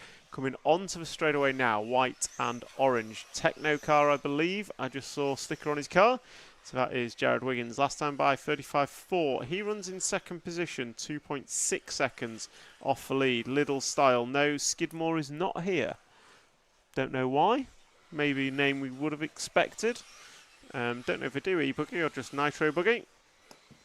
So Martin Valanka still your leader. Jared Wiggins running in 2nd. Jared Wiggins on screen now. And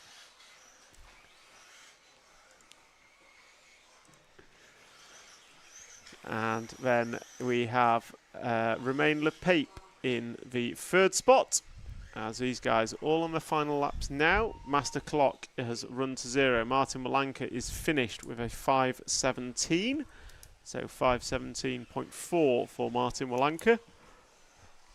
And we are watching Jared Wiggins as he goes over the backside double, drops down into the step up, and then he's going to come over the double jump, turn away from the rostrum, up and down the corner tabletop, through double 1, double 2, 2 switchback 180s to go, and we'll cross the line to go 2nd in this round with a 9-lap 5:20.8 run.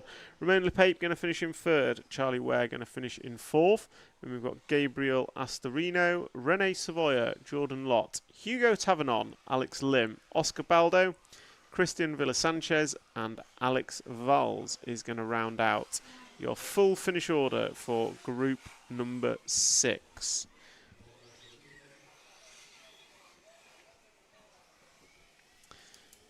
So that is a wrap of group number 6. Group number 7, you are going to be next. We will be back in just a moment.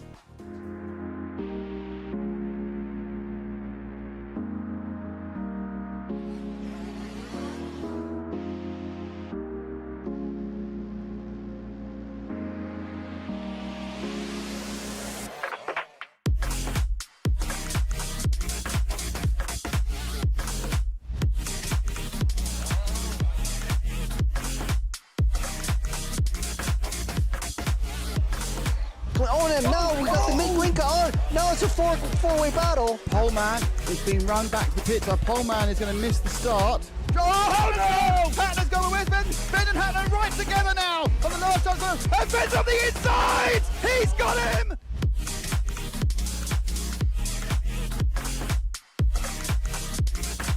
Fantastic display of driving from these two drivers who have pretty much carved up the touring car world between them this year. Kovalovich made an error, so Kovalovich makes an error. Marcus Karup is through.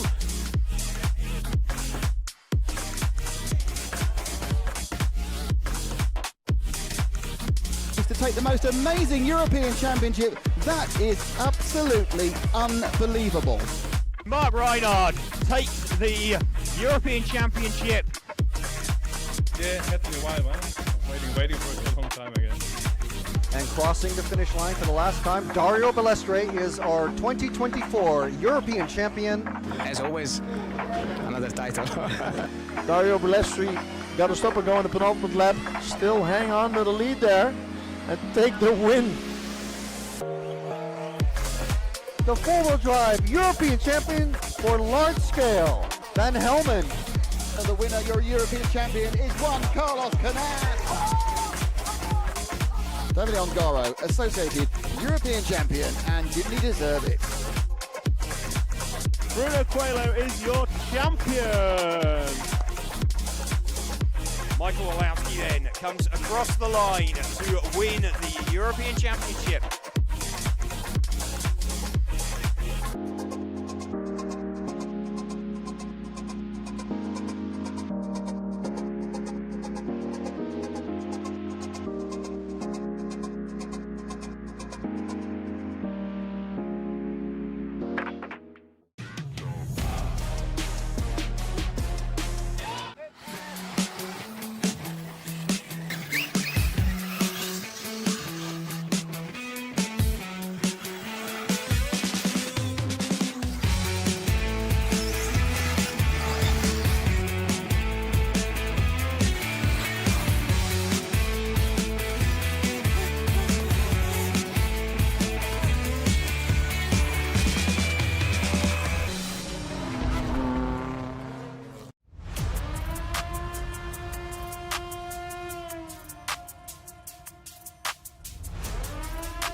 And we're back.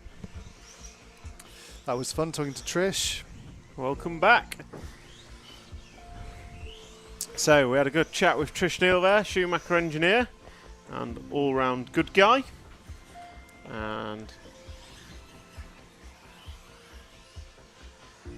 we now have group number 7 warming up. So this is the last of a 37 to 72 seeds. After this race, we go into the top 36. Comment in the chat, would have been nice to see Harley Eldridge here. I only see 3 ladies. I'm not sure. I'm sure there's a few ladies. I've not seen many. Not many. Harley is a good female UK racer. Races for X-Ray, I believe. But I've never seen her do Nitro or 8th Buggy. So possibly would have been a strange one. But there we go. Talking of lady racers, Jessica Palson's up in this one. There we go.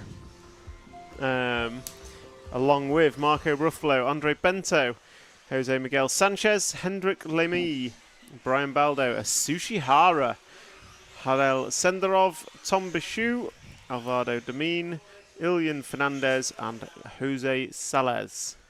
So those are your races with 30 seconds remaining in warm-up. We will start with, I think, the legend himself, Asushi Hara. What do you reckon? Can't go wrong with that. Pick up the 7 car, the man that smashed our camera up in practice. So there we go. There is Asushi Hara rocking the S-Works mobile, Coyote powered.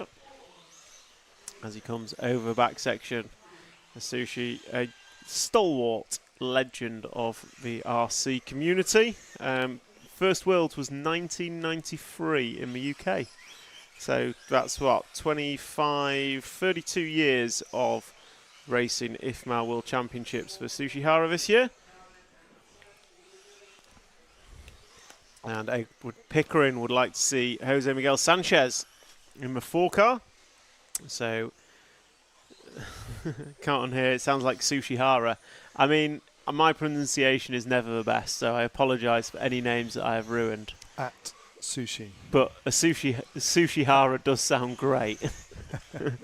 Or Hara-san. So let's pick up Jose Miguel Sanchez. Just crossed the line and down the straight in the 4 car. Sorry, cameraman, I will give you numbers. So the 4 car of Jose Miguel Sanchez is the one we're looking for.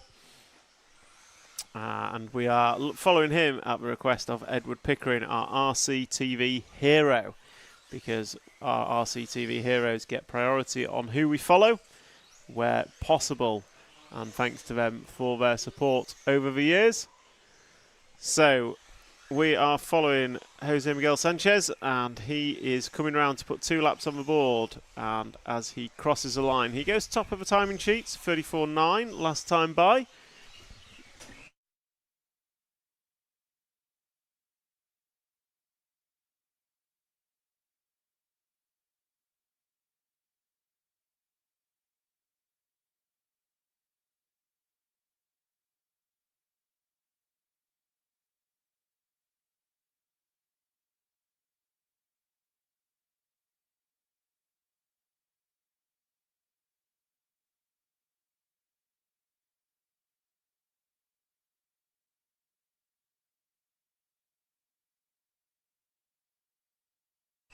So we are following Jose Miguel. And it is Asushi Hara, you're not wrong. Sorry, Pavel, the sound didn't go, I got interrupted. So I am back. And it is Marco Ruffalo now after 3, who is leading this, and he is on for 9 laps in 5:14. And we are still following the 4 car of Jose Miguel Sanchez as he goes down the straightaway. And he's still, well, he's leading after 4. He's on for an estimated 5:16 pace, same as countryman Brian Baldo. Mr. Hara is on for a 5:20 pace. Marco Ruffalo leading it on 5:13. And then Harold Senderov in 5:14 pace. So, yeah, we'll pick up the 8 car if we can. He should be coming into the back corner tabletop now. I think it's the yellow winged car over the back section. The number 4 white wheels, yellow wing, blue and red car. So we'll follow him for a couple of laps. He was running in 2nd, and we will see where he falls out after this lap. So there goes the 8 car down the straightaway, and he is running in 2nd still. And he 35.5 last time by. He is 0.2 of a second behind Jose Miguel Sanchez, and they are both forecast a 9-lap run in 5 minutes and 15 seconds. Brian Baldo jumps to the top as he goes through to put 6 on the board. So pretty much everyone on for a 9-lap run. So very, very fast heat here in heat number 7 with 1 minute and 15 seconds remaining. So it is Sanchez from Senderov. Senderov a 38.5 last time by. Not great for him. So for the last couple of laps, we will pick up Jessica Paulson, who crosses the line now. 2 car down the end of the straight. and into the first sweeping double, then going to come into the double triple, the 2 car of Jessica, and the cameraman will pick her up. So Jessica Palsson is running okay. She's on for 5 minute 22.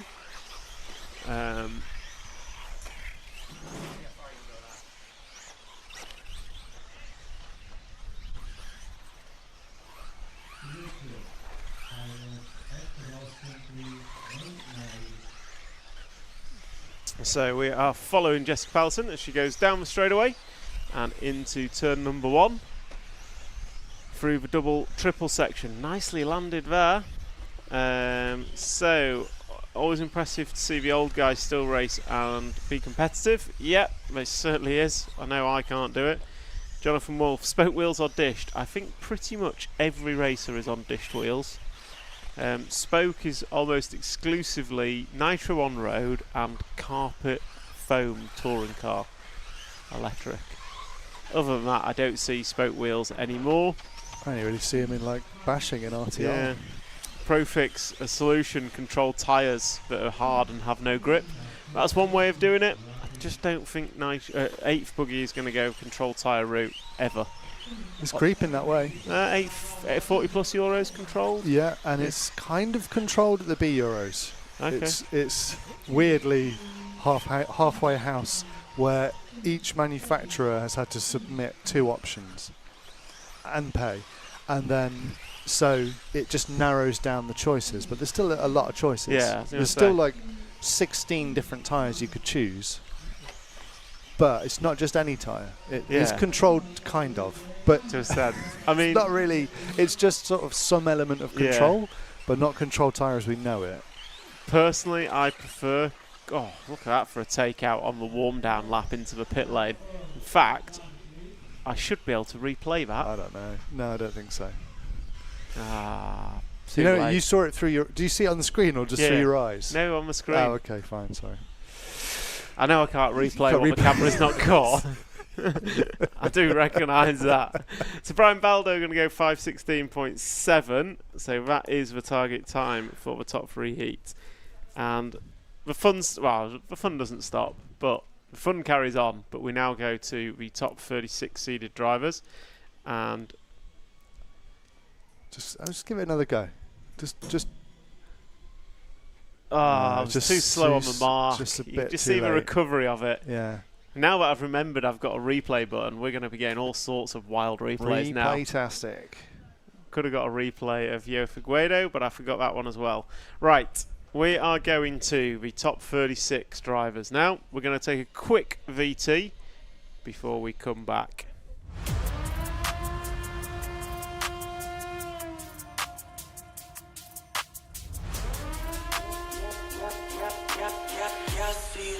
At me, now go ahead and move that body.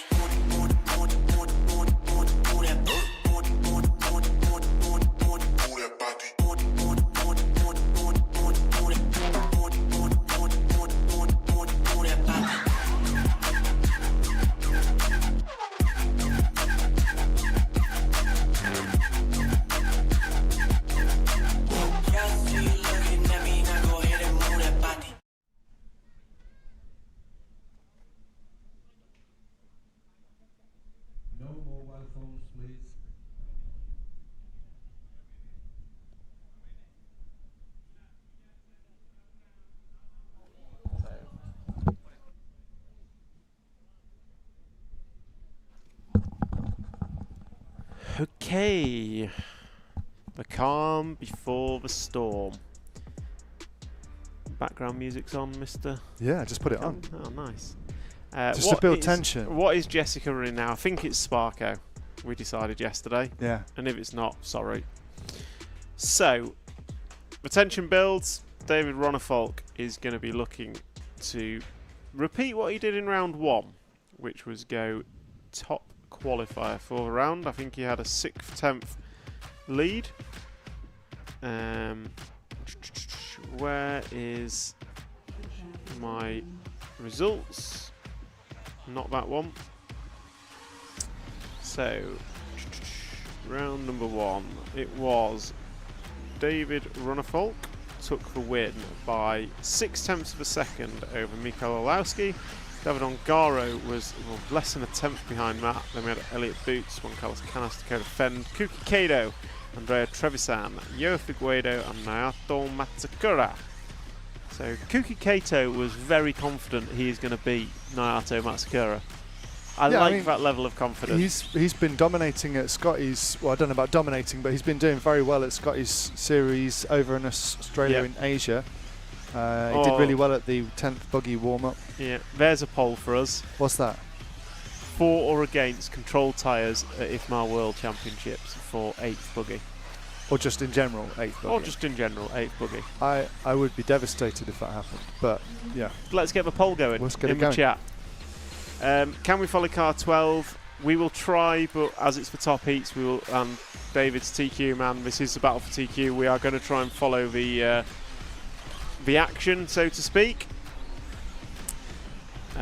So they are building up. They've got 1 minute and 40 left of warm up. Cameraman, when you can hear us, we are going to start the heat with David Ronnefolk, who is your green and yellow number 1. Clement Boda was very quick at the start of this heat last time. Fabrizio Tuhizi, hi guys, hello. Was he European champion once upon a time? Who's that? Fabrizio Tuhizi. He's a YouTuber, and he did really well in the 40 plus. But he's got a great YouTube channel. I thought he'd won something back in the day. Maybe I'm thinking of someone else. Maybe before my time. He's a good guy. Yeah. So, Dave Belston. Yes. You have signed up right at the right time. Let's hear it for Dave Belston. Whoa, welcome, you RC TV hero. So, we're on the main camera now. We are going to pick up David Ronnefolk very shortly.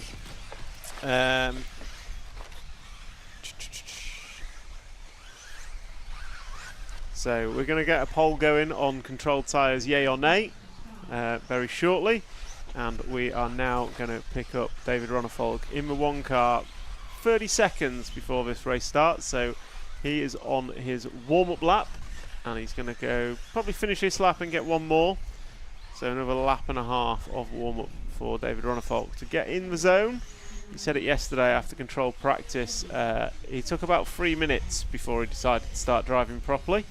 And that's okay when you've got 3 minutes of warm-up. As the master clock starts, so as the drivers cross the line now, they are starting their 5-minute clock for qualifying. And we are going to watch David Ronnefolk for the first couple of laps, and then we'll see who else is performing. Clement Boda was very quick in round number 1, as was Bartek Saluski. And we've got a poll in the chat about controlled tyres for those that want to jump in, get involved. And here we go. David Ronnefolk is now live on the clock. Clement Boda opens up 34.8. Best lap we've seen was a 33.864 from Pekko Ivanen in round number 1.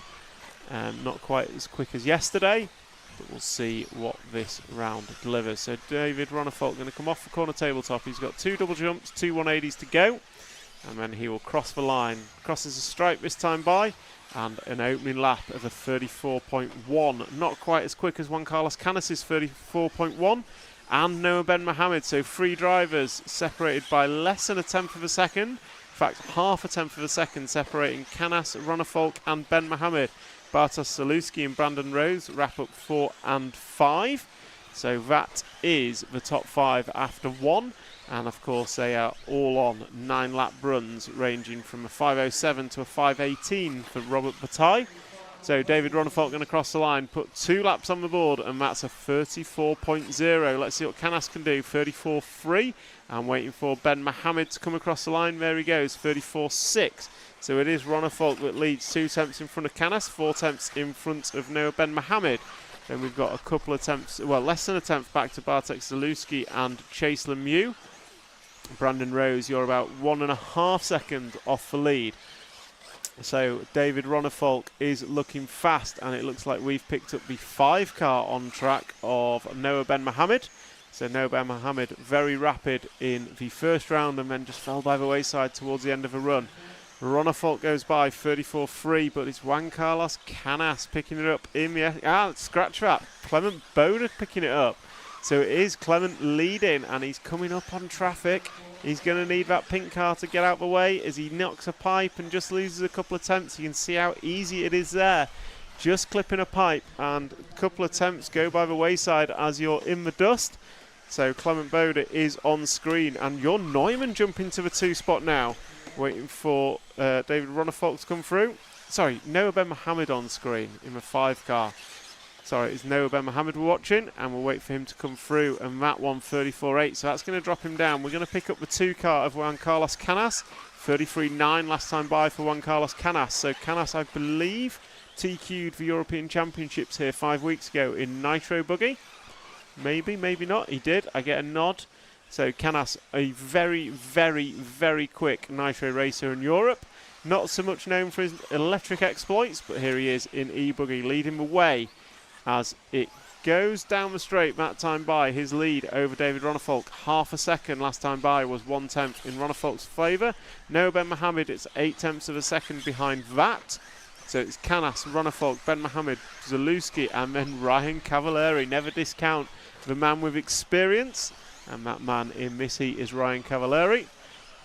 But we are following the 2 car of Juan Carlos Canas, the Spanish racer, who is currently on to set the fastest time of this round, and possibly, importantly, a faster time than David Ronnefolk set in round number 1.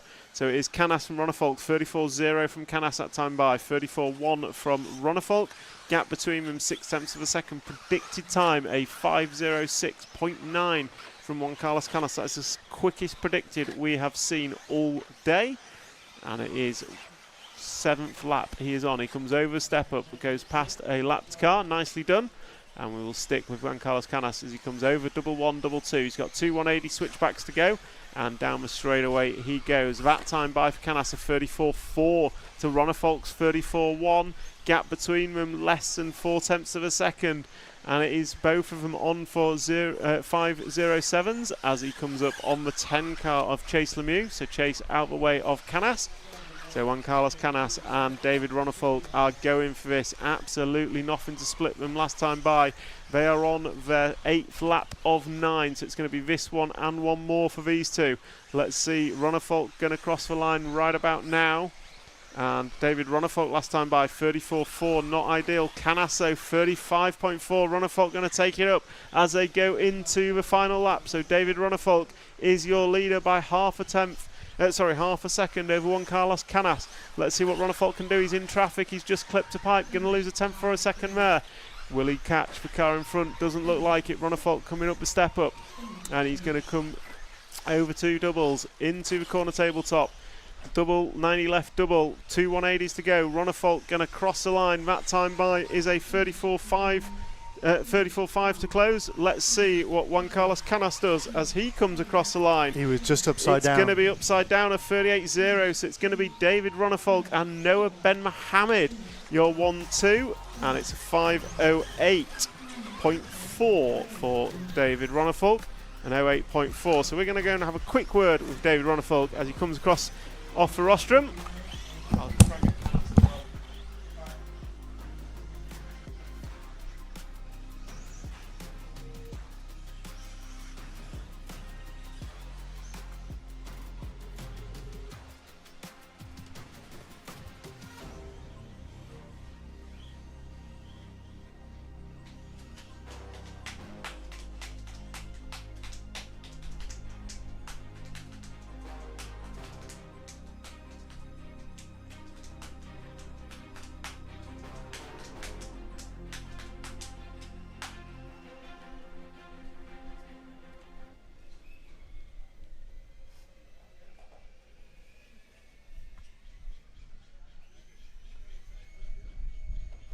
Well, as Tom said, we're going to Ronnefolk now. Ahead of you came off there, what's the thoughts? Yeah, I mean, I thought that everything was really good there. Just had a couple of bad laps there with the lap traffic. I mean, not really something they can do. They cannot just get out of the way when I'm like 5 meters behind. I have to be like up on their rear end before they open, and I mean I just kind of struggled to get it back into my rhythm once I got through those cars. Probably lost a second and a half, I would say, which I hope is not too many positions in the overall, but we'll see. I kept it on the wheels.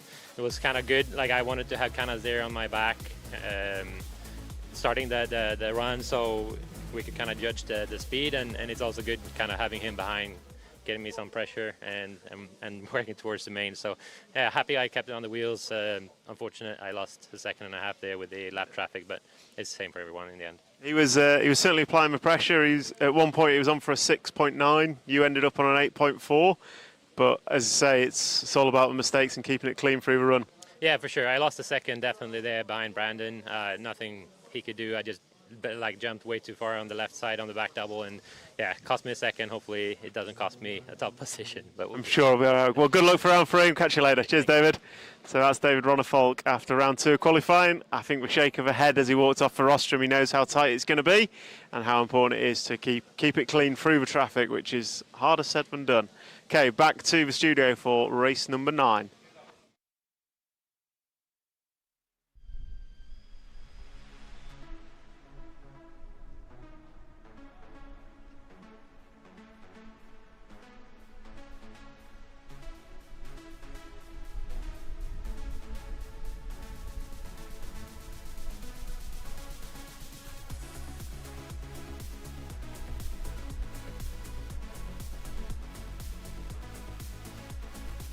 So that is heat number 8 done and dusted. Target time an 08.4 from Dave. Gonna have a quick look in the chat. Cav is on point. Cav is flying. That's not wrong. 3 days on e-buggy length qualifiers and 7-minute mains. Blah, blah, blah. Don't care about pro drivers. The hobby's not reliant on pro drivers yet. I've a lot of chat about the control tyres. We've hit a good topic here, Matt. Control tyres is the topic. And what is it with votes being 52-48? It's fully conclusive. As a Brit, it's fully conclusive. So, oh man, yeah. So I think that is conclusively inconclusive on control tyres. Fabrizio, sometimes with these conditions you need to be on the right tyre. Without it you can't win. Yeah. Harold is really angry. He's got caps lock on. Yeah, does he realise he's a... I don't know. He's very, shouting. very shouting. There is no need to shout. Mark Styles, control tyres bad for manufacturers who want market competition, showcase their products. Bad for factory drivers who might get an advantage by having something nobody else does. Yeah. Great for those who pay for tyres and want to clear a level playing field. That's true. Where will the Myarco link be when it happens? Venables... No, it's not Will's fault anymore. We've hit a bit of a roadblock. I need to go and talk to JQ. Well, I've just found an issue. I'm blaming Will Venables. That's fine. Will Venables, get it sorted. That's all I can say. He's right. waiting. Okay. No, go on, yeah. no, go on. He's Let's waiting hear it. on something from us, but it's fine. It's still Will Venables' fault. Good. Use AI and make it up. Okay. Like, AI can do everything, right? Except race an RC car. So, group number 9 is warming up. 1 minute and 10 seconds remaining of this warm-up. We are going to lead off with Mikael Olowski. The track host in the world should decide on the tyres. That would be interesting. That's how it works yeah. in temp scale, yeah. because it's raw speed in Australia. Yeah. I think they do decide. Yeah. So, we're going to open up with Mikael Olowski, who was second in the first round. Joe Vaquedo runs in the top heat, so heat number 10. So he is up next, and he was actually on for TQ in round number 1. And then it just all fell by the wayside. He bounced on a pipe on his roof, and that was that. Jacob Scooby, you've got a good point. Racing is not cheap. However, where we can make it cost efficient, we should do. Okay, I'm going to stop looking at the chat for a second because I need to concentrate on the track action as the master clock starts in 9.8. I think Olowski is going to get through here.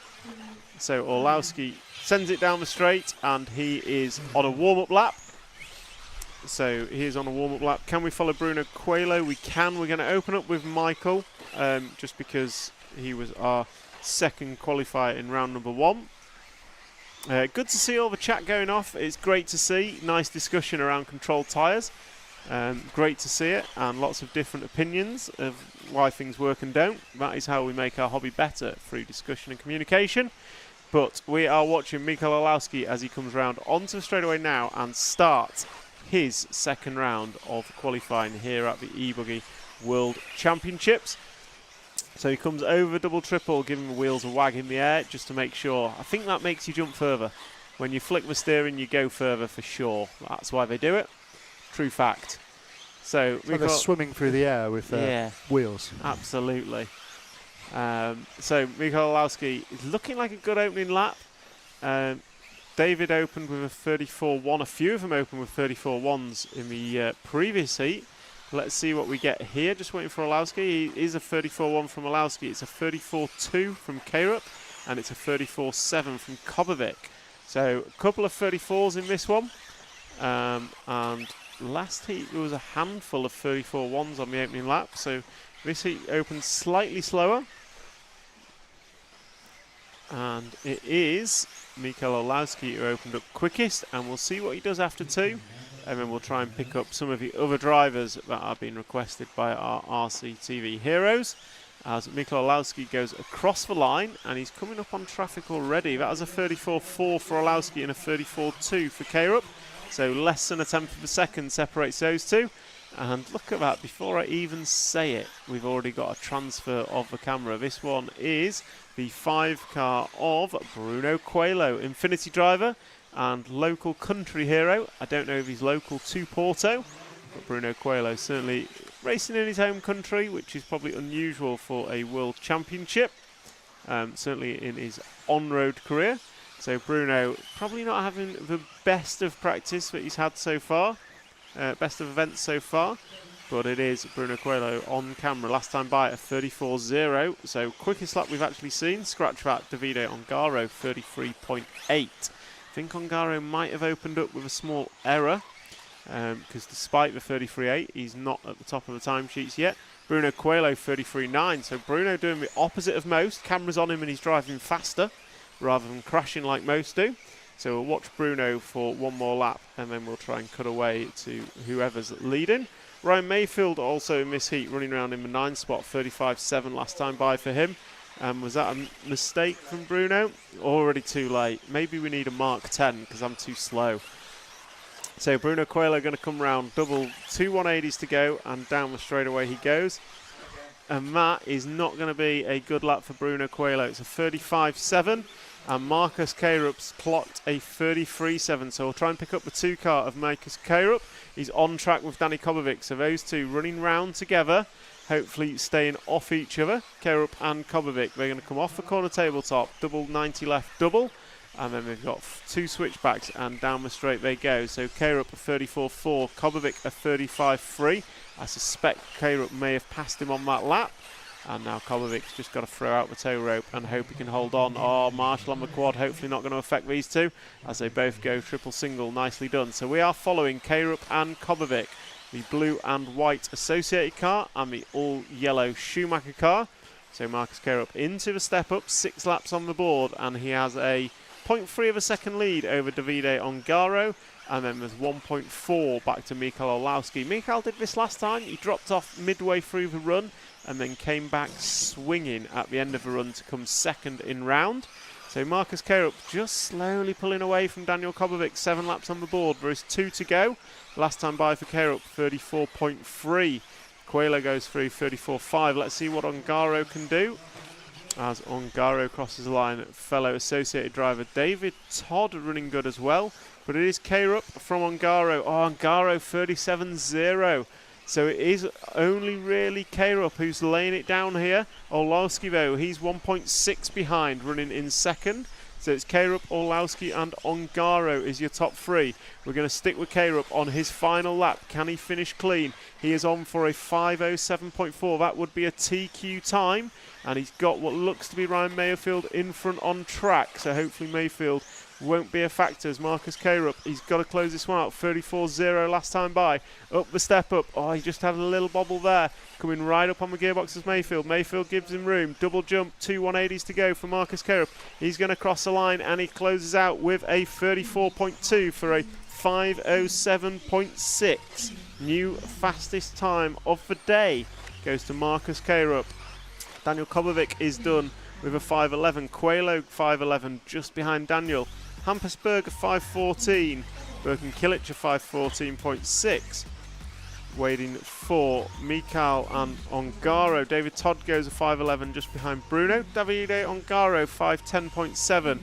Mikhail Olowski 5:09.2. And I'm now going to disappear and try and catch the drivers as they come off the rostrum.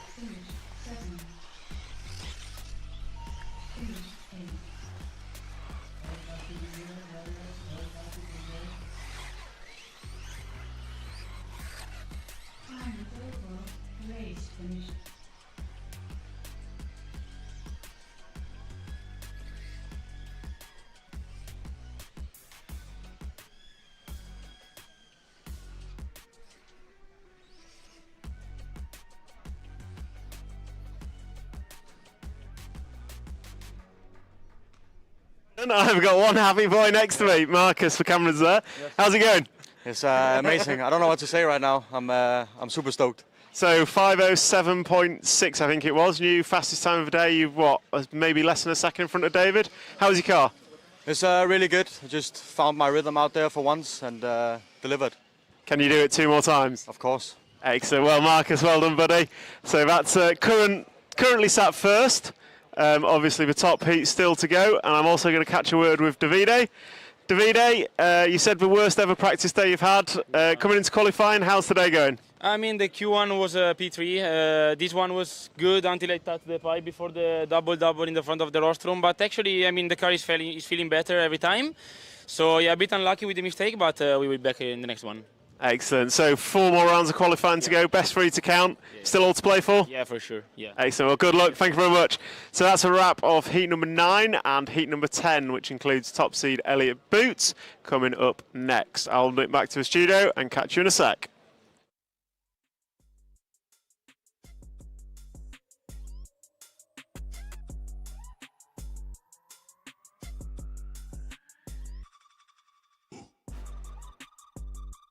So there was Marcus Carup. What happy. I'm going to say kid. He's 17. I'm allowed to say that. But showing the emotion that we love to see here at RC Racing TV after he knows he's put in a good run. He knows he's kept it clean. I think I was bleating on all day yesterday about the intensity he drives with. Not easy to do it for 5 whole minutes, but he knows he's done it. And that was a 5:07.63 for Marcus Carup. So that is the time that Boots, Fend, Ivanen, Trevisan, Hartonen, Kilic, Gotzel, Figueiredo, Mattia, Periente, Borden and Matsakura will be chasing. Just a quick look at the track. Oh, good question. Next pit walk, we're going to ask about controlled tyres. That's a good one. Oh, people are correcting my pronunciations. Thank you. I get all my pronunciations wrong. So Mendoza is actually Mendoza. Nice to know. Joe Figueiredo is Joao. Nicely done. Mayfield wants to be at home drinking a Coors. I mean, it's that hot here. I'm sure we all want to be drinking a Coors here as well. Where do qualifying results get posted to? If you look at the pinned, it might be hidden behind the poll, but there's a pinned post at the top, which takes you to My RCM. And My RCM is where all the qualifying results will be posted.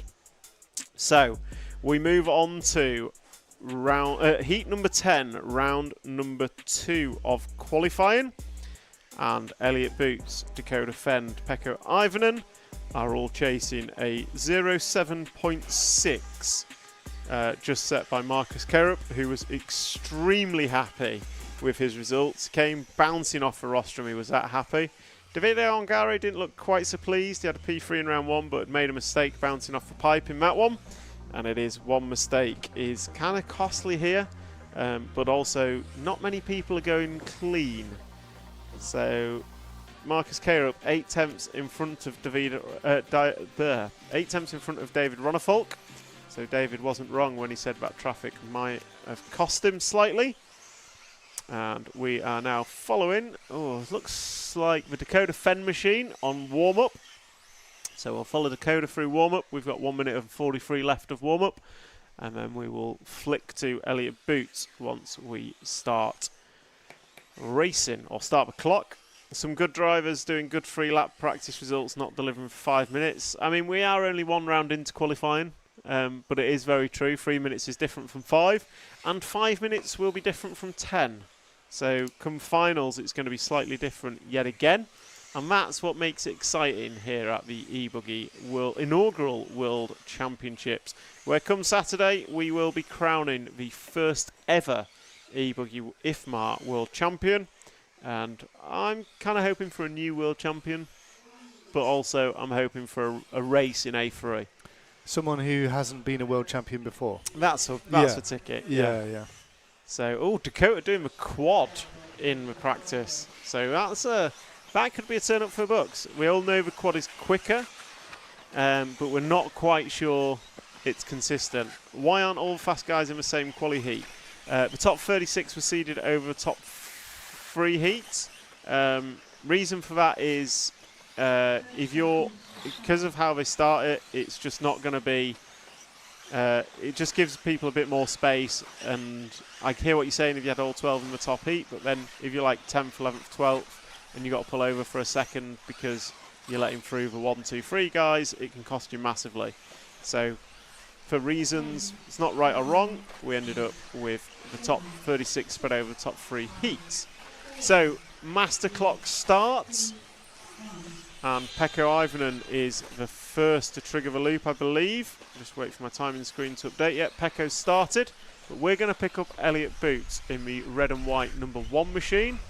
So he is just coming off the back double now, drops down, and he's 1 car in front of Dakota Fend on track. So these two will be running around together. Lovely picture of Elliott. It's like, I can see why, is it Federico's wife? Boy band picture. I can see I can see why she fell for him. It's definitely that picture. Yeah. So Elliott Boots, your number 1 car, your top seed after practice is on his opening lap. Pekko Ivonen opens up with 34.5. Mattia Polito opens up 34.8. Max Goetzel 35.4. We've got Boots and Fenn together on track, and they are coming into the last section now. Double 90 left, double 2 switchbacks, and across the line goes Elliott Boots up on 2 wheels for a 33.9 opening lap. Yoa Figueiredo 34.0. And Dakota Fend opens up with, where did Dakota go? 34.8 for Dakota. It's not slow, but it's not fast. Already drops a second to Yoa and Boot. 34.3 second lap for Pekko, and Dakota's in the gravel again. Oh no, I've pressed the wrong button. Oh, and I can't get off a replay. Well, at least we saw Bruno crashing from the last race. I've really messed that one up, sorry.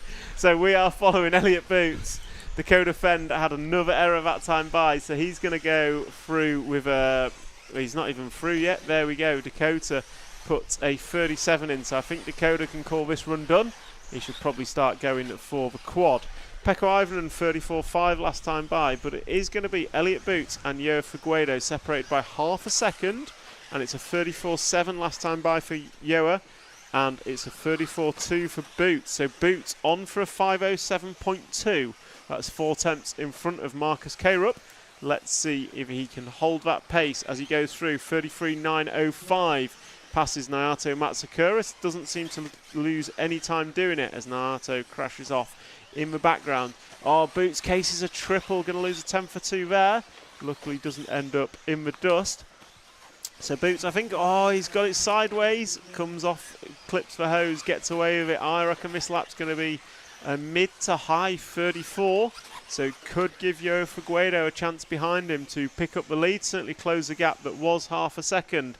Goes by, it's a 34.6 for Boots. It's a 34.5 for Figueiredo. Gap between them is 1 second.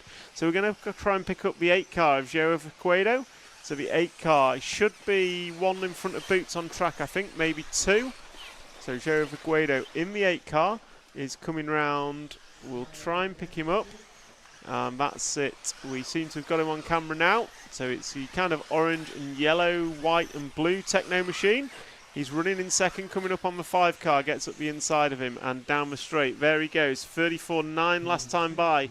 Not a good lap. It's a 34.1 from Boots. So Boots leads 1.8 second in front of Joe Figueiredo and Mattia Polito.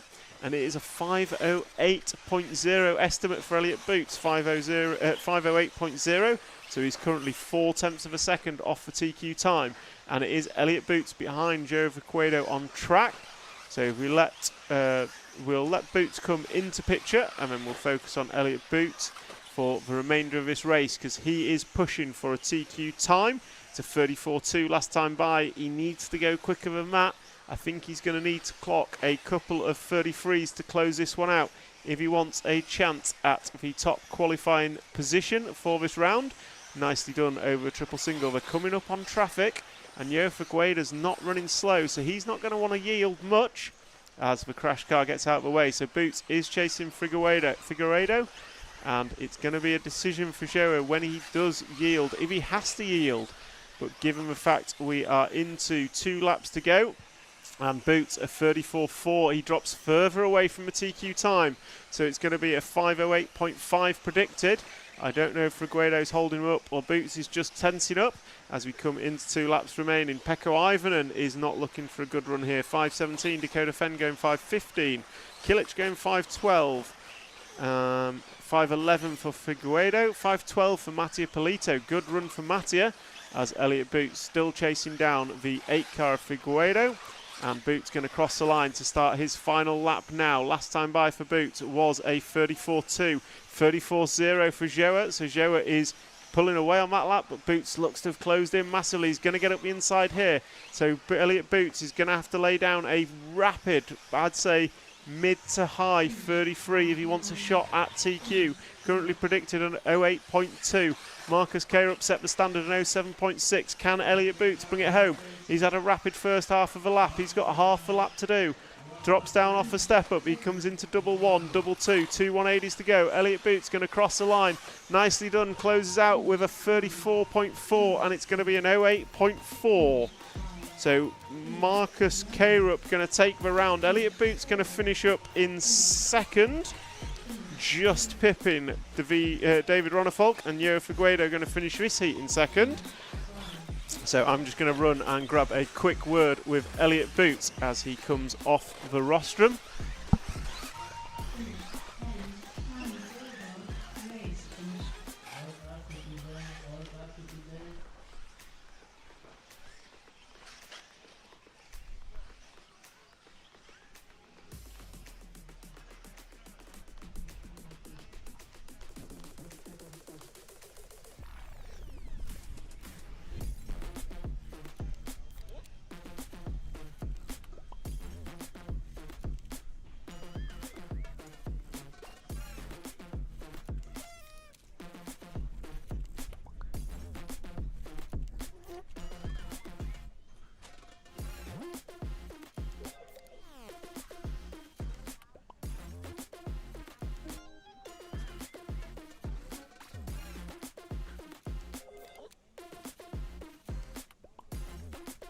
Concluded, round number 2 of qualifying concluded. Elliot, how was that one? Yeah, it was a bit better, I think. Service has changed a little bit, I think. I don't know if maybe it's the wind sometimes. Makes the car step out a little bit strange on the jumps, but no, it was pretty good. Obviously, I come up behind Joao. He was on a good run. He was like quicker than me in some bits and not in others, and it was kind of like throwing me off my rhythm a little bit. I'd like to have got through a bit quicker, but you know, he was on a good run. So I did wonder, because it looked like you caught him up and then you just kind of step back a couple of attempts a lap. I don't know if you know your position. I think second overall, Pip David by half a tenth. You're a couple of attempts behind Marcus. Yeah. Have you got it in you to battle it out and pull away a little bit at the front? Yeah, I think I think just having that car there, it kind of messes you up, because you kind of look at both cars when you're so close, you know, and you don't want to mess up, and you're kind of thinking, is he gonna let me through, or kind of thing. So yeah, I mean, 4 attempts, it's pretty close. and the car's easy. So that's the main thing. So yeah, we'll just keep pressing on, and hopefully we'll get a TQ in the next one. Well, good luck for the next one. Thank you, Elliot. Shearer, the pace is there. Just need that one little error that seems to be creeping in. How are you finding it out there? Well, way better than yesterday for sure. And the practice in the morning. I mean, the first one was a bummer. I was running for TQ, maybe second. And No, you were on for TQ until you just clipped this pipe. Yeah, and then we tried to change some stuff on the car now. It's still good, but it was a little bit more difficult. So just going back to what I had on the first one and just try and do a clean run, no mistakes, get out of the pipes because I'm eating them quite a lot. So yeah, but it was good. Yeah, pace definitely seems to be there. Quick question on the Techno setup. Saddle pack batteries everyone's talking about. What are you running? I'm running the 4S stick, the big ones. Okay. That's what fits our car anyways. I could do like sticks, like the saddle, not saddle, because I need to put them together anyways. Yeah. So it's just a long 4S battery. And yeah, we've just been playing around with diffs, all the linkage and everything. So it's been paying off, at least. Well, it certainly looks like you've got the car there. The pace is definitely there, and good luck for the next round of qualifying. Thank you. Thank you. So there we go. That's a wrap of round number 2 of qualifying. So Marcus Carup going to take that round from from Elliot Boot, and then David Renathalk less than a second separating the top 3. Yo Figueiredo we just spoke to, who's not running the saddle packs in his car, despite everyone in the YouTube chat telling me that's the way to go. Has the pace. He's been on TQ in both rounds of qualifying, but small errors have set him back. And then there's a whole host of other drivers who absolutely have the pace to do well, but just those mistakes creeping in. So round 3 of qualifying will kick off very, very shortly, I think in about 15 minutes, and we'll be starting with heat number 5. So we'll run 5 through 10, and then we'll be back round with 1 through heat 4 to round out the day here at Barcelos in Portugal. I'll nip back to the studio, and we'll pick up with you shortly.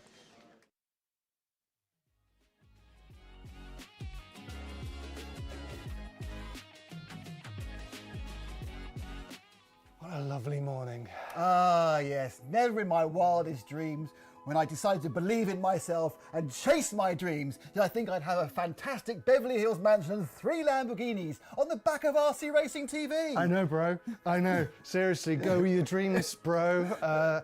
Back in 2006, we looked like this. And look at us now. Oh, passive income, bro. Passive. No, Passive aggressive. Passive aggressive. I'm trying to clean up here. We're talking to everyone. You're in my Lamborghini. We're trying to talk. Ah, you know what the truth is? We have no money. No money. No money. We've got issues. Our income is very passive. Very. It's past. It's passive for him bro. anyway. Yes, bro. completely. We need your help. Yes, please. That's right. It's an emergency. YouTube told us that 3/4 of you lovely people watching right now are not subscribed to this channel. If you hit subscribe, it helps us grow and create more content and live event coverage for you to watch. So please subscribe to the channel and interact with our videos, and maybe even give us a share. It genuinely helps us. And not just to get paid. We want to provide better quality coverage for you guys, better value for the sponsors, and for us to do that, we just need you to hit subscribe. Easy as that. Or you can be our hero, baby. Kiss away the pain by becoming an RCTV hero. Being an RCTV hero is super easy. You get cool perks and you genuinely are directly helping us bring more great fun content to your screen. You'll also get fun bonuses like special logos when you join our live event chats. We'll follow the cars that you ask us to show during qualifying, a free RCTV sticker pack mailed to you, hero-only discounts on merch and clothing from rcracingtv.com, and special early access to brand new videos. You also get the satisfaction of knowing you're directly helping RCTV reach more people and bring more awareness of our sport to people around the world. Let's grow RC together. Become a hero today. Help us grow and join us on our journey. Hello, Lamborghini Manchester.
I love RCTV News. I'm Matt McCallum. And I'm Frank McKinney. And here are your headlines. There's RC in the background. We're here. Hi, everybody. There he is. Totally secret, no one knows. You got any thoughts on it? No, we don't have a clue what you're talking about. That leads us nicely to the 12th Euros. And this week's hot topic. This is a hot topic. Okay, these are rookie numbers. These are rookie numbers. Right where we're sitting now is where that crash happened. We did what you expect of us. We tried to stir up some drama. Another good one. Yeah.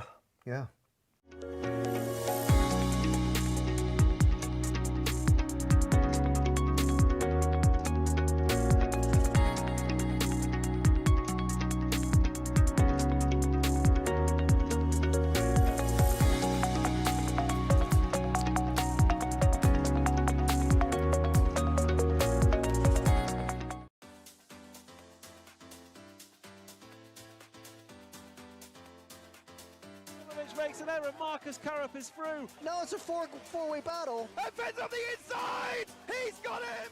I love RCTV News. There's RC in the background. We're here. Hi, everybody.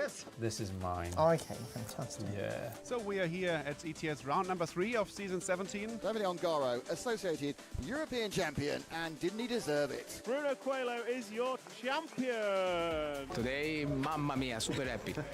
It's like a real now. It's like a real.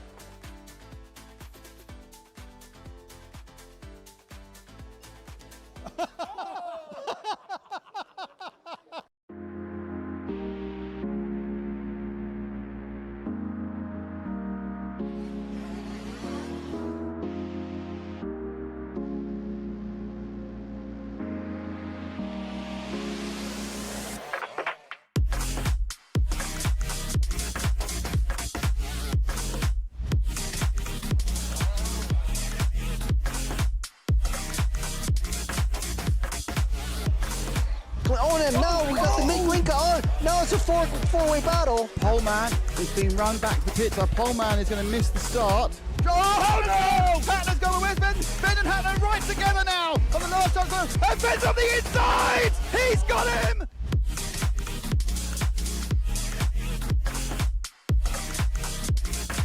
Fantastic display of driving from these two drivers who have pretty much carved up the touring car world between them this year. Kovacic made an error, so Kovacic makes an error. Marcus Currup is through.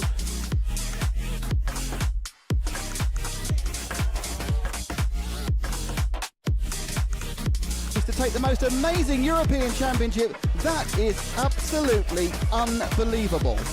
Mark Reinhard takes the European Championship. Yeah, had to be a while, man. Waiting for it a long time again. And crossing the finish line for the last time, Dario Balestre is our 2024 European champion. As always, another title. Dario Balestre got to stop and go in the penultimate lap. Still hang on to the lead there and take the win. The four-wheel drive European champion for large scale, Van Helmen. And the winner, your European champion, is Juan Carlos Canas.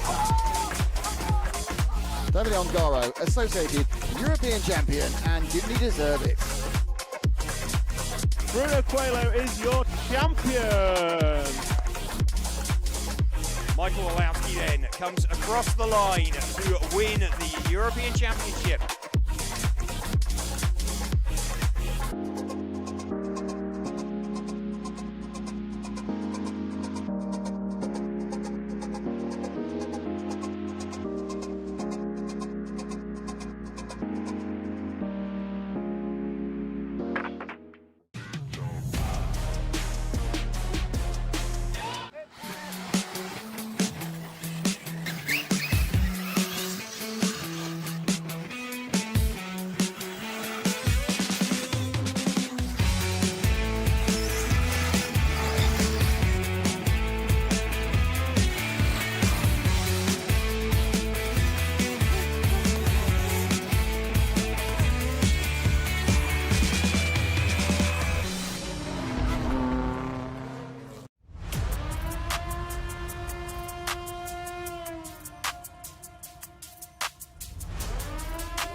looking at me, now go ahead and move that body.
Okay, welcome back. Qualifying round number 3 about to get underway. Starting with heat number 5.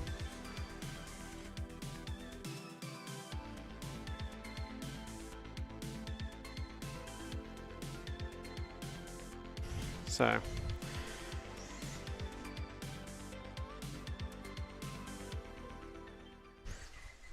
drivers are warming up.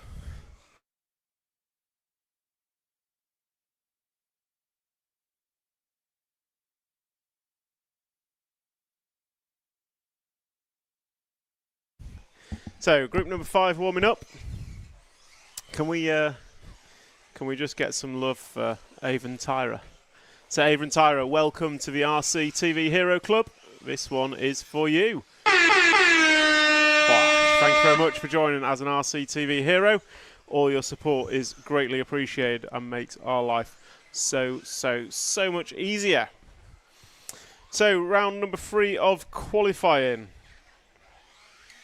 We have the drivers: Julius Ciclodi, Ricardo Monteiro, Martin Bayer, Pedro Gomez, Julian Oliveiras, Christian Ulaco, Patrick Bremsteller, Carl Eric Volta, Adrian Bertin, Joseph Quagrain, Holger Leik and Nuno Ribeiro are your drivers, and they have 1 minute of warm-up left.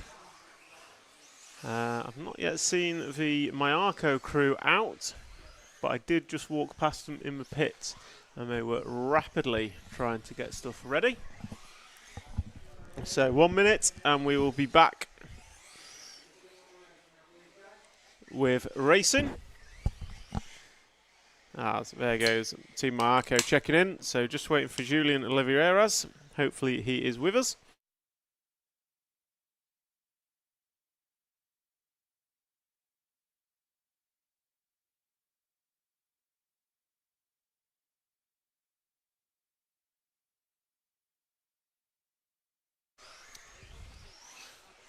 So 10 seconds before the start of this. Can we follow car number 6? A request from Jenny. Yes, we can. So car 6, I want to say purple and white. Mayarko machine. Might not be purple and white, but car number 6 is the request. And look at that, cameraman straight on it. Eyes better than me for picking out numbers. Not a purple car at all. Well, a little bit of purple. Green and purple. Down the straightaway. That is Christian Ulaco, the young Finnish racer, running the Mayarko car.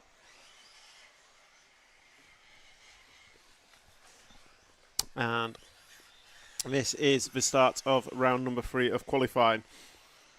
So we'll run through heats number 5 through 10, and then we will go 1 through 4. We'll be finishing today around 6:15 p.m. and then we will be back tomorrow with round number 4 of qualifying, starting at 8 a.m. local time. Oh, it's an early start tomorrow. Ouch. However, tomorrow will end with a last chance qualifier. Yes, that is what we like to hear. That'll be the one. That will be a fast and frantic race. So what have we had so far? We've had David Ronnefolk TQ round 1 of qualifying, and we've had Marcus Krupp TQ round number 2 of qualifying. Absolutely sensational so far. And that leaves us with round number 2 of qualifying was Krupp, Boot, Ronnefolk, Onalowski, Noah Ben Mohammed, 5th in round number 2. Great result for him. I'm going to do wonders for his final chances. And then if we look at the combined results after 2, it is currently Marcus Krupp sat top of the tree with the fastest time. Then we've got Ronnefolk, Boots, Orlowski, Ongaro, Noah Ben Mohammed, Juan Carlos Canas, Dakota Fenn, Daniel Kobovic, and Kuki Kato is your top 10 after 2. Bruno Coelho, the unlucky 11th guy. Matt, do you know what the format is in terms of number of people directly qualifying into the A-Main and how many go through in the LCQ? I think it's just 1, but I will confirm that. Okay. Let's get Carlos on the case. I'm pretty sure it's 1. Okay. Right, anyway, where can we see the top 30 from Q2? Question from Matt Thompson. I'm going to say my RCM. I don't know where exactly on my RCM. If you go to the rankings and qualification, that should give you the top 30 overall, or top 20. I get printed off a sheet that shows me the top whatever in each round. Anyway, back to the racing. Group number 5 is 2 minutes and 45 down, 2:15 to go.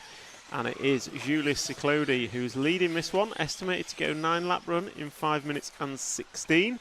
So we will pick up the one car. The Austrian driver should be on the, probably coming over a double triple now, or maybe the quad. Looks like we've just lost Martin Bayer, unfortunately. So we're looking for the one car of Julius Ciclodi, the Austrian driver. Should be coming near the step up now, I reckon. And yet, blue and orange car coming over double jump into the last double, through the double 180 and down the straightaway now. So Julius is rocking and rolling in this with a lead of nearly 5-second lead over Patrick Bremsteller, and on for a 9-lap run in 5:17 estimated.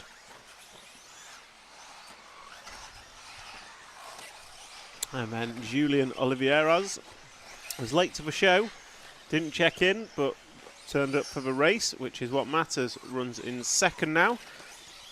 Julius 4.8 behind. Julian is 4.8 behind Julius. Best lap we've seen in this race is a 34.7 from our race leader Julius. Last time by was a 34.9 with 1 minute to go here in this race.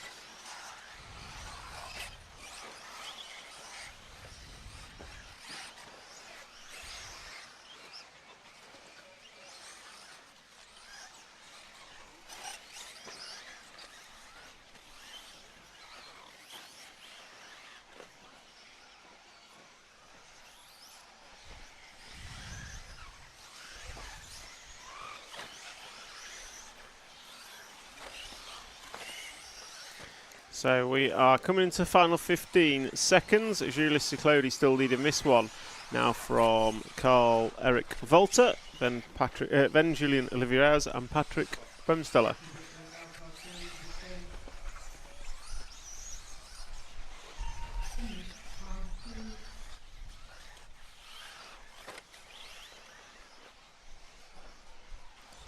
So, question, how many heats are there? There are 10 heats, 6 rounds of qualifying, 120 odd drivers. As these guys are into finishing time now, Julius Ciclodi is looking to close this one out with a 9-lap run in 5:16 roughly.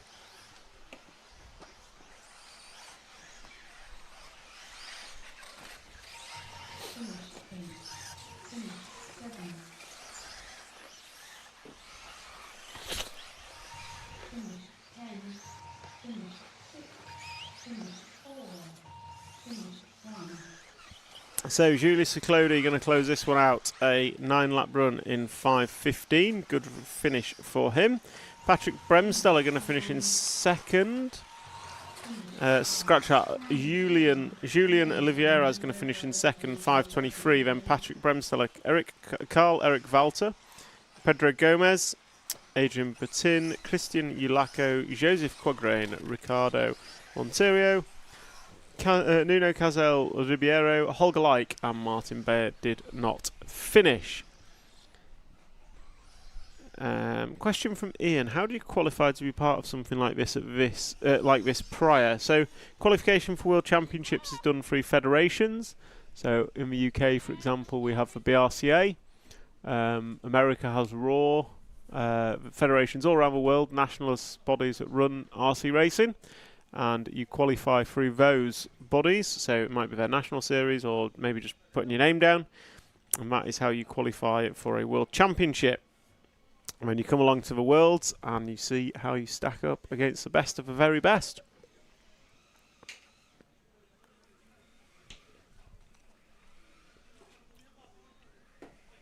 So next up, we are going to be moving into group number 6, round number 3 of qualifying.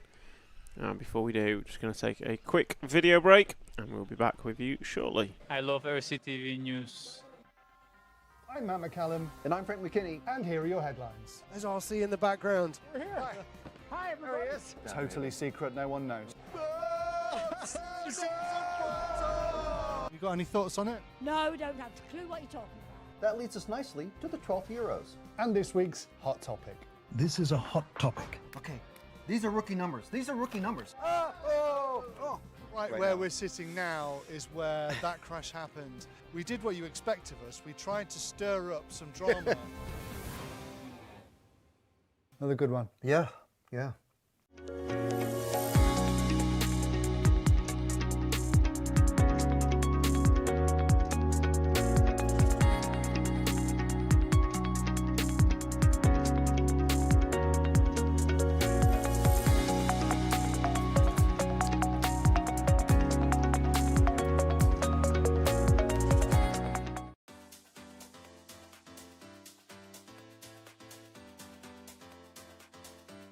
Makes an error. Marcus Currup is through. No, it's a four-way battle. And Finn's on the inside. He's got him.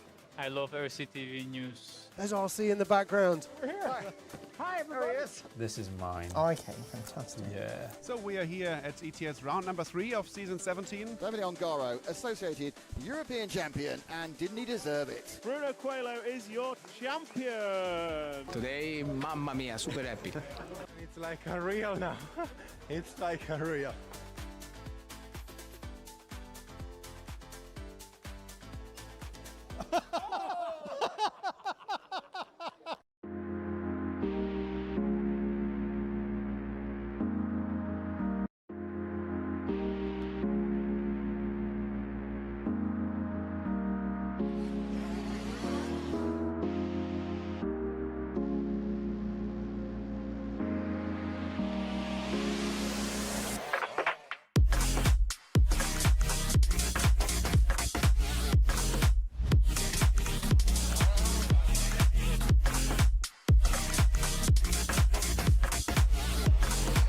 On him now, we got the Mink on. Now it's a four-way battle. Pole man is being run back to pits. Our pole man is going to miss the start. Oh no! Hatner's going with Finn. Finn and Hatner right together now. On the last time, and Finn's on the inside. He's got him.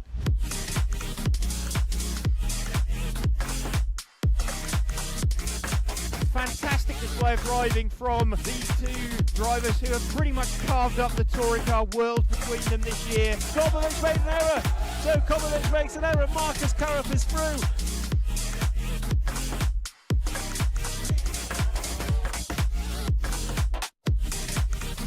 To take the most amazing European Championship. That is absolutely unbelievable.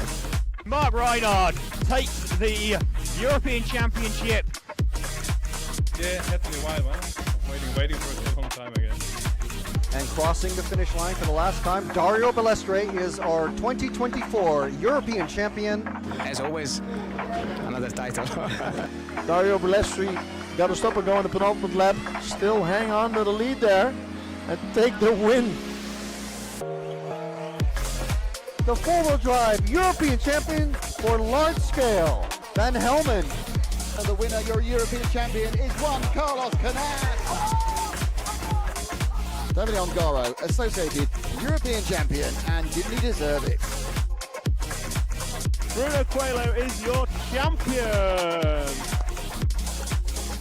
Michael Olowski then comes across the line to win the European Championship.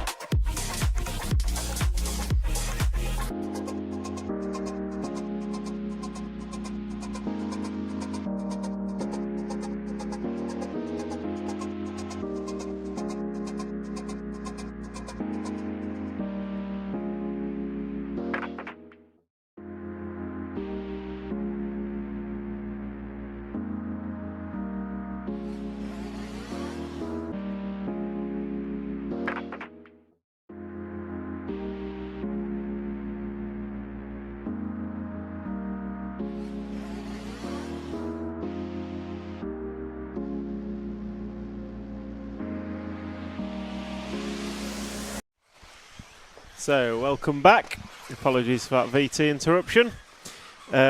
Question from Mark Atkins, D heat. No, it's not quite the D heat. So the top 36 were seeded over the top 3 heats, and then 37 to 72 was seeded over heats 5 through 7.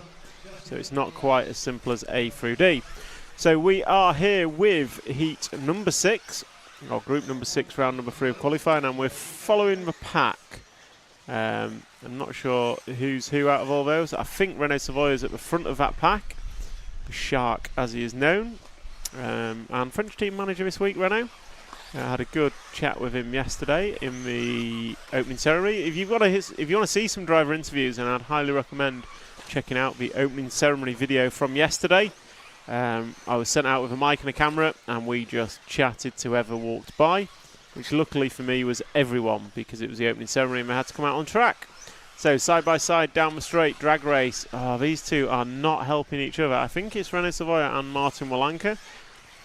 And Martin Walanka is in front on the clock by a good 2 seconds, and he's now in front on the track. So Martin Walanka and Renault Savoy. I'm not sure what car Martin's driving. Renault is Kyosho, if I'm not mistaken. I look over to Matt for confirmation, but he's not there. So I'm just going to say it confidently and go with it. So I think it's Walanka, then Savoy in the Kyosho car. Coming down the straightaway now as they cross the stripe. That's 3 laps on the board. And it is Martin Walanka 2 and a bit seconds in front of Renault Savoy. But it's Hugo Tavernon who is leading. And he is 3 tenths in front of Martin Walanka. But I've got to say, the lap times are just not fair for this group. Jordan Lott doing best, and he's on for a 5.16. Charlie Ware on for a 5.21, running in second. Then we've got Oscar Baldo. So we'll try and pick out Frenchman Jordan Lott. Here's the 2 car, should be somewhere near the quad about now, I would say. So a French driver in the number 2 should probably have just come off the back double and will be coming into the step up now. No, he's down the straight, sorry. Pink and white car, end of the straight with a black wing, white wheels. Coming into the double now, going to go through the switchback and into double, triple, lands for triple. And there you go. So that is Jordan Lott in the 2 car. And he is your leader by 2 and a bit seconds over Charlie Ware, running in the 3 spot. So let's see what the young Frenchman, not necessarily young, what the Frenchman can do as he comes round in front of race control right about now, and down the straight he goes. So I think we need to skip forward 1 car. So that is the 2 car now that we're looking at of Jordan Lott. And he's on for fastest time of the round. He's on for a 5.13, which would be exceptionally quick.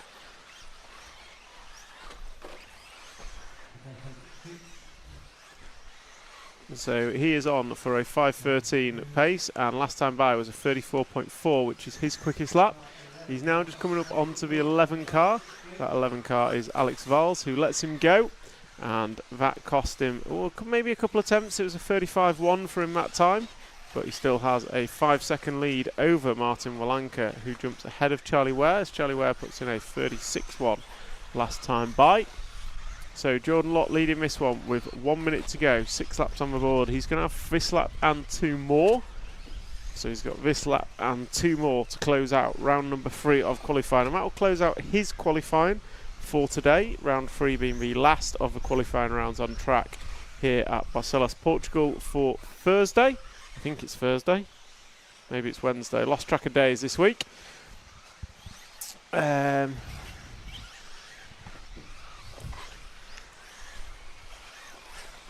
So here is the 2 car. Oh no, he's cased the jump and he's going to end up on his wheels, so he's not going to go too bad. But yeah, that's a mistake there for Jordan. Kurt Wenger, thanks for the feedback. I will pass that on. So I'm assuming that's you, Kurt. Legend of RC, that is. But I will pass on that feedback as soon as I get chance. So we're going to follow Jordan Lott for his final lap. Last time by was a 36.3. So not the best for him. We saw a mistake on the triple single. Let's hope he can close out this run with a nice, clean 9th and final lap, as the master clock run down to 0 and drivers are finishing as they cross the line this time by. Jordan chasing someone down on track. Hopefully the back marker will not be an issue as he drops off the corner tabletop. He's got 2 double jumps to go. There's 1, there's 2. They cross over each other and down the straight he goes. And that's a wrap. Jordan Lott going to close this one out in a 5.16.8. Martin Walanka going to go 5:20.6. Renault Savoia 24.8. Charlie Ware 24.9. Jared Wiggins going to go 26.4. Oscar Baldo running good. Going to go a 5:20.3. And then we've got Alex Lim, Romain Lepape, Gabriel Astorino, Alex Valls, Hugo Tavernon running well earlier doors but drops down the order. Then Christian Villa Sanchez. So that's a wrap of group number 6. Group 6 done and dusted. Group number 7 going to be coming up next. Group 7 coming up shortly. And there is the final results from heat number 6.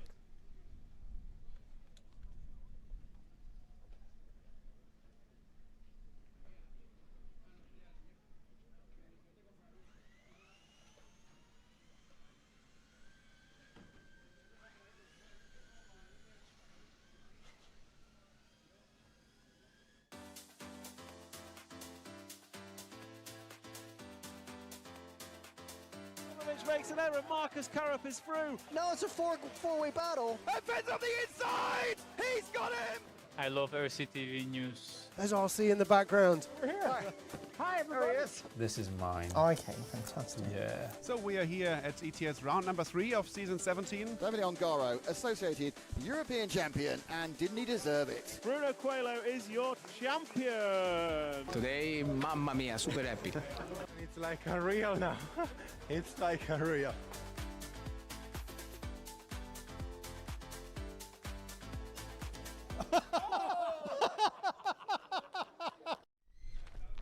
So welcome back. Group number 7 about to get underway with warm-up.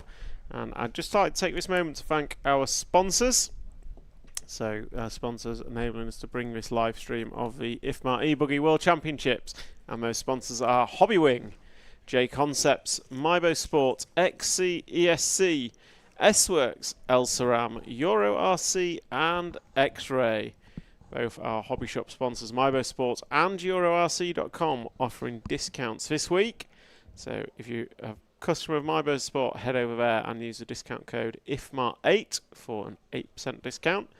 Or if you prefer EuroRC, head over there and use the discount code EuroRC10 for 10% off at your preferred hobby shop. And we will be getting underway with group number 7 very, very shortly. Your drivers, Marco Bruffalo, Jessica Palsen, Andre Bento, Jose Miguel Sanchez, Henrik Lemaine, Brian Baldo, Asushi Hara, Harel Senderov, Tom Bichou, Alvaro Domin, Ilian Fernandez and Jose Sales. We need more Ongaro on camera. Ongaro needs to be at the front, my friend. If the top 3 heats, we are trying to follow the story, the fast guys, the ones at the top. So if he's there, he'll be followed. If he's not, unfortunately, he won't. We did get him on camera after his last run. He seems pretty confident that it's going in the right direction. So we'll see what happens. But first, we've got heat number 7 to go. Then we will have, after this, we've got heats 8, 9 and 10. Which we are our top 36 seeds and generally delivering our top qualifying drivers. Obviously, with the heat rotation, the round does not finish with heat 10 this time by, but I think we can be safe to assume what the order will be.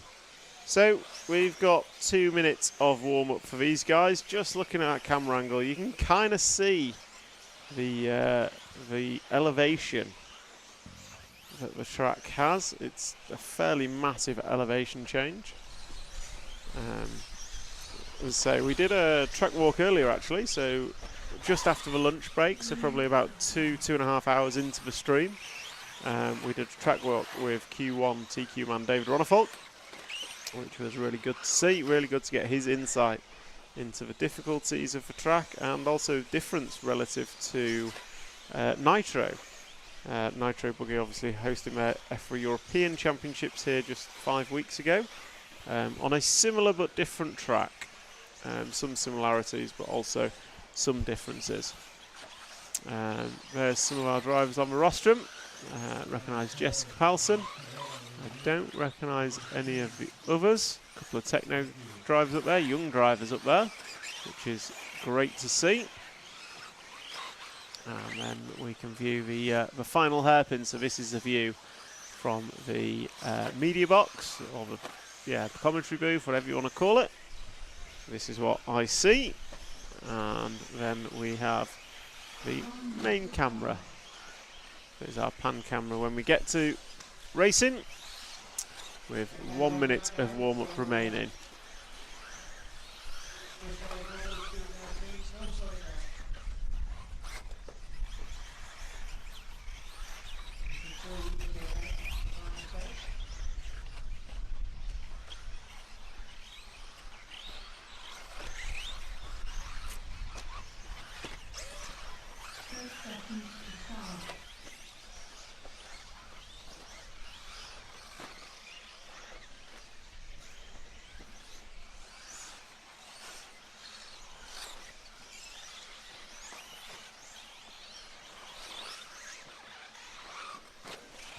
So, question from Ian in the chat: what are they treating the track with? It's like a PVA glue.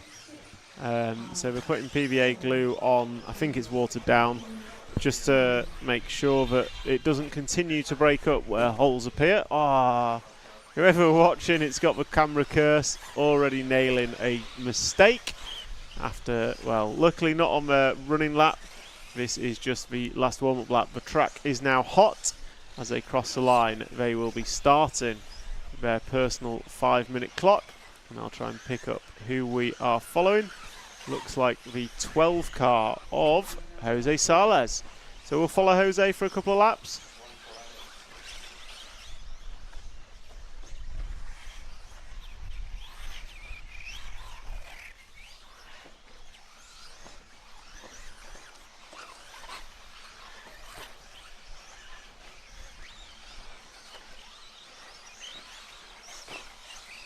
So we are following the 12 car of Jose Sales, the Spanish racer, and we'll see what he does for an opening lap. As he comes round and crosses a timing loop now. That was a 36.6 for Jose Sales. Brian Baldo opens up with 35.2. Jessica Paulson 35.2. Marco Bruffalo 35.2. Sushi Hara 35.9. For the, I say young Japanese racer. He's not that young anymore. Young for 45 plus category. So we'll close out lap 2 with Jose, and then we will probably jump to whoever our leader is as they cross the line. And it looks like that leader is Marco Bruffalo, so the Italian driver in the 1 car, I think Car Show racer. Should be towards the end of the lap now. So he is a pink and white car, pink and grey car, Carrosho machine. Down the straightaway now, crosses the AstroTurf. And Marco Bruffalo is your race leader.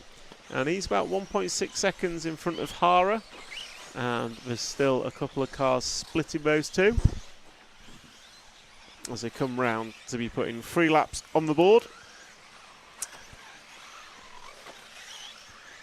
So it is Bruffalo, Sanchez, Senderov, Hara, Paulson, Baldo, Sales, Lenime, Bento, Fernandez, and Damine are your full racing order, with 2:30 down and 2:30 to go. So Bruffalo down the straightaway goes into turn 1, nicely done over the double, and then comes into the double triple section, goes a bit tail high, gets it down with the power, nicely done, and then through the triple single, beautiful landing off the triple. And then back double, big air back double. You don't realise quite how big it is sat here, but genuinely is quite a big jump, although relatively easy by the looks of it. So Marco is going to come across the line now and down the straightaway, just getting a bit of a kick as he jumps onto the straightaway. That lap was a 34.7. So good luck from Marco. Jessica Paulson 35.5, 35.4 for Sanchez. Best lap we've seen is a 34.1 from Marco Bruffalo. And he's on for 9 laps in 5 minutes and 13 seconds. Jose Miguel Sanchez running in second. Now we'll pick up Brian Baldo. He's towards the start of the track, probably coming out of a double triple now. So Brian Baldo in the 6 car, one of the 2 Baldo brothers, long-time racers in the 8th Nitro scene.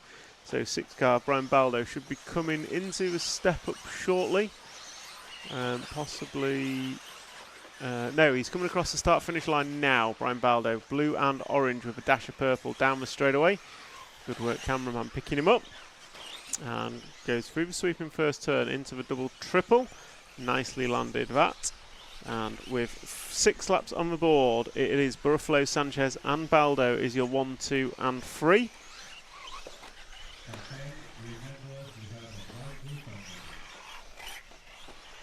And we've got Brian Baldo running, it's about 3rd, I believe. All changes as they cross the line. So crossing the line to put 7 laps on the board.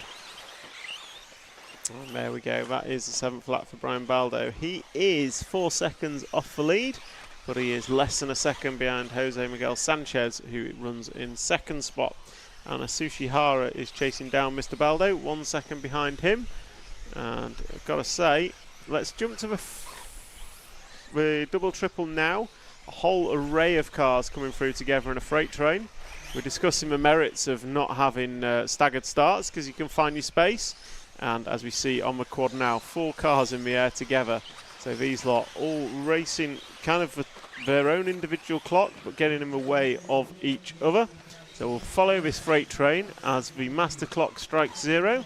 And these guys and girls will either be crossing the line to start their final lap or finish their final lap. So Jessica Palsen done. Marco Bruffalo finishes with a 5:14. Asushi Hara 5:22. Palsen a 5:24. Sanchez goes through in a 5:18. Hendrik Lemaine goes through in a 5:28. So this is heat number 7 wrapping up. Just waiting for Baldo to come through. Baldo finishes with 35.3 to go 5:19. So it is Buffalo, Sanchez, Baldo, Hara and Palsen is your top 5.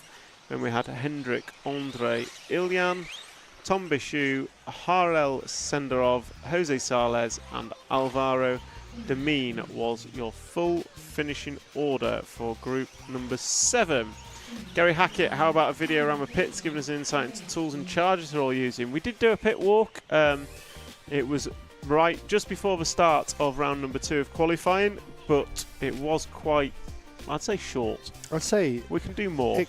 It could be 1 of 4 parts. I think you did. No, less than a quarter of the pits. Less than a quarter of the pits. So it could be an 8-part series. Yeah. So we will get to. That is a good idea around tools, charges, and equipment in the pits. So we'll focus on that on our next pit walk, along with the techno setup, because lots of questions around techno. But that is group number 7 done and dusted, and now we move to group number 8. So group number 8 is next, and Group 8 will be led off by David Ronnefolk, your round 1 TQ man, and he was 3rd in round number 2. I don't think he'll have been happy with that. Juan Carlos Canas was pushing David and on for TQ, and then fell by the wayside. Clement Boda, Noah Ben Mohammed had a cracking round 2 of qualifying. And I'm just going to pull up what I can, just so I can see. So yeah, Noah Ben Mohammed was 5th in round number 2 of qualifying. So some of these guys not yet had a run. Bartosz Saluski probably wants a good run. Cav's doing well. Ryan Cavalieri, Brandon Rose needs a good run. This heat probably doing better than some of the others. Why don't we have a spec tyre at Electric Races? Only Electric Class Championship. It doesn't have a spec tyre. Makes no sense. Well, but it's also very close to 8th Nitro Buggy, which doesn't have a spec tyre. Same wheels and tyres fit these cars, rather than... It's not like it's a temp scale wheel and tyre on these cars for electric. So yeah, it kind of makes sense not to have a spec tyre. If you look at the poll that we're running, actually 59 to 41, that's the most decisive poll we've had. Says that controlled tyres are the way to go. Yeah, that's a shame. But yeah. So I think it's there's pros and cons to both. I think what we're saying is there's no right or wrong. But I think a lot of the commercial energy behind making things like this happen relies on forcing people to buy too many tyres. Not forced. No one's forced. No one's forced, but you are if you want to do well. They are encouraged to buy the best. To figure out what's the best. Yeah. So, well, there we go. Yeah. So, group number 8, we're waiting to go into warm-up. Hopefully, they will be released very shortly, and we will see what this round brings. They are now off for the warm-up, and yeah, it's going to be fast and frantic. New hot time, 5-minute time, was Marcus Carrot with an 07.6. We've seen Joao. I'm just going to go on mute while I listen to the voice note I was sent on how to pronounce his name. You can play that down the mic if you want. Yeah, let's see if anyone can guess who's sending this voice note. Make sure I'm getting the right one. I can't hear it when it's on the mic.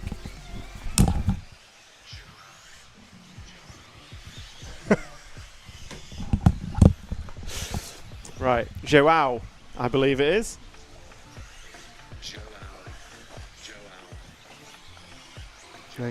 Joao. Well, that's so Joao Figueiredo has he's been on TQ pace twice, and Juan Carlos Canas was also on an 06 pace. So although Marcus Carup set an 07.6, we have seen quicker predicted. So we'll see what we can get to. What have we got? Watch Buggy is JP running. I don't even know who JP is. Any ideas on that, Matt? I think it's not somebody in this heat, is it? It's the only JP I know is JP Richards, and that's a name I don't know where I've pulled that from. Control tyres work you've done right. Yeah, I agree with that. Thanks K2 Satoshi for the great job on the broadcast comment. Thank you very much. We are trying our best. Spec tyre at the 10th Off-Road Worlds. Yes, I believe it's raw speed tyres. Yeah. And it's going to be a loamy track, so everyone's going to love it or hate it. Who knows? Right, 1 minute to go, and we will be in with group number 8 of group number 8, round number 3 of qualifying. You should have a soundboard of everyone's name, and we should record their own name. That is a genius idea, Pavel. As part of their entry, they have to do a name pronunciation, and I can just press buttons and not butcher everybody's name. It might not be as entertaining for you lot listening online because, you know, I wouldn't butcher names for you to laugh at, but it would be pronounced correctly. You'd be like, and here he comes, it's Figueiredo. Joao. It's Joao. Nancy Fend, how many make the main? So it is 12 plus 1 in the A main. So you're going to have 12 direct qualifiers and then 1 from the last chance qualifier. So 13 will race the main. And we are now on. So we will pick up, who should we start with? I'm going to say Ryan Cavalieri. He's running good and we've not seen much of him. So typical red and yellow colours of Cav on his Mallorca car. Look, cameraman's on it. I've barely even said it and he's already there. So Ryan Cavalieri is coming into the step up with the LCG version of the Mallorca. And we will see what he can pull out the bag this time. He's had a couple of good runs so far. Like much better than his practice has been, but not quite A main pace, which I'm sure Cav will want to be hitting. So if I have a quick look down the results, Ryan Cavalieri's had a 12 and a 13. Only A main, or is it A, B, C, D? No, everybody gets a main and everybody gets 3 mains. So 3-legged finals for all. So we are following Ryan Cavalieri. I reckon, 3 from 6 rounds to count. I reckon bottom of the A is going to be about 30 points on my completely uneducated guess. Cavalieri opens up 34-0. Look at me picking the right car to follow. So, and David Ronnefolk 34-1, Canas 34-2. So Cavalieri not only looking fast, he's opened up quickest in this heat, and he's chasing down fellow American Chase Lemieux. And he'll be hoping for Lemieux to get out of the way. This is about the distance Boots was behind his behind Joao in the last qualifier when Boots said he just kind of threw him off a little bit. He's not close enough to get by, but he's close enough that it's bothering him. But it was a 34-1 from Ryan Cavalieri that time round. So Cav is throwing down a heater. Predicted to go 5:06.8, as is David Ronnefolk. 34-0 last time by for David. So Cav and Ronnefolk are on it. No Ben Mohammed looking to go 09. Juan Carlos Canas looking to go 08 pace. Those of you wondering what I mean, I am talking about their predicted 5-minute run. It will be 9 laps in 5 minutes, and 06 would be 6 seconds. So Cav this time doesn't look like the best of laps, and it's a 35-2. So Cav just not having a stellar lap. It didn't look dirty, but not a stellar lap, and he's going to drop 1.2 on that lap alone to David Ronnefolk, who clicks off a 33.9. Being chased down by Juan Carlos Canas now. Canas is 0.6 of a second behind. So let's see if we can pick up David Ronnefolk on track in the 1 car. So David should be towards the left-hand side of a track, coming off the corner tabletop about now. And then he is going to come over double 1, double 2, and switch back down the straight. Away he goes. So David Ronnefolk down the straight. And that time by 34-0 for Ronnefolk, 34-0 for Carlos Canas, and 34-0 for Cav. So Ryan Cavalieri is making a statement with this one. And they are on 06, 07 and 08 pace for Ronnefolk, Canas and Cavalieri respectively. So we're following David Ronnefolk as he comes into the step up. Nicely done.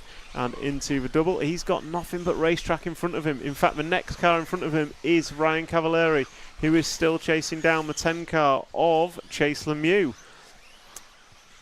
So that is David Ronnefolk coming through switchbacks into the double triple. Lands it nicely and through the sweeper. He's going to come down into the triple single. Takes it nice and calmly. That time by for Ronnefolk was a 33.6. Quickest lap we've seen all day long here at the IFMAR World Championship qualifying day. So DR putting in a 33.6, and that's going to put him on 05 pace. So David Ronnefolk is throwing it down out there. This time by for Ronnefolk, it's going to be a 35.5. That is not the way to do it. That's going to drop him back within a 1/10 of a second of Juan Carlos Canas and 4/10 of a second of Ryan Cavalieri. So it's tightening up once again out there. So Ronnefolk, just a bad lap from nowhere really. There was no big mistake, but it was enough of a little mistake that it's cost him nearly a second that time by. So let's see what lap number 7 going on the board is going to do as they all come across the line now. There goes Cav with a 34.4. There goes Ronnefolk with a 34.4. So could be Juan Carlos Canas' chance, and it is a 34.0. So let's pick up the 2 car. End of the straight now. Should just be behind Ronnefolk on track, I believe. So Juan Carlos Canas coming in. Oh, he's up on 2 wheels before the triple single. Still lands it nicely. Not going to lose any time with that one.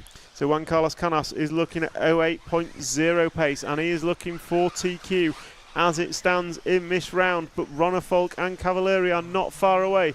Cavalieri still chasing down the 10 of Chase Lemieux on track as they go down the straight. Once again, Ronnefolk 34.0, Canas 34.4, Cav 34.5.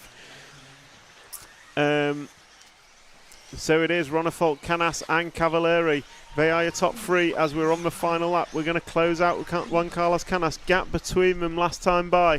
1.2 separates the 3 of them, but 0.2 separates Ronnefolk and Canas. So Ronnefolk's going to come across the line first. Let's see what he can do as he's coming up on the back of Cavalieri. On the back of your Neumann. Oh, Ronnefolk's over at the line. Canas is going to drive past him. Is he going to get caught up? No, he doesn't.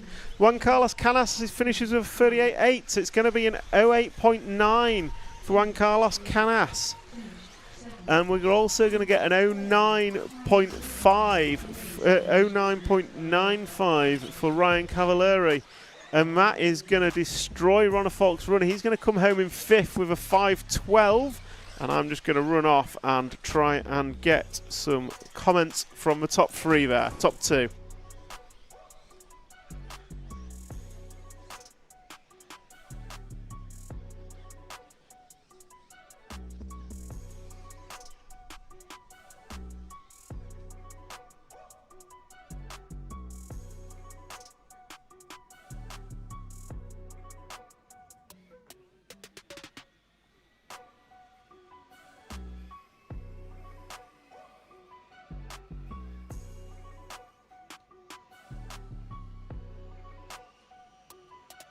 Group number 8 done and dusted for round number 3. And we will try and catch our top 2 as they come out to Marshall. So we'll catch Ryan first. Ryan, much better run for you that time. How was it? Yeah, today has been honestly like a really good day. We've made some good changes, just kind of adapting, and came into qualifying with a lot more positivity today, and everything's been honestly the best it's been so far. So. It looked like, was traffic an issue there? It looked like you set out quick and then you got within maybe 5-10 meters. Does it distract you? Does it set you out your rhythm? Yeah, it honestly does. I was trying to have a clean track with nobody in front of me, but Chase had a little bit of a mistake, and then it kind of, we kind of just battled all the way through. Yeah, it is very deceiving, honestly. Normally it's not too big of an issue, but this track is so fast. When you're following, it's like you just kind of constantly see that car, and then the pipes are so small. So, yeah, it definitely, you like kind of get into the flow of the guy in front of you more, I guess, and you stop pushing a little bit. So, but once you get a free track, it's much easier to concentrate just on your own car. Yeah, well, 09.9, sitting second after that, so good luck. And yeah, definitely happy with that one. It's been the first 2 rounds I had a 12, so yeah, I was lucky to get a little bit quicker, so it should be good. Thank you. Well, good luck for tomorrow. Cheers, Ryan. So next up, Juan Carlos Canas, 08.9 that time. How was it for you? Yeah, it was finally good run, clean run. Last lap I'm a little nervous because the Q2 also was good run, but 2 corners before the finish line I have the mistake. That's why on the last lap I was more safe. But anyway, we improved a little bit compared yesterday and this morning, and let's keep working. 3 more rounds to go tomorrow, all to play for. Do you feel confident you can take TQ? I don't know. We will keep working for the finals. It's the main focus. Okay, brilliant. Well, thank you very much and good luck. So that's a wrap of heat number 8 of qualifying. So obviously 2 more heats to go. Well, 2 top heats to go over top seeds. Next up will be heat 9, which Marcus Karup will lead off after his TQ in round number 2. I'll just nip back to the studio and catch you in a sec.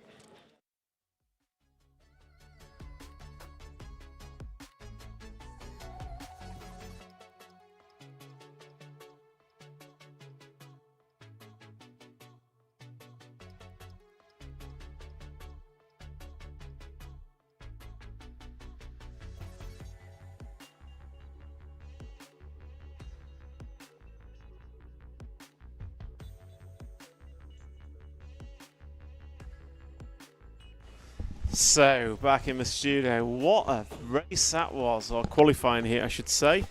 Run out of talent 3 feet before the finish line. Yeah, I think David will be pretty annoyed. Maybe I should have got him. That would have been an emotive response straight away. Yeah. But JCC was happy. Great run for Cav, you're not wrong. I feel like Cav was not held up, but he was put out of his rhythm. He opened up rapid and then just fell by the wayside. Maybe it's just he got nervous or whatever. I didn't think 4-time world champions got nervous. But yeah, unlucky for Ronnefolk. He's got a 1 and a 3. He needs a good result tomorrow.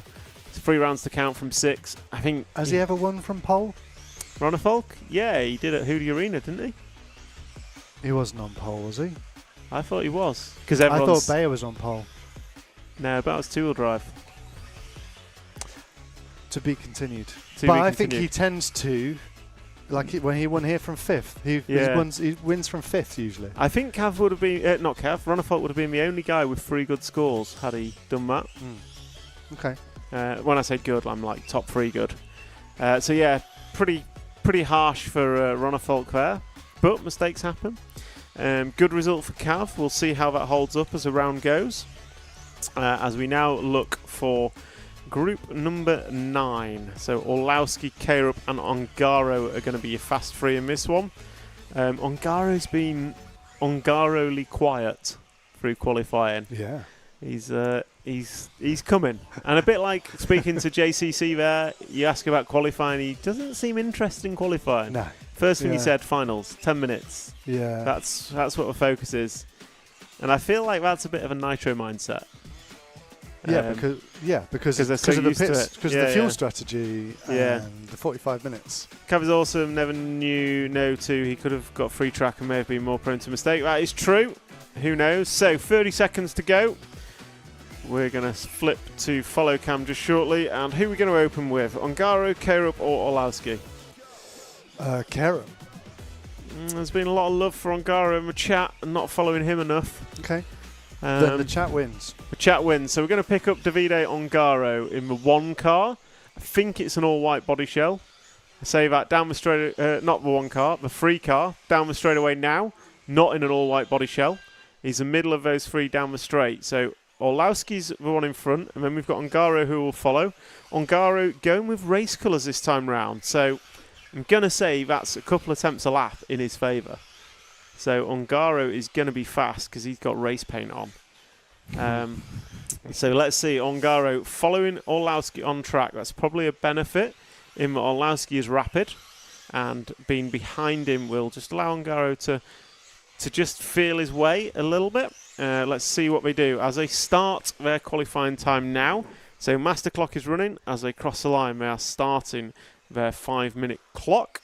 New hot lap we saw from David Ronnefolk was a 33.6 in that run. So 33.6 was the new hot lap that we've seen. And then we have a target time of an 08.9. Kuki Kato opening up with a 33.1. Marcus Karup 33.8 opening lap. Let's see what Orlowski can do. Orlowski goes through with a 34.1 and Ongaro a 34.4. Coelho 34.5. Ryan Mayfield 34.7. Oh, someone in the chat predicting an Ongaro TQ this round. Let's see. But it is Marcus Karup after 1 from Kuki Kato and Michael Orlowski. 34.1 from Coelho second time round. Kobovic 34.1. Kuki goes 34.1. Marcus Karup 34.0. Wowzers. Marcus Karup averaging sub 34. Only person to do so at the minute. Orlowski goes 34.1 and everything I said about Ongaro finding pace, 34.3. So 1 second separating the top 3 after 2 laps, but 5/10 of that just separates Karup from Kato. So it is half a second from second to 4th as we follow Davide Ongaro. We'll flick forward 1 car to Mikael Orlowski. Might be 1 car on track, might be 2. So we'll try and pick out the 1 car of Mikael Orlowski. It is 1 car forward on track. So this isn't going to be a great lap for Orlowski. It's a 34.9 for Mikael, and it's a 34.0 for Ongaro. So he moves 1.2 behind Marcus Karup and running in second.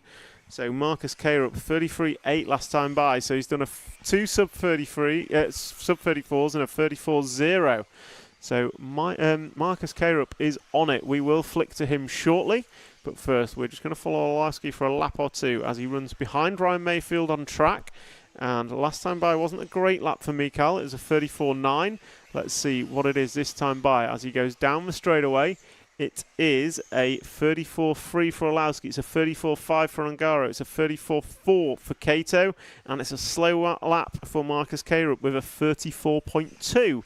So he's still on 05.7 pace as we still follow Mikael Orlowski. As 5 laps are going on the board, we will catch Marcus Karup at the end of the straightaway right about now. If we can, flick to the 2 car of Marcus. So he's into the double-triple behind Bruno Coelho on track. So there goes Marcus, and he's coming into traffic. So let's see how that affects things. It was a 34.5 last time by for Marcus, and he is right on Coelho, and he just had a little slide there, gets away with it. Looks like no crash car, so he's now going to be chasing down some more back markers, and it looks like that might be in the form of Daniel Kobovic in the 6 car. It is Daniel Kobovic. The 8 car will be next, which is Kuki Kato. So Marcus Karup, 34.0 that time by, will be chasing down Kuki Kato on track. And we will stick with Marcus Karup, who is on a stellar run. He's looking to go an 06.9, which is not the fastest predicted I've seen, but he's the closest to doing that, furthest into the race. And his pace has been fairly rapid so far. So we're following Marcus Karup, who is behind Kuki Kato on track, who is in the 8 car running in second.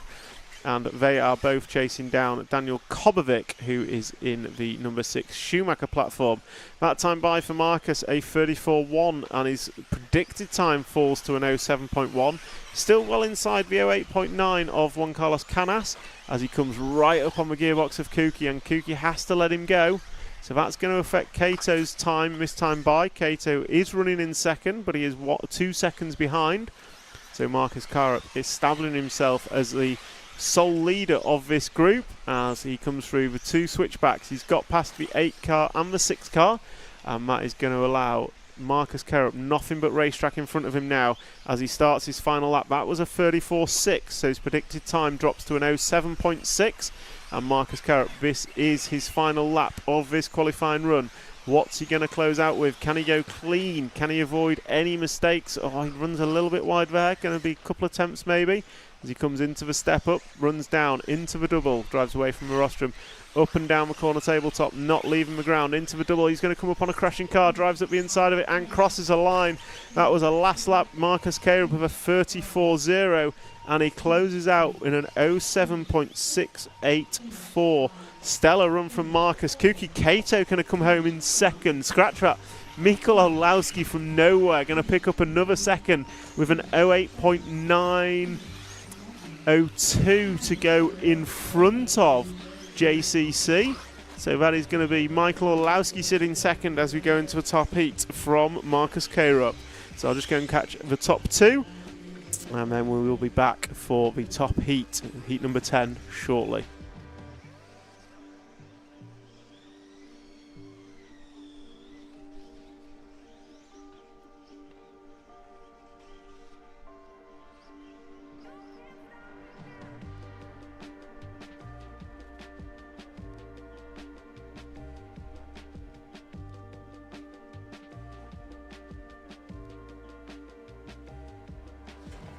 Marcus Karup. Yep. So 07, good run. How was it out there? I lost a lot of tenths on traffic, but you know, we managed. Had found a good rhythm early on and carried it out, and yeah, made it possible. Pretty happy with that result. So that's 2 good ones, and you're going to need another run tomorrow. How are you feeling going into the last day of qualifying tomorrow now? Pretty good, and we'll see what the next day brings. Excellent. Well done, and good luck for tomorrow. Next up, Mikael. So another round of qualifying done. I think you did a 08.9. You're sitting second going into the final heat. Just pipped Juan Carlos. How are you feeling after that? Yeah, I had a crash. Two or three mistakes. I was really lucky with that rollover and the sweeper. We made a change to the car, which obviously I had more pace, but we still need to make it a little bit easier to drive. So we'll have a morning practice to test something, and we'll see. I think you're possibly one of a few drivers with 3 top 5 scores, depending on how this one goes going into tomorrow. Are you confident you've got those scores on the board and you don't really need to do anything tomorrow? Yeah, it's for sure a confidence boost. I saw David had a mistake now. Marcus had about Q1. We'll see what Elliot does now. But it's nice to do a good run every single time. And yes, it's 3 in a bag, and then tomorrow I can push that tiny bit more. So we'll see the quad tomorrow? No, for sure not quad, but maybe some Kuka lap times. Excellent. Well, cheers, Mikael, and good luck. Speak to you later. So that's a wrap of group number 9. Group 10 coming up next, which will be led off by Elliot Boots. Last of the quick guys for this round, and then we'll be able to give you kind of the overall going into tomorrow. And they're all chasing Marcus Karup's 07 that he's just laid down. I'll get back to the studio and pick up with you shortly.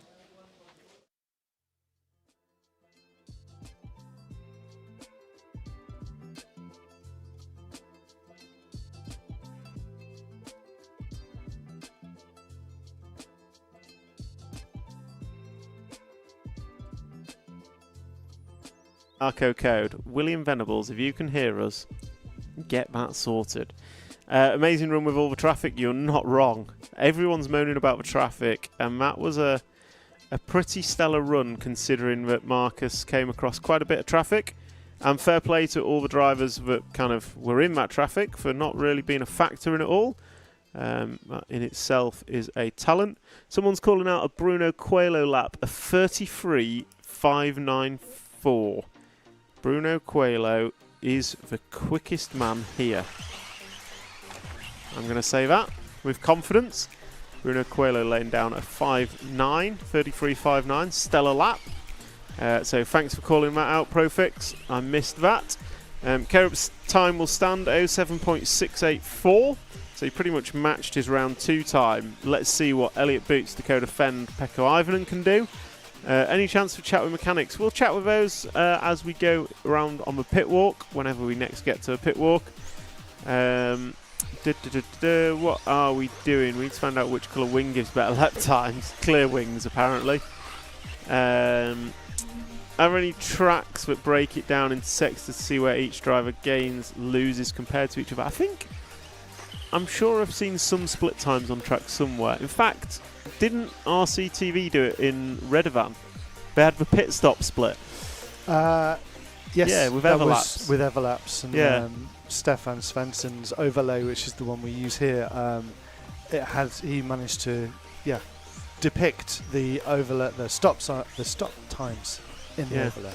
So if the tracks put us an extra loop in, we could do something really cool. Yeah. If they use also Everlaps, probably. Will Venables, I know you're listening because you've just messaged me. To be fair, it's not his fault. No, but Google can answer the question you've just asked me. Yeah, but I think he's kind of right. But JQ's saying the opposite. I'm caught in the middle of a rock and a hard place. Go and speak to Oscar Janssen. I know. That'll take the rest of the day. We've got a job to do. Right. Right, what are we doing? Bally blurb. Pit stop splits have been done. Pit stop splits are cool. Sector times would cool. So we've got a big hit list. So when all those RCTV Hero donations come in, we have a big hit list of tech we want to bring in. Yeah. Driver to live driver radio, telemetry, onboard cameras, and sector times. And also we want to measure their pulse as well. And the heart rate, Yeah. But we're going to put that on Scotty as well. Right, group number 10 is warming up. They've got 30 seconds of warm-up left. And then they are going to be live. Oh, very good, important question in the next 15 seconds. What would Nick Damon's lap time be if you ran the course on foot? Well, he did the course on foot about 5 weeks ago. Did he do the triple?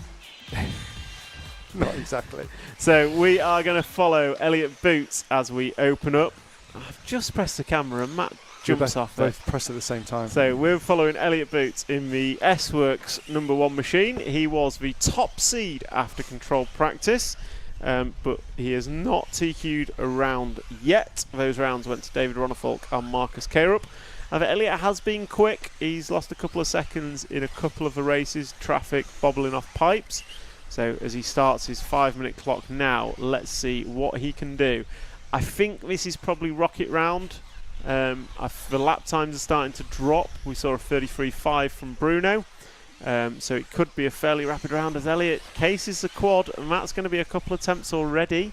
We know Marcus opened up with a sub 34 and had a handful of them in his last run. So Boots is going to have to, if I just, with a little bit of quick calculator knowledge, if I can get there. My teacher always told me I wouldn't have a calculator in my pocket wherever I go, but apparently I do. So 34.1 opener from Boots, and he has to average a 34.17 to take TQ of this round. So Elliot Boots does open up on track with a 34.18. Oh, it's not quite. So he's a fraction off, a literal whisker. 100th of a second off the pace he needs to be if he's going to TQ round number 3 here at Barcelos. Lap number 2 for Bootsy, 34.5 going in the wrong direction, and he's just cased another double, come up short, so that's going to be another couple of attempts. So we'll stick with Elliot Boots. Everyone else has a disaster start. You are not wrong. It's not looking good for anyone in this heat. Pekko Ivonen, so good in control practice, but seems to be dropping by the wayside come qualifying. Has Fend broken? His car's in the pits. So we have a quick look. You can't see it up pit lane, but yeah, Fend is out. His car is in the pits with the mechanics. So Fend, I think, is going to need 3 from 3. So yeah, that's going to leave basically only Elliot Boots is on for a good time here. And last time by for Bootsy is a 34.1. Matteo Polito's laying down some good laps, but he's had a bad start. So he's estimated to go 5.12. Hattonen and Trevisan are looking at 5.13.0s. Naate is looking at 5.19. So Elliot Boots is the hope from this heat. Last time by 33.8, and he is on TQ time now. So that's what we need to see from the one machine of Elliot Boots as he just touches a pipe and runs slightly wide. It's not a lot, but it all makes a difference. Recovering car balls dust onto the track doesn't seem to affect Elliot this time round. So Elliot Boots coming down the drop down, and he's going to come into the step up. And this is kind of the uphill bit of track, goes double, drives away from a rostrum corner tabletop. Into the double, 90 left, double, and then he's going to come through 2 switchbacks, running past the Marshall and down the straight. That time by for Elliot, 34.7. Boots was bringing it back, he's not bringing it back now. So Elliot Boots is looking at a 5:08.6 with 5 laps down and 4 to go. He's just cased the triple single again. Wheelies out of it, loses a couple of attempts. He needs a few more of those 33.8s if he's going to do anything about it. So Elliot Boots coming into the step up, and then he's going to come round into the corner tabletop. Not much more to go on this lap being lap number 6. So Boots has a 4:2 as it stands, and down the straight he goes. Vic time by was a 35.1. He drops to a 5:10 pace, which is going to be 4th place at best in this round. So Elliot Boots is going to need to do something, and he's over. He's on his roof, he's in the fence. Marshall's there as quickly as possible, and that is going to destroy any hope Boots has of bringing this one home for a TQ. So Andrea Trevisan, Una Hartonen and Adrian Pariente all on 5:13 pace. Boots was on a 5:10. Let's see what he does as he crosses the line. And that time by was a 37.7, so he does drop to 3rd place. So let's pick up Andrea Trevisan, the 4 car left hand side of the track coming into the corner tabletop. Double 1, double 2, white and orange car coming down the straightaway now is the 4 car into turn number 1. So the orange and white number 4 car is your race leader. Last time by was a 34.9. So he's neck and neck with Una Hartonen, less than a tenth of a second separating those two. And then we've got Mattia Polito, Adrian Pariente, Naoto Matsukura and Pekko Ivanen. Those are your 3 drivers. So we're following Andrea Trevisan with 8 laps on the board, another 34.9. So it's very close out front between Hartonen, Boots and Trevisan. We will follow Trevisan as we finish with him. So that was a 34.4 to close. Una Hartonen with a 34.1 is going to take that at the line. Just waiting for Mr. Boots to come round, see what he can close with, along with a few of the others. Pecco goes across the line, closes out, and Elliot Boots goes across the line. 33.8 to close, but it's only a 5:12 for Bootsy. So Marcus Carup going to take the round. I'm going to go and grab an interview with Elliot Boots and one other, and then we will be back with you shortly.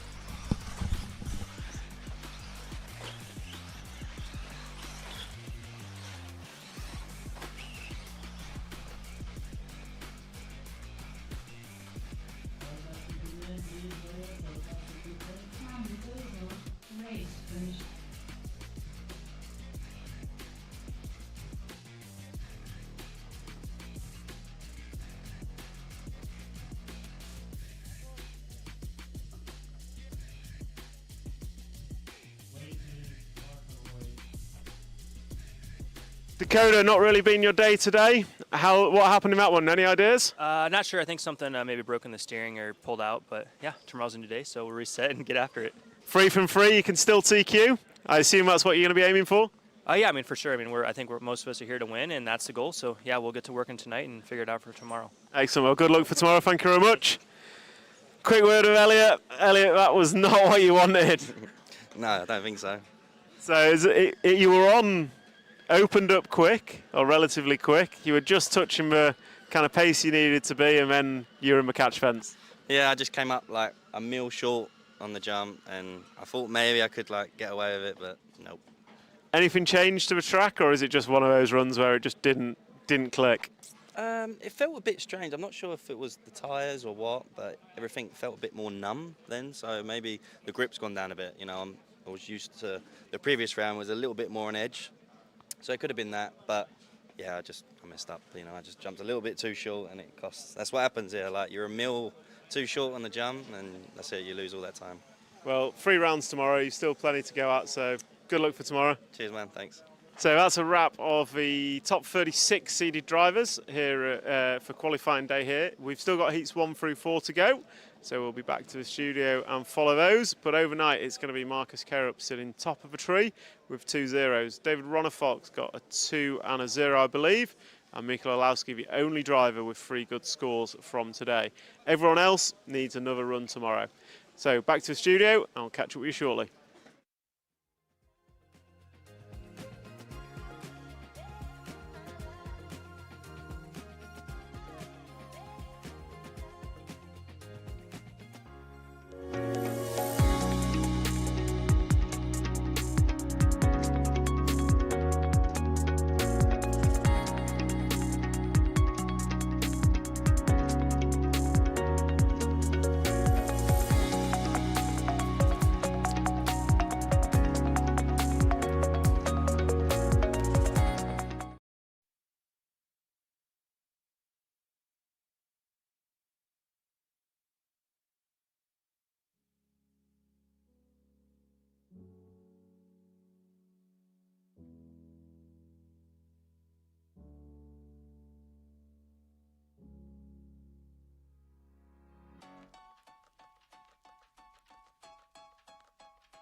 So, qualify top 36 seeds done. Good morning, race fans. Charlie, what a guy. We love Charlie. Standings by round. So, Charlie, if you go onto my RCM, if you click, instead of going onto the live timing, if you go onto the results, so you should be able to see it. If you click on that link, Charlie, and you go to ranking list and qualification, that should show you what you're looking for. For those that don't know, Charlie is a legend in the US. One of the best commentators I've ever had. He introduced me to RC Karma. Don't know if you know what RC Karma is, Matt, but it's the best thing in the world. I don't know what RC Karma is. If you volunteer marshal, you are guaranteed to have a good run. Oh, okay, yeah. Like, I'm familiar with that concept. True fact. Yeah, no, it makes sense.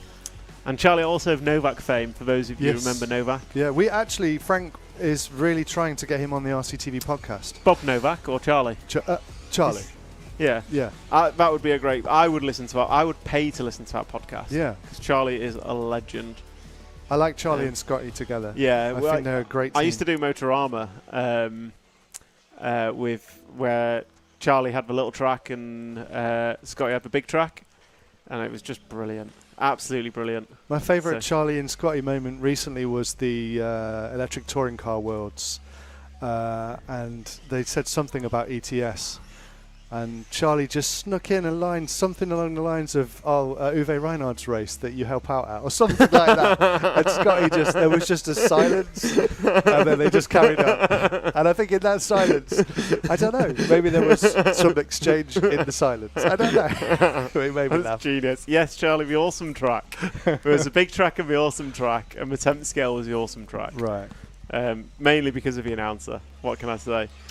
Do you want to see this, by the way? I would love to see this. I don't know what this is. This is... Charlie, you asked for results, and results are provided. So this is 2 to count. So this is showing the best 2 from the 3 runs that they've had. Yeah.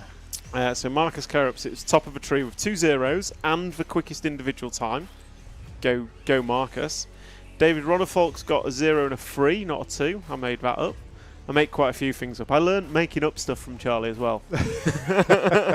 He just makes it up as he goes along. Michael Olowski has got a 2, 2 and a 4. So he has 3 counting runs. It is 3 from 6. So yeah, 3 from 6 will count tomorrow. So 3 good runs for Michael is a good day at the office. Elliot Boots, 2 and a 4. Canas, 3 and a 5. He's done well. Boots has got a 2, 4 and 9. 9's probably not good enough. Not for what he wants. Ongaro's not doing bad. 3 runs, 3, 6 and 6. But he'll want to do better.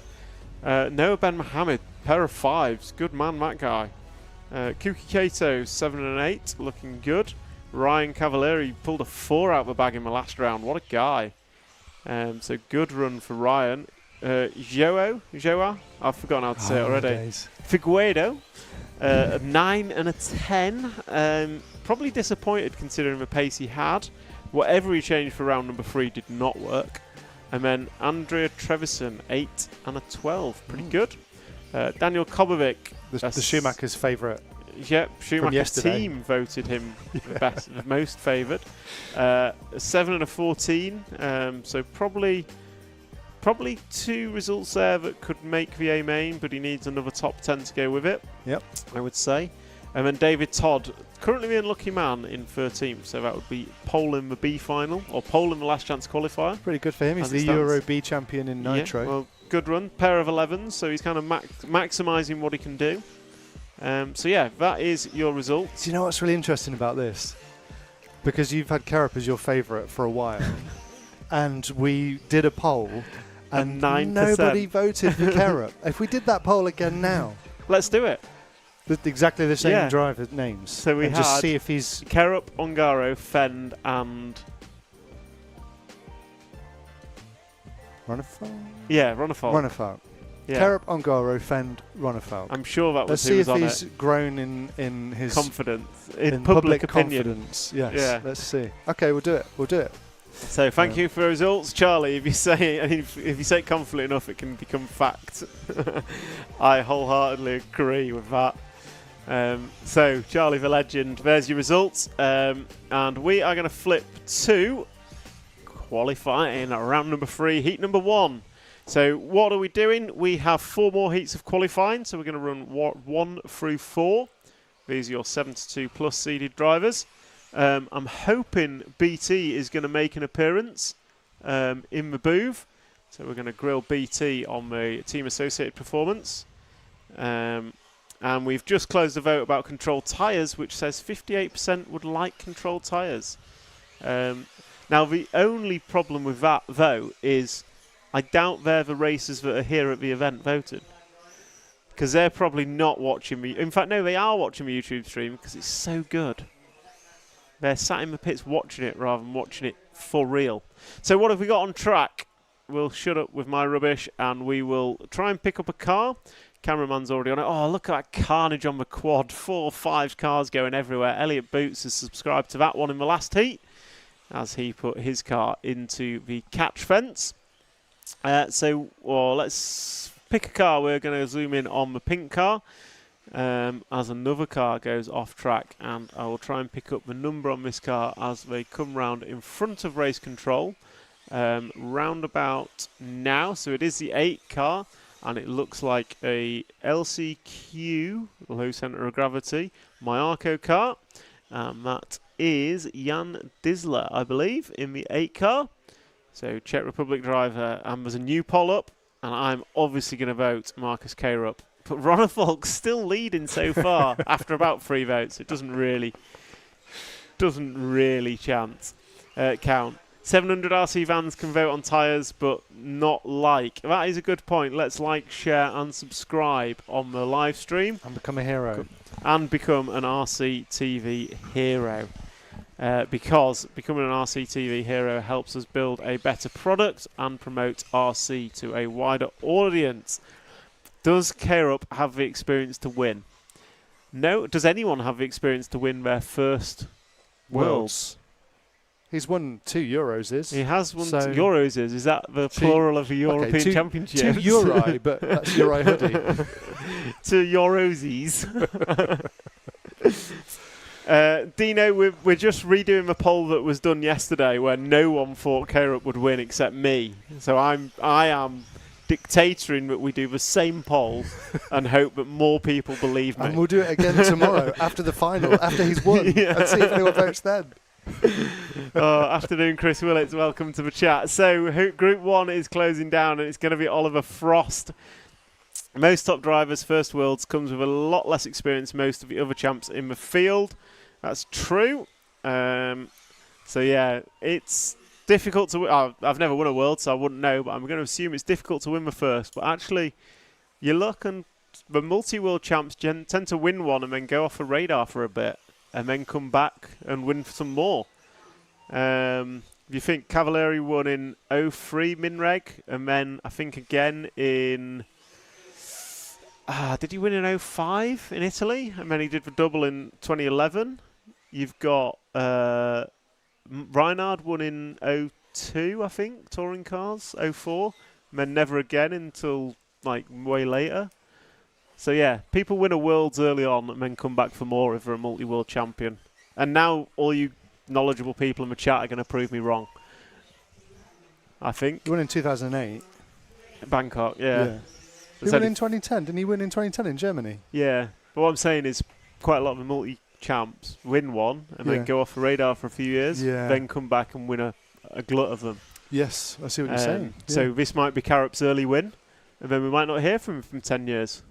Yeah, he might go off into the sunset partying. Or he might do what his dad did and win one from nowhere and then never come back. Sorry, Jonas, if you're listening.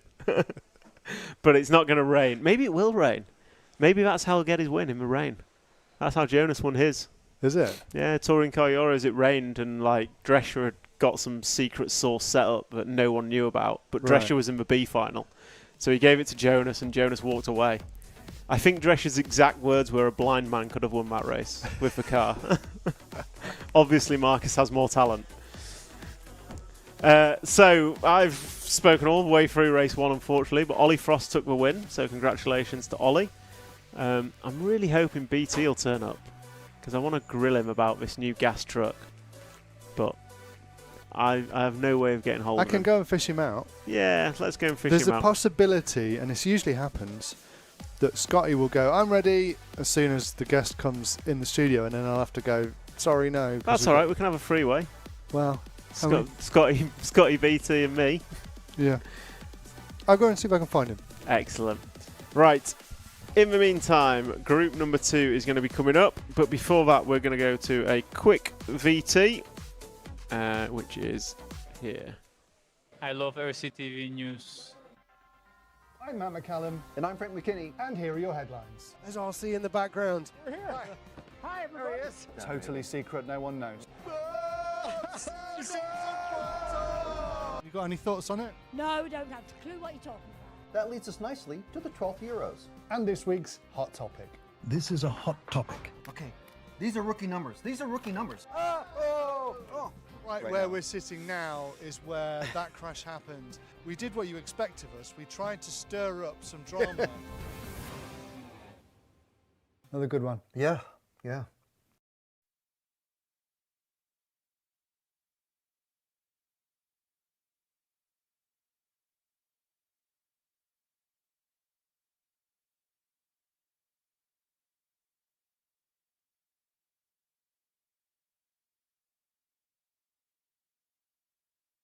Look at that, Charlie, helping out all the way from the other side of the world. What a guy. We're just discussing, do you think we can get Charlie and Scotty show on together? Dialed in. That would be funny. So, group number 2 is rocking and rolling, out for their warm-up. And drivers, who's top qualifiers so far? Top qualifiers so far, Marcus Karup has 2 zeros. David Ronnefolk sits in second. Elliot Boots sits third. Mikael Olowski in fourth. Then Canas, Ongaro, Cavalieri, Noah Ben Mohammed, Dakota Fend.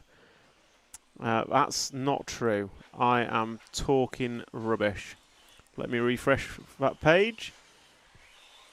Yeah.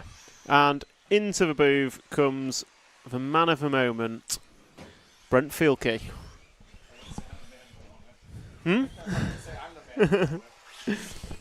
So, can you hear me? I can hear you. You're live. So welcome to the booth, Brent. Can you hear me, world? We can. We've got Charlie on the chat. We've just been talking about what a great race Motorama was.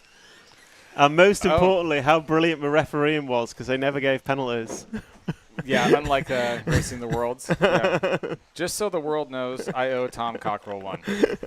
And I'm not Lap denying it. I'm not denying it. In short course of all classes as well. No, it wasn't short course. Was it not? No, it was two-wheel. I thought, even Premier worse. class. Come on, buddy. Yeah. Well, it's a long time ago. I've forgotten about it. Yeah, you're old. You clearly haven't.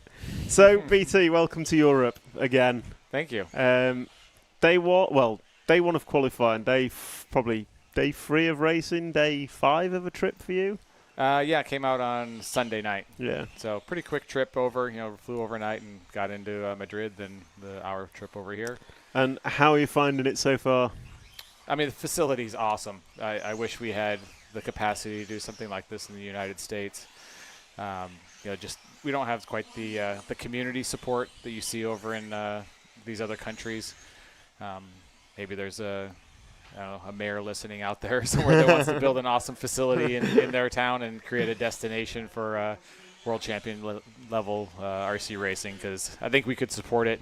I really enjoy the mostly permanent style of it. They do a good job of evolving the track enough to where it feels different. I talked to the guys that were here for the Nitro race a few months ago, and they're like, Davide was telling me he keeps thinking he's going to turn right down at the end of the straightaway because that's what the Nitro race was. But yeah, just we have A-Main, Thornhill, kind of our two main established 8-scale outdoor Nitro, or not even outdoor with Thornhill anymore, but established Nitro tracks around the United States. And then we have all these standalone events between the Nitro Challenge and the DNC and PNB and all that stuff, which is cool in its own right too. But I think there's also room to have kind of a premier permanent place where it can be a destination. Yeah, I think for me it's more than just a track. This is a venue. Correct. Like it's a racing venue, arena. They call it Buggy Arena, right? And that's really what it is. That's what gets me. It's got the permanent grandstanding. It's got media room, press room. It's all there and permanent. And you walk into it and it's not just a track for an event. It's the whole venue is here, which makes it feel, for me, it makes it feel more like a world championship. 100%. I'm right there with you. So back to Associated.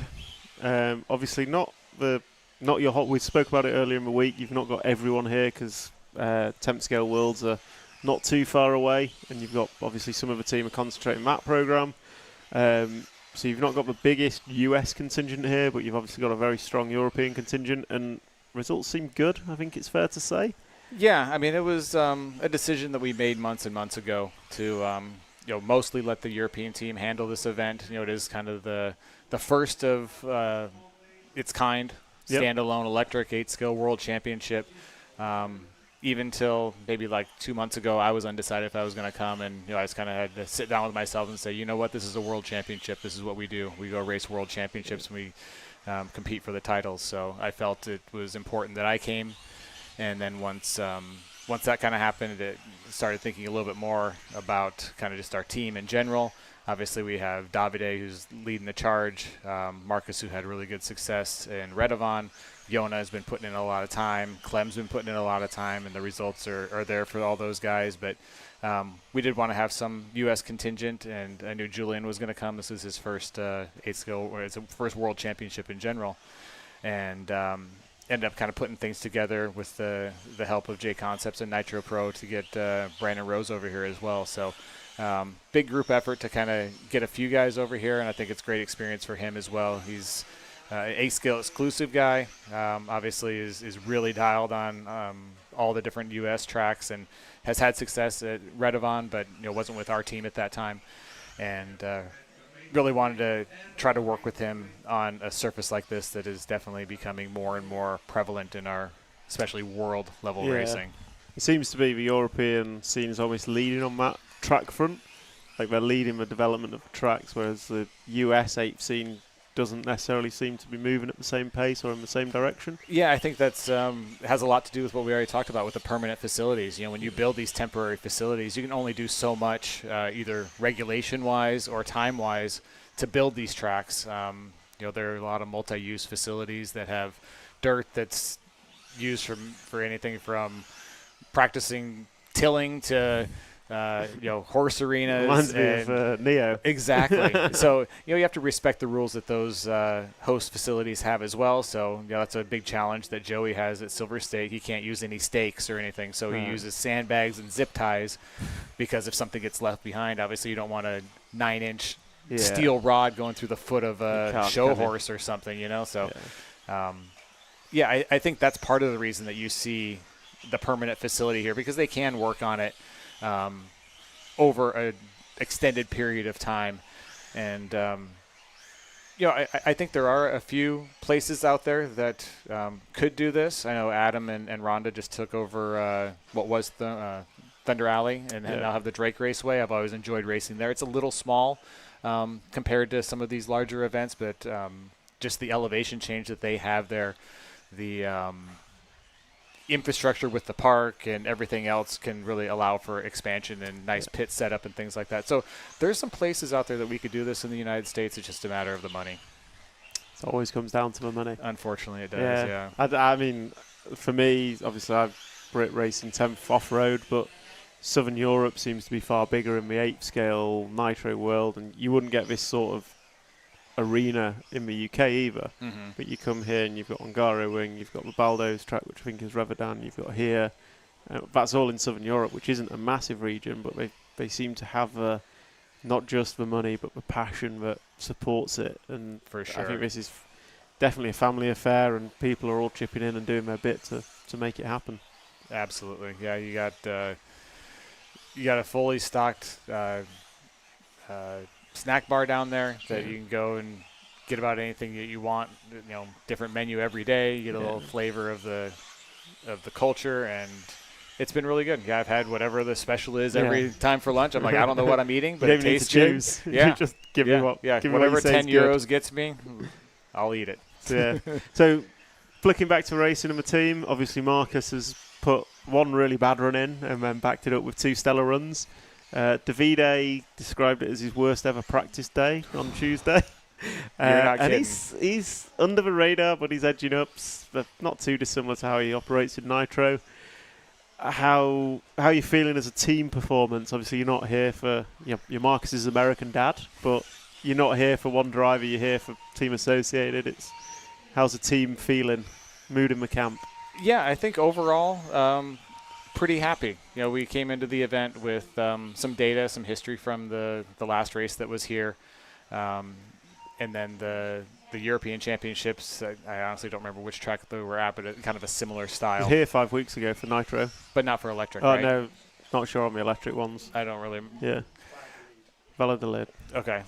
So similar style at least, right? So, using the input from our team that raced those events, that has experience on these types of tracks, we went back and Kurt Wenger and Billy Hayden and our design team, along with Curtis Hesting, got some special parts made for us that has pretty much universally been accepted for our guys that have been running it. And I think the results are showing that. And, we kind of started, just get on the track, get the feel, and then Marcus was the first person to put it on, and I think that's when he set the practice. 33.6, I think. Whatever it practice, was, whatever the practice time was. And I'm like, ooh, okay, time to start spreading it out. So Davide wanted to run it, and then we got it into Clem's car, and Julian Oliveris and Brandon Rose and Yona and everybody else over there is running it. So, 8 scale is a tough animal in that regard, and especially now that we're into the electric side, where I was joking with Mayfield, could you imagine running this event 15 years ago with the electronics that we had, right?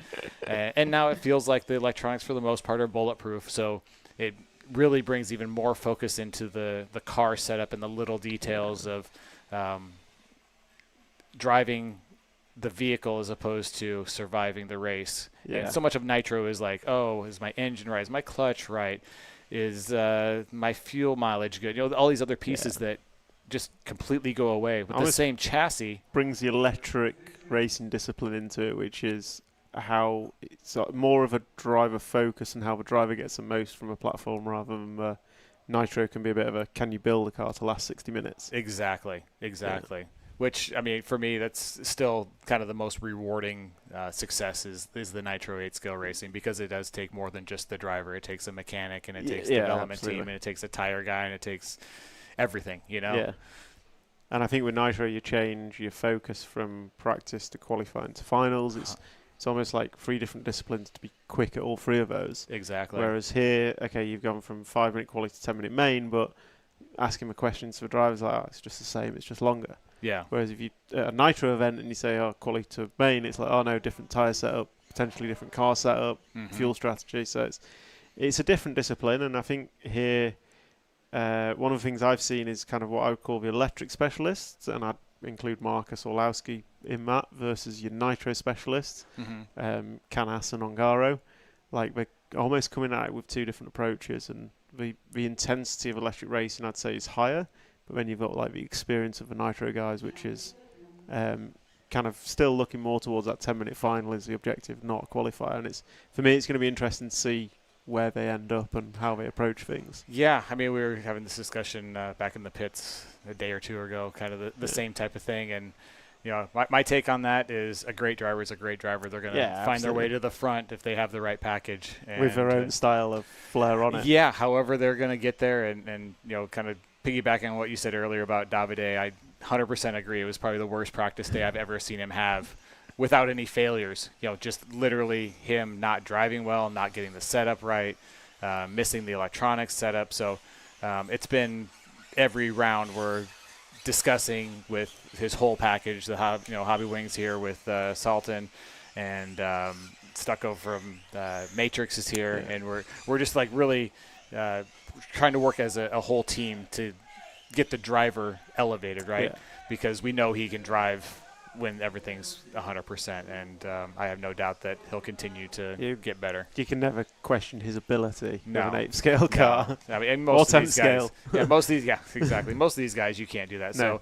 So as long as the drivers themselves can be self-reflective, like, I'm not driving well, or I'm not hitting this line or whatever, and also be receptive to the, my car setup's not right, or my engine package, or my electronics, or whatever it may be, and trying to build up each one of those points to a 10.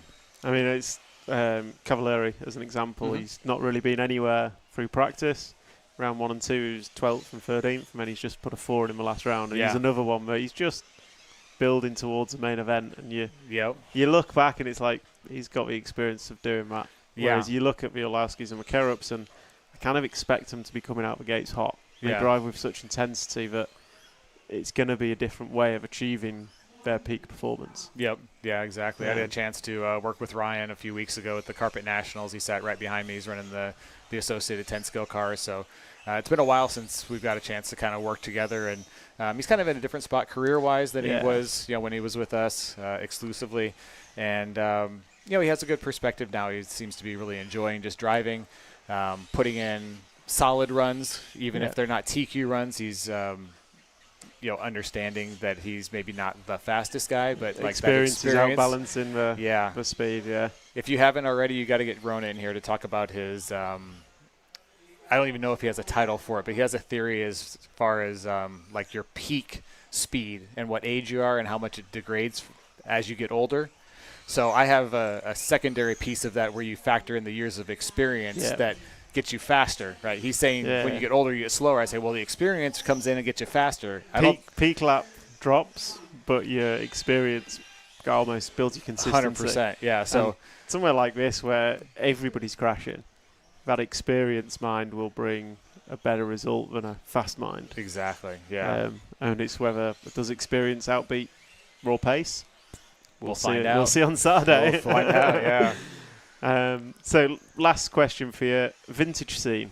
Yeah. How's that going for the world? Because you've got the title, the Associated Vintage National. Yeah, Vintage Championships. Whatever it's going to be in Vegas, is it? It is in Vegas. Kurt Busch, was it? Yeah, Signed Kurt up? Busch is going to be there. We have a lot of the old school racers coming in, so it's at the Orleans. Sounds like we just sold out What's the yesterday. sellout? I think it was 500 entries. Okay, that's so pretty impressive. Yeah, and kind of like this event, I wasn't 100% sure I was going to go. Now you are. Well, yeah, I mean, Richard and Mike Wartell, they've been really kind of leading the marketing side of that thing, and a lot of man hours have gone into the promotion of it and the organization of it behind the scene. And with my experience with the Reedy race and attending all these other different events, I felt like I should participate and help those guys out when they need it. It's only going to be a week after I come back from Australia for 2 weeks, so it's brutal. It's going to be pretty brutal, but as long as I'm not the person that has to do all the lead up and I can just go there and support the guys with whatever they need, it'll be fun. I think I would look back on it almost immediately and regret not going if I didn't go. I grew up racing with a lot of those guys too. Are you racing it, or are you just there? No. Yeah, I won't race it. I guess the racing is more of a relaxed.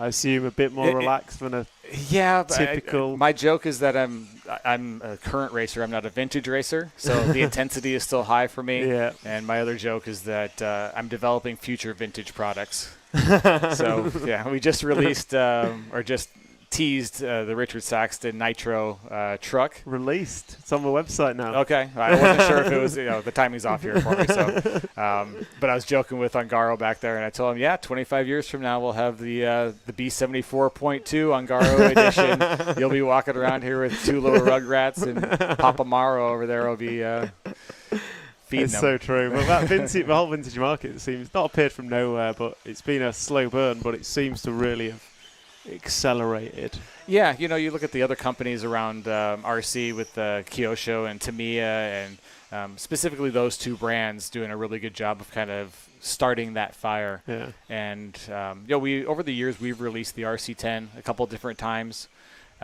We did a Worlds car a few years ago, but I think the market was just really ready for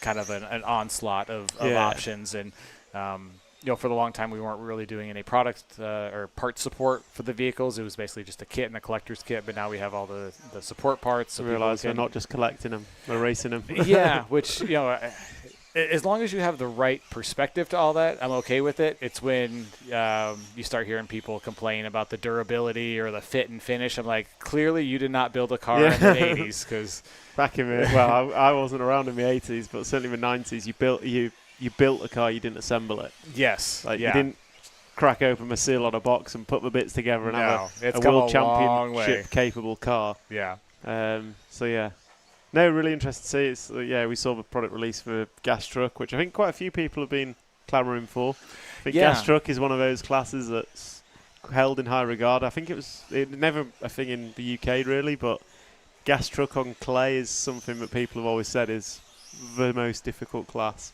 One of the best experiences I ever had in RC and one of the worst experiences I ever had in RC, I raced a Silver State at the very end of the GT era before we went to the GT2. So it had all the Tebow parts on it. Yeah. I mean, dialed in. Sweet build. Sweet car. Joe Pillars with the team Orion hooked me up with the Wasp, I think it was at the time. Yeah. Perfect engine, same engine Cavalari's running. You go out there for, I think we were like heats 1 through 6 or something like that. Silver State, fluffy build, berms everywhere, and you're just mobbing. Like, huge smile come off the stand. You go back out there about 4 hours later for the second round.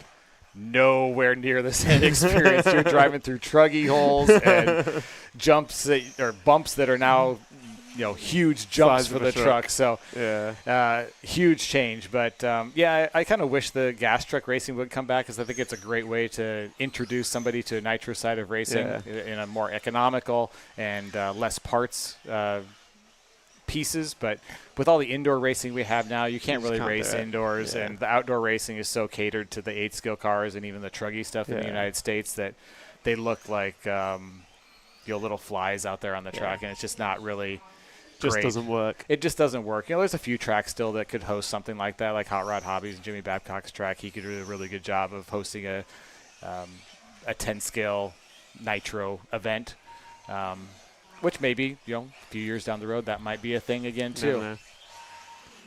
Well, thanks for your time, BT. Absolutely. I'll let you go and rebuild some cars, I assume. Yep. Another busy day of qualifying tomorrow. Yeah, hopefully we get it all in. I haven't really checked the weather, but there's rumors of rain coming in. Yeah, I've heard rain possibly tomorrow morning, but like pre-6 a.m., so shouldn't really affect us. Yeah. And then Saturday, I think was a question mark over, but I'm sure. It feels like it's been like that every single day. Yeah. So. I'm sure there's a plan in place, and we'll get some racing in.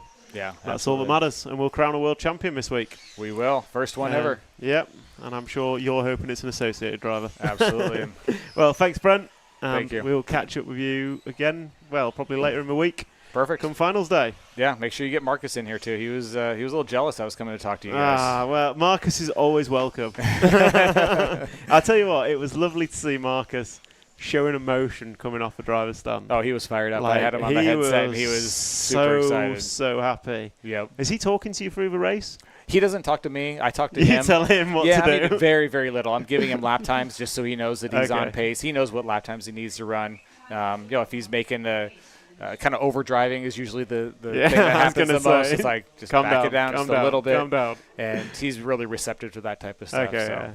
No, it's great to see the passion and emotion coming out. He just looks super pleased. I love it. And yeah, one more run he needs tomorrow. I'm sure 3 chances he should be able to do it. Yeah, I mean, I think even with the really terrible run, I would hope he's in the main, but that's not the goal right now. 45. I think he was that bad? Okay, I thought I don't think he's in there. Yeah, he's not in it, so 1 of 3, I think he has a chance, like you're saying. Yeah. Cool. All right. Cheers, BT. Thank you. Good to speak to you, and we will catch up with you later. Later. So back to qualifying. We are just about to go into the warm-up for heat number 4, round number 4. So round number 3, sorry. So that will be the final track action of the day. Cheers to BT. And yeah, he does still owe me big time because Motorama was disgusting. What have we got in the chat that I've missed? Feel like listening to high school's gossip about a favourite boy in school? Absolutely. We're reminiscing about all sorts there. Can we follow car 6 in this one? I hope you're well. Mike Zufelt from Ottawa. Thank you, Mike. And yeah, always good to hear from you. Who are we following in this one? Heat 4. Oh, who do we want to follow? Follow car 6. We will follow Russell Brown because I think I missed him last time. So we're going to go with car 11 when we start. Jos Hooper is a legend. Everyone's a legend because they're all here racing at a world championship. One of the 120 best in the world at what they're doing today. Every single one of them.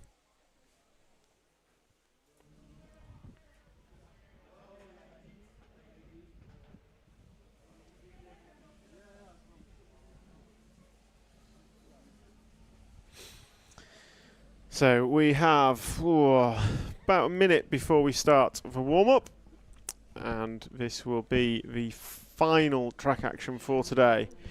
On the conclusion of this, we will do what will we do? We'll do a rundown of the top 36 in qualifying as it stands, on whatever my RCM says, and then I think we're going off air for the night. I'm looking at Matt as though he's going to give me some kind of like inspirational conclusion of what we're doing. But I think we're going to close out after this one, and tomorrow we are back from 8 a.m. 8 a.m. we will be going live with qualifying, and we start on heat number 5. So we will be back at about 5 to 8. We'll probably go live. Matt looks disgusted about 4. So we'll go live tomorrow, and then we will cover round 4, 5, and 6 of qualifying before a lunch break, and then we have some practice finals, which we may or may not do. We might use practice final time to go and get some good footage, B-roll footage, pit walks, Q&As, deep dives into cars. We'll see. We have an LCQ tomorrow and a junior final, both of which will be live streamed, I believe. So yeah, join us tomorrow from about 8 a.m. What time is it right now? It is 6:04 p.m. in the evening, Charlie. So it's 6:04 in the evening here. Timetable can be found on my RCM if you have a PhD in websiting.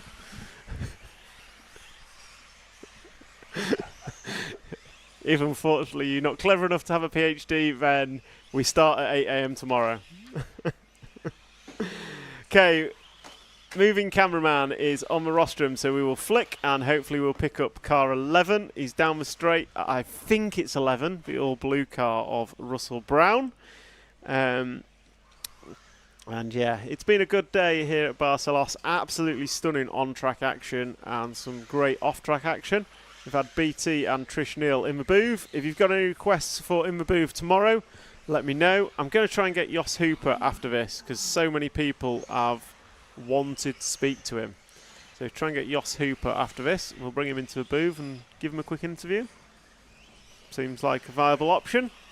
So these guys... Is he on track now? He's on track right now. I mean... You talk to him there, or... I'll do. If the mic's live, I will go and stick it in his face now. Jos Hooper, the legend that is, I've been told to interview. I'll set it up for a post-race interview out there. We'll do a post-race. So, we are 30 seconds away from starting the last heat of qualifying here today.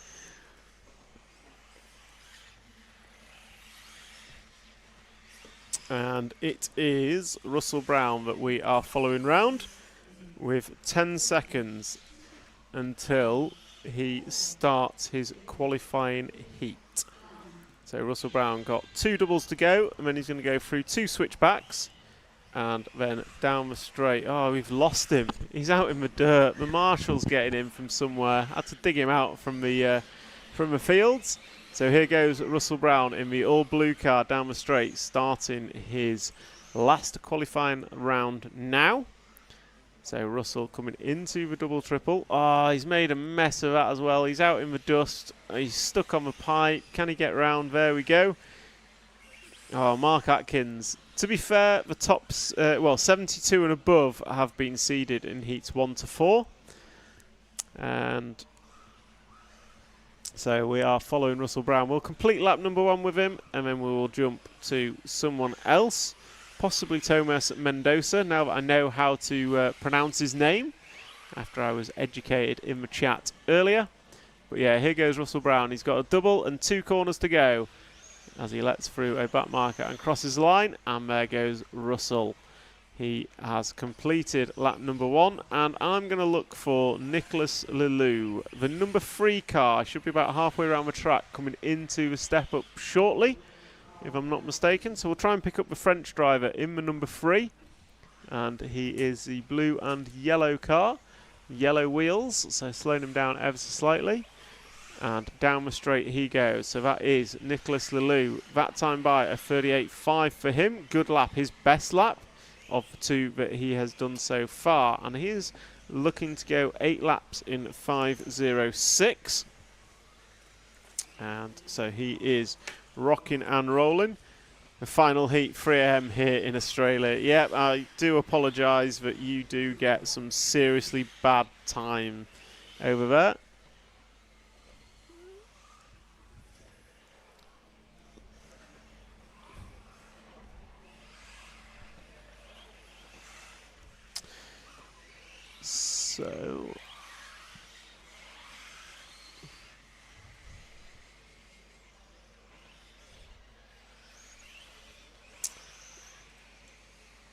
So we have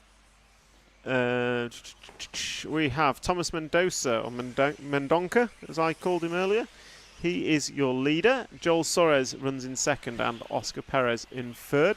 We'll try and pick up Oscar Perez in the 2 car. So he is towards the end of the lap, coming into the step up now. Might just be to drop back 1 car, I believe, from where we were. So the blue and yellow, or blue and orange, clear winged car, white wheels down the straightaway now. That is Oscar Perez. Last time by was a 37.5 for him, his best lap of the race. And he is looking to go 8 laps in 5 minutes 10 seconds. Over here in Portugal, it is 6:10 p.m. So 6:10 p.m. local time. For all those on the stream who are wondering how to convert that to their time, my suggestion is Google. Google is king. So Oscar Perez even on screen goes up the step up and hangs over a double and into the corner tabletop. He's going to drop down into the double jump. 1 more to go, and then through 2 180 switchbacks and down the straightaway he goes. That puts lap number 5 on the board for the Spanish racer. And that will be 5 of an estimated 8 laps.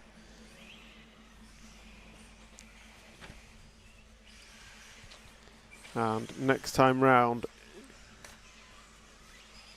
Sean Miller, thanks for your kind comments.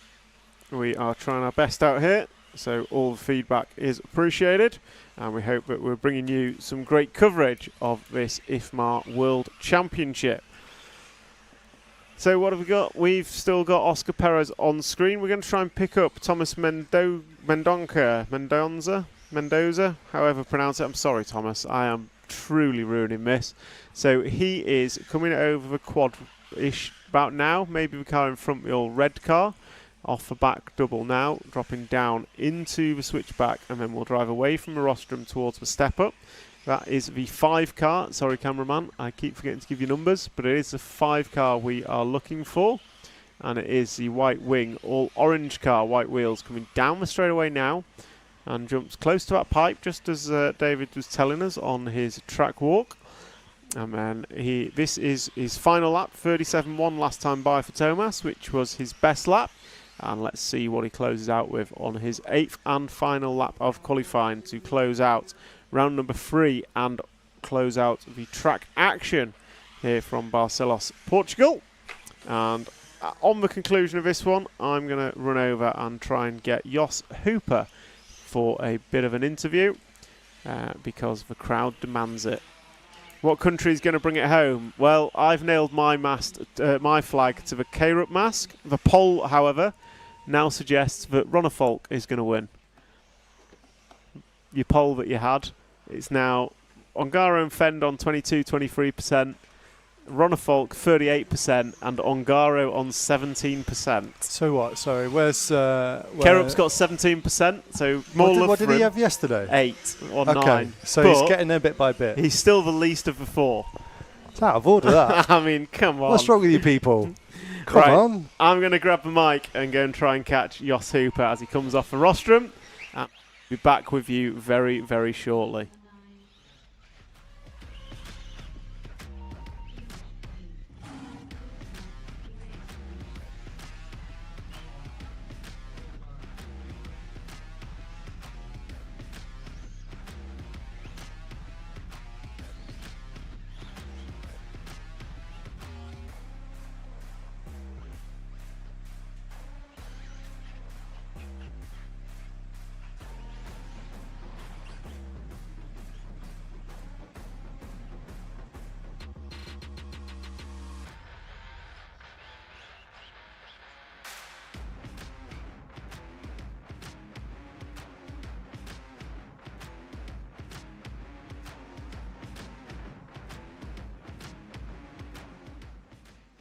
Conclusion of qualifying.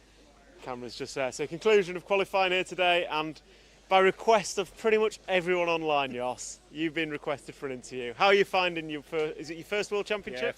Yeah, my first Worlds. Having a great time. Yeah, just nice to be racing in the sun. You're telling me it's not sunny in England? Not very often, and not usually when I'm there.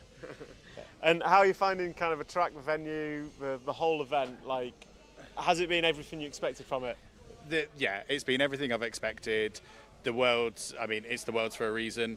The track is one of the hardest things I've ever driven, but it's also really rewarding when you get it right.